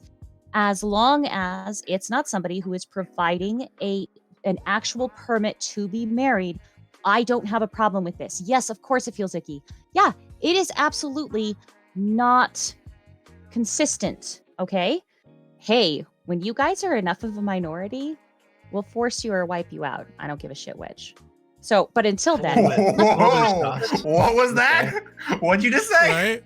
I think it's actually TOS. That is like actual Kulak, not like that's what exists beneath all the woke liberal lefty bullshit. Okay, it's literally, hey, we're gonna. If there were less of you, we'd kill you. Pretty much. Wipe you out from the Discord, she meant. No. And here's how we'll do it. No, I don't want to go down this. I'm going to mute everything because I don't want to. We're just going to do what Lactoid. I'm on a fucking list. Like, Stabby, real quick. I'm on a list. We're going to take their food and we're going to hoard it and they're going to die. I don't need this as ammo. Right. Hold on. We're going to take what Lactoid and Scott and Doobie all said about all of their little planned communities to make sure there was nowhere to live, no food, no hospital accommodations for certain aesthetics, and we're just going to apply it to you. I just muted it on my You just now said it. All right, so I'm glad that you totally ignored the entire discussion to say that you're waiting. You can't wait to have the power to make the trains run on time. No, that's exactly what you thought. Exactly what you said. Shh, I get it. You're a fascist. Set that aside for a second, right? Again, the point is that is a moral or an ethic universalizable? If it's not, then you're not logically consistent. It's a negotiation. I already said that, and you No, agree. this is the dialectic. What It's if there's no illogical. hookers in the town? You're denying here's what logic. it's going to boil down to. Scott, here's what it's going to boil down to. Who has the right to force others to live the way they choose? The Christian forcing everyone to be a Christian and behave that way, or the gay people forcing all of the Christians to live their way? Neither. No, we have to negotiate in the center. Neither. Exactly. So, No, if we that's have not what you're to negotiate, advocating. You're advocating you've forcing already people to fucking- live a certain way. No, because I said she doesn't have to make the website, but you also cannot deny a permit to be married. That's pretty fucking clear. That's a false we're all dichotomy. You're yeah, talking we're about all on the board with state. that. We're all on board with Is like Scott on board you with have that? to Is- give is a. Scott who's ignoring it. Scott, are you on board with that? What the fuck are you talking no, about? Scott- I no, Scott's on literally board with it. told No, I No, literally put her on told the you website. before. I've already defeated this argument, but again, you're not paying attention, right? It's a false dichotomy because in one instance you're talking It's about not. a private citizen choosing not to do business with Just another accept it. private citizen, and the second one is a person working for the state. It's too deep. Right. You gotta I've already say it. accepted this. I just Okay, showed you why beautiful. it's a false So that's dichotomy. the negotiation, because then nobody That's not is a trampling on negotiation. anybody else. Yes, it is. No, that's not It is. because it doesn't Because apply you to the other enforce things you've already your argued in viewpoint. favor of. You cannot enforce your stupid fucking schizo beliefs on other people through the law. You just Okay. can't. Wait, but you're advocating. for You're the doing one doing No, that. No, I'm not. You're the Because one Not- not in advocating the specific using the law example. to enforce. We're to just saying enforce not people's enforce beliefs. the law. You That's can't all turn we're a doing. person away from a hospital for being black. You cannot starve a person for being Well, black. this Not- could be your irrational schizo belief that you're forcing on other people. This is the point that's being Yes. made. No, this is the federal government forcing you to live this way. But you So if the you agree federal with this. government does it, You it's agree with okay? enforcing What the with fuck are you forcing your talking beliefs about? on other people. Just admit that. It's okay. I'm the huge minority. It's great. I love it. Okay. Okay. That's wonderful. All right. So we're gonna have to. When move on. there are very little of us What and are you can you- just murder us, I'm sure you'll be very happy. Okay. I get you're a let's fascist and you're move happy on. about I it, but think your we'll all arguments are be stupid. super obedient because you're so afraid of all of the things coming for you, and it's nothing that's even hurting you. I think it's hilarious. It's great. You'll all be very obedient. Good little Okay. boys. Okay. All right. Like Genocide, Napoleon said, when your enemy slavery. is making a mistake, real don't quick, interrupt We're us. going through Real everything. quick, real quick, Fed real quick. can force Mommy this. dom energy doesn't really work if you're retarded. No. It's Uncle Sam. That is not a mommy. That is like that Okay, old but we're man. not talking to Uncle, Alright, Uncle over Sam. here. We're talking Over to here. you, He's going to one of the be- people behind Uncle Sam, puppeting Uncle Sam, and say, "Hey, Uncle Yeah. Sam, do this. I agree with you doing this, Uncle Sam." We're saying, "Hey, Stabby, don't agree with Uncle Sam doing this. Welcome Tell to the Uncle Sam not to do this." Right? So you agree with Uncle Sam doing this. This is why we're talking to you about it. Yeah, I do agree with him. Okay, then stop diverting to hey, it's Welcome the to- law, or it's this is just how the No. government operates, or it's Uncle I Sam. think It's that the you. Fed- It's I your think that belief the Fed- system Stop. that you I are think the forcing Fed- upon other people. That Doobie. you're okay with the government killing people for disagreeing with. Doobie, I think the Fed should absolutely be able to protect the woman who does not want to make the website. I also think the Fed has every right to protect the lesbian couple who wants to get married. Nobody And disagrees this with is a way this. to do both. And the Come back restaurant to this. owner And who you doesn't want all to serve. all right. We're Great. disagreeing great. on So other- we God. don't. We don't. When the Fed doesn't do disagree that, overthrow with it. everything. Okay. All right. Okay. Let's just. I think we Stop got it. before she gets you We've kicked done off it. of Twitch. We've done it. Thank you so much. Okay. All right. Thanks all so much for everything. Let's guys, if you've been enjoying this content, hit that follow button if you've just found this. All right. This was a lot. But hit that follow button any which way, all right? Give us a pity follow instead. Especially social and chat. For our social media, we got a lot of it, right? We're on Twitter, Discord, TikTok, and YouTube. Like, comment, subscribe. Helps us out a ton. Also, consider subscribing to this channel. That costs money, just $5. But it supports us a ton. You get our email to get ad-free viewing, and you'll be putting me through the torture of talking to these guys for another fucking week. And so I'm sure one of you guys will like that. So, yeah, support this channel. Usually I'm not perhaps just PrimeCaye's in this community to help us out. We do need your help. Without that, this all goes away. We cannot sustain without your assistance. So, consider helping out the channel. All right, I'm going to give an outro to all these great individuals, but we are not done. The content does not end. And we have more content for you. We are going into open walk-on panel. And maybe a few of these superstars here will join us. All right, we'll start with one of those superstars. Hey, Zonia dead. Well, Zonia's a superstar. I'm sorry. Zonia dead. Thank you for the 20-month resub. Resubs help too. Thank you, Zonia, for sticking with the channel for so long. If we get 2 more individual people, we can start ourselves a hype train. Consider doing that. We do need the assistance to keep this channel up and running. Sub to the channel, gift bits, or gift subs. Okay, so we'll start with our friend Desperado Sensei. Thank you for giving a sub to the channel. Hey, to CMA Gruder, who's always around that here. was rough, Thank you so boys. much. For that, if we get one more person who supports the channel, who subs, gift bits, or gives subs, we can start ourselves that hype train. Oh, XFix has done that. Thank you for that kind resub. 9 months stream baby delivered. Stuff to Prime to save us all from. Oh my God! Stop. Okay. Thank you. I'm actually just delivering more ANCAP to you all. ANCAP delivery mechanism. But CMA Good, thank you for giving us up, for paying for this sub. Okay, we're gonna do the thing now. I don't do that shit on my channel. We're going to give an outro. But we're at level 1 hype train. Let's get to level 2 hype train if we can. Sub to channel, get bits of gift subs. Lactoid, there you are, right? A superstar, right? Lactoid, thank you for coming through. I always like having you here, even when you are defending racial competence. Defending lacking people that look like me out of neighborhoods. I appreciate you. Or all your medical care. Yeah, Prime, I would never do something so horrible. I assure you, I never would. You would defend a person in court if they didn't, though, right? It depends how much they're paying me. Fabian's fans should have to pay you. Like if they can pay you $10 overall, you have to apologize to Fabian for muting him. Indeed. All right. That's what you should say. All right. So you'll get $10 fast. Yeah. No, so thank you, Prime, and thank you to everybody who spoke with me. Very entertaining panel. I'm glad we got to talk about something that's super up my alley and super interesting, and something that I happen to hold very strong political positions about. I am Lactoid. I am the anti-incel. If I never get poon, it is my fault, and I will work to try to be better. If you like what I had to say, you can find me on Anti-Communism United on Discord, Twitch, and YouTube, or you can find me on Anti-Com United on Twitter. I'm working. I'm pretty active on everything, so check me out. Okay, thank you so much. But I won't force you to if you don't. I'm not gonna. Okay. Thanks so much, friend. I mean, I can. If I can ever, I'm a friend, but I can't go to your neighborhood, right? Okay. Thanks so much. We're at level 1 hype train, 70% done. Help us reach level 2 hype train. We're almost there. Sub to the channel, get bits of gift subs. How we power this, or resubs count as well. And 2 minutes up on the clock. Scott, thank you. This was not one of our chill weeks, but still, I'm happy to have you here as always.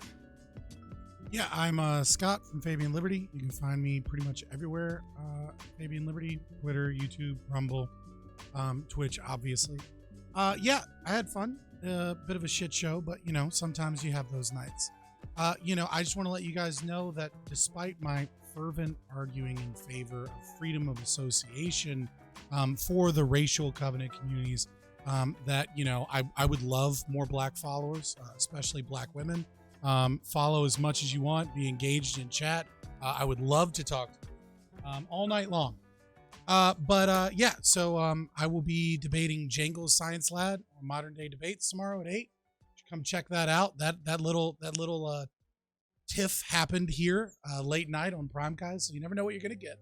So definitely watch, and do not donate money to PrimeCaye's in the interest of me not being muted. Donate because you like the content. But don't do that because I actually love it when I get muted. Because it only happens when PrimeCaye's is running away like a scared bitch. It never happens because like I'm actually being egregious.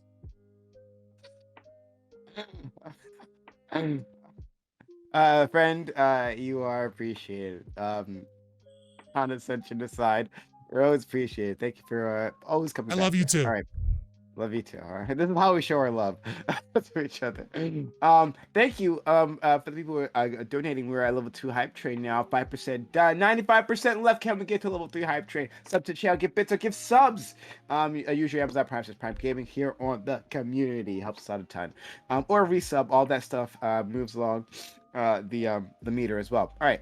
We'll go to our friend Corey Campbell. Corey, you weren't as bombastic as usual. And I had a topic that was up your alley, the biology, the toads. I was like, Yeah. this is for Corey. Well, I apologize. I can, it's not surprising that I let people down. That's just my thing. But I can only speak for myself. Like I found this panel entertaining, but I will fully concede I probably was not the source of the entertainment. I was totally, as usual, sitting back and being a voyeur, typical, Corey behavior. But I still am, as always, grateful and appreciative to be on here with these familiar and fine faces. And yeah, you can find me on Twitch, twitch.tv, Corey Campbell 84, and on Twitter, Instagram. In honor of Corey Campbell. And yeah, as usual, Doobie, Phil, KOE, iCow, and Whick, and Stabby, and Scott, and Lactoid. Always a pleasure to be here, and love you, Prime, as always. Can't wait to be back. Thank you. Jeez, Corey, don't. And you'll always. It's so will be mean. back. If I can keep having you, I enjoy having you around, even when you're just sitting there looking pretty. Okay. All right. Thank you so much. It's the best I can do. I promise you. Level 2 hype train, 18% done. Can we get to a level 3 hype train? Jeff missing the clock. Well, we're running the boats, trying to help us out by gifting or subscribing for another month. Thank you so much. 30% done. 70% left. Can we get to a level 3 hype train? Sub to channel, give bits or give subs. We're moving along, right? But 2.5 minutes on the clock. Let's start with let's go Stabby. Stabby, thank you so much for coming through, right? Like however appreciative I am of you being here, Scott outshines me. Okay, Scott the whole time was DMing me, thanking me for my kindness, for the pleasure, right? And I'm like, dude, you don't have to do that. Like, we're homies. I got you. All right. So Stabby, thank you for making his dreams come true. Do you have anything else you want to add? Yeah, sure. Definitely subscribe to Prime. At least follow if you can't subscribe right now. Just so you know, you guys can find me on a Discord called the Fifth Estate. There are the 4 estates, of course, that we talk about post-enlightenment. We are the Fifth Estate.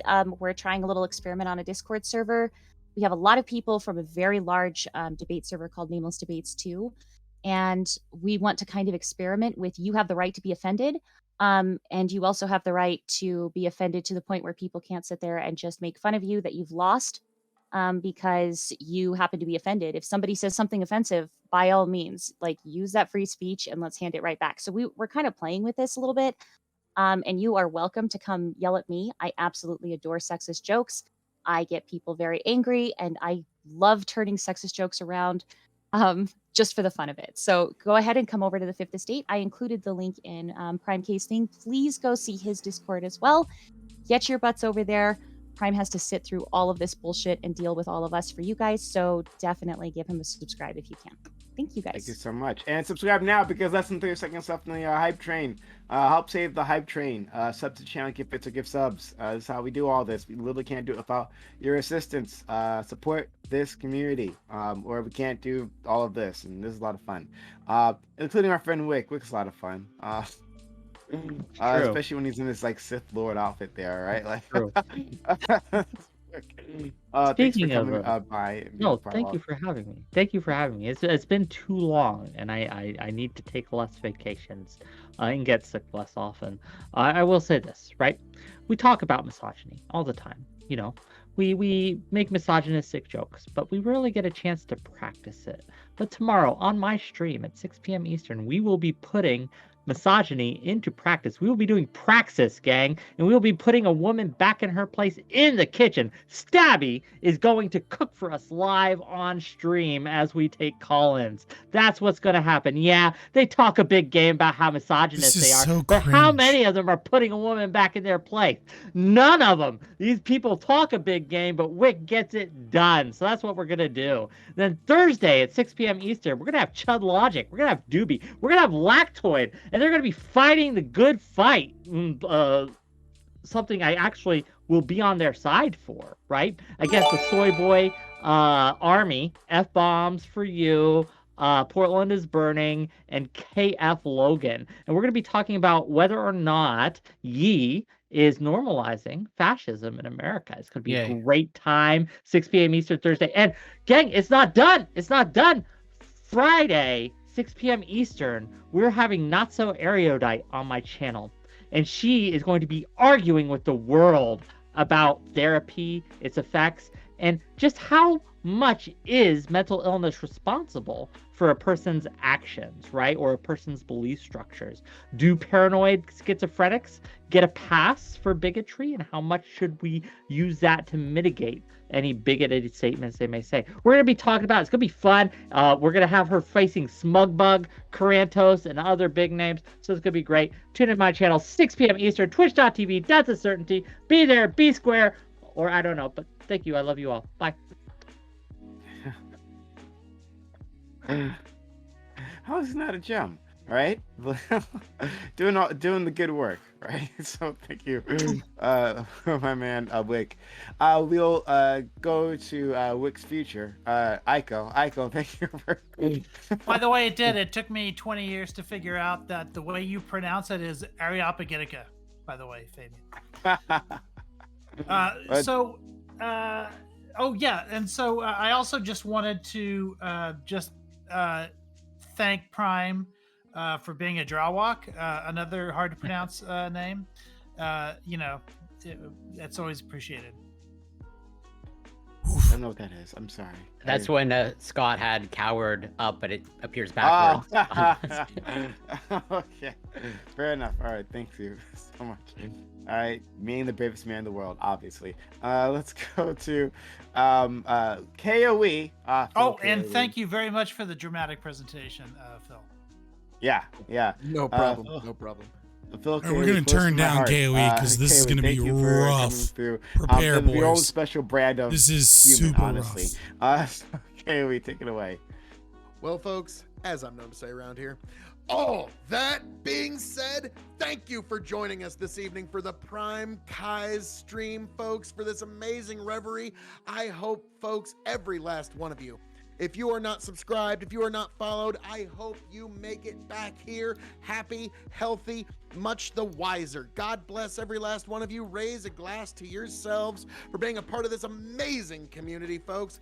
I can't wait to see you back here. We will all be back here, folks. I am Phil KOE, the King of Extreme. You can find me, of course, at KOE Nation on YouTube, TikTok, and Twitch. I hope to find you there, and I hope to find you there as well. Happy, healthy, much the wiser. But Prime, thank you for bringing me on this evening. Thank you for having all of us. Thank you for hosting this. Folks, every last one of you, please subscribe, follow, make yourself a small part of this story, the PrimeCaye's story. All of you are part of it. Let's make it keep on going. And with that, Prime, thank you. God bless you. And I yield. Thanks so much. Get him in a kitchen. Fuck. You're next, KOE. I made a mistake though, right? Because Dude, it's so rough. Doobie's next, so literally the opposite of this energy. Doobie. Oh wait, our before you Dark do, Lord- just let me ask quick. Lactoid, can you stick around for a minute after panel? Absolutely. Our Dark Lord and Savior, Doobie. Thank you also. God, for promoting racial comedy. It is SNL tier Amazing. comedy. Thank you for being here, right? Oh, it's not so for mean, any but so opinion you might have true. espoused, but for always being a part of the community. Except for when thank you for Jay having me. writes jokes for the other guy. Yeah, Oh my God, I can't think of his name. Go It's amazing. him up at his Discord server, right? Biggest politics Discord server there is, and most bombastic. All right, so check them out, but be prepared. All right, so we will continue on to our open walk-on panel right after this. Anyone here is welcome to join us, but if not, that's okay. Thanks for bringing your time, your energy, your knowledge, and your passion in my community. I really appreciate it just as much as I do. Have a good one. Oh, it was a Goodbye. Peace. I'll deal with you in a minute, satellite. Nice. Nice. Well, that was fun. Always it fun. was. That was a lot of fun. That was. Oh, Lord Almighty. Fuck you, Corey. If anybody's ever mad at Doobie, Not- you not have for to anything remind in particular. everybody of That's fine. I don't discount. take it personally. Yep. No, you should Oh, actually. frogs. Oh, Lactoid. I am making a run for president in 2024, and you are in my short list for potential attorney general. You just watched a clip from our Twitch channel, Fabian Liberty. If you like content like this, please like and subscribe here on YouTube, or go ahead and give us a follow on twitch.tv/Fabian Liberty.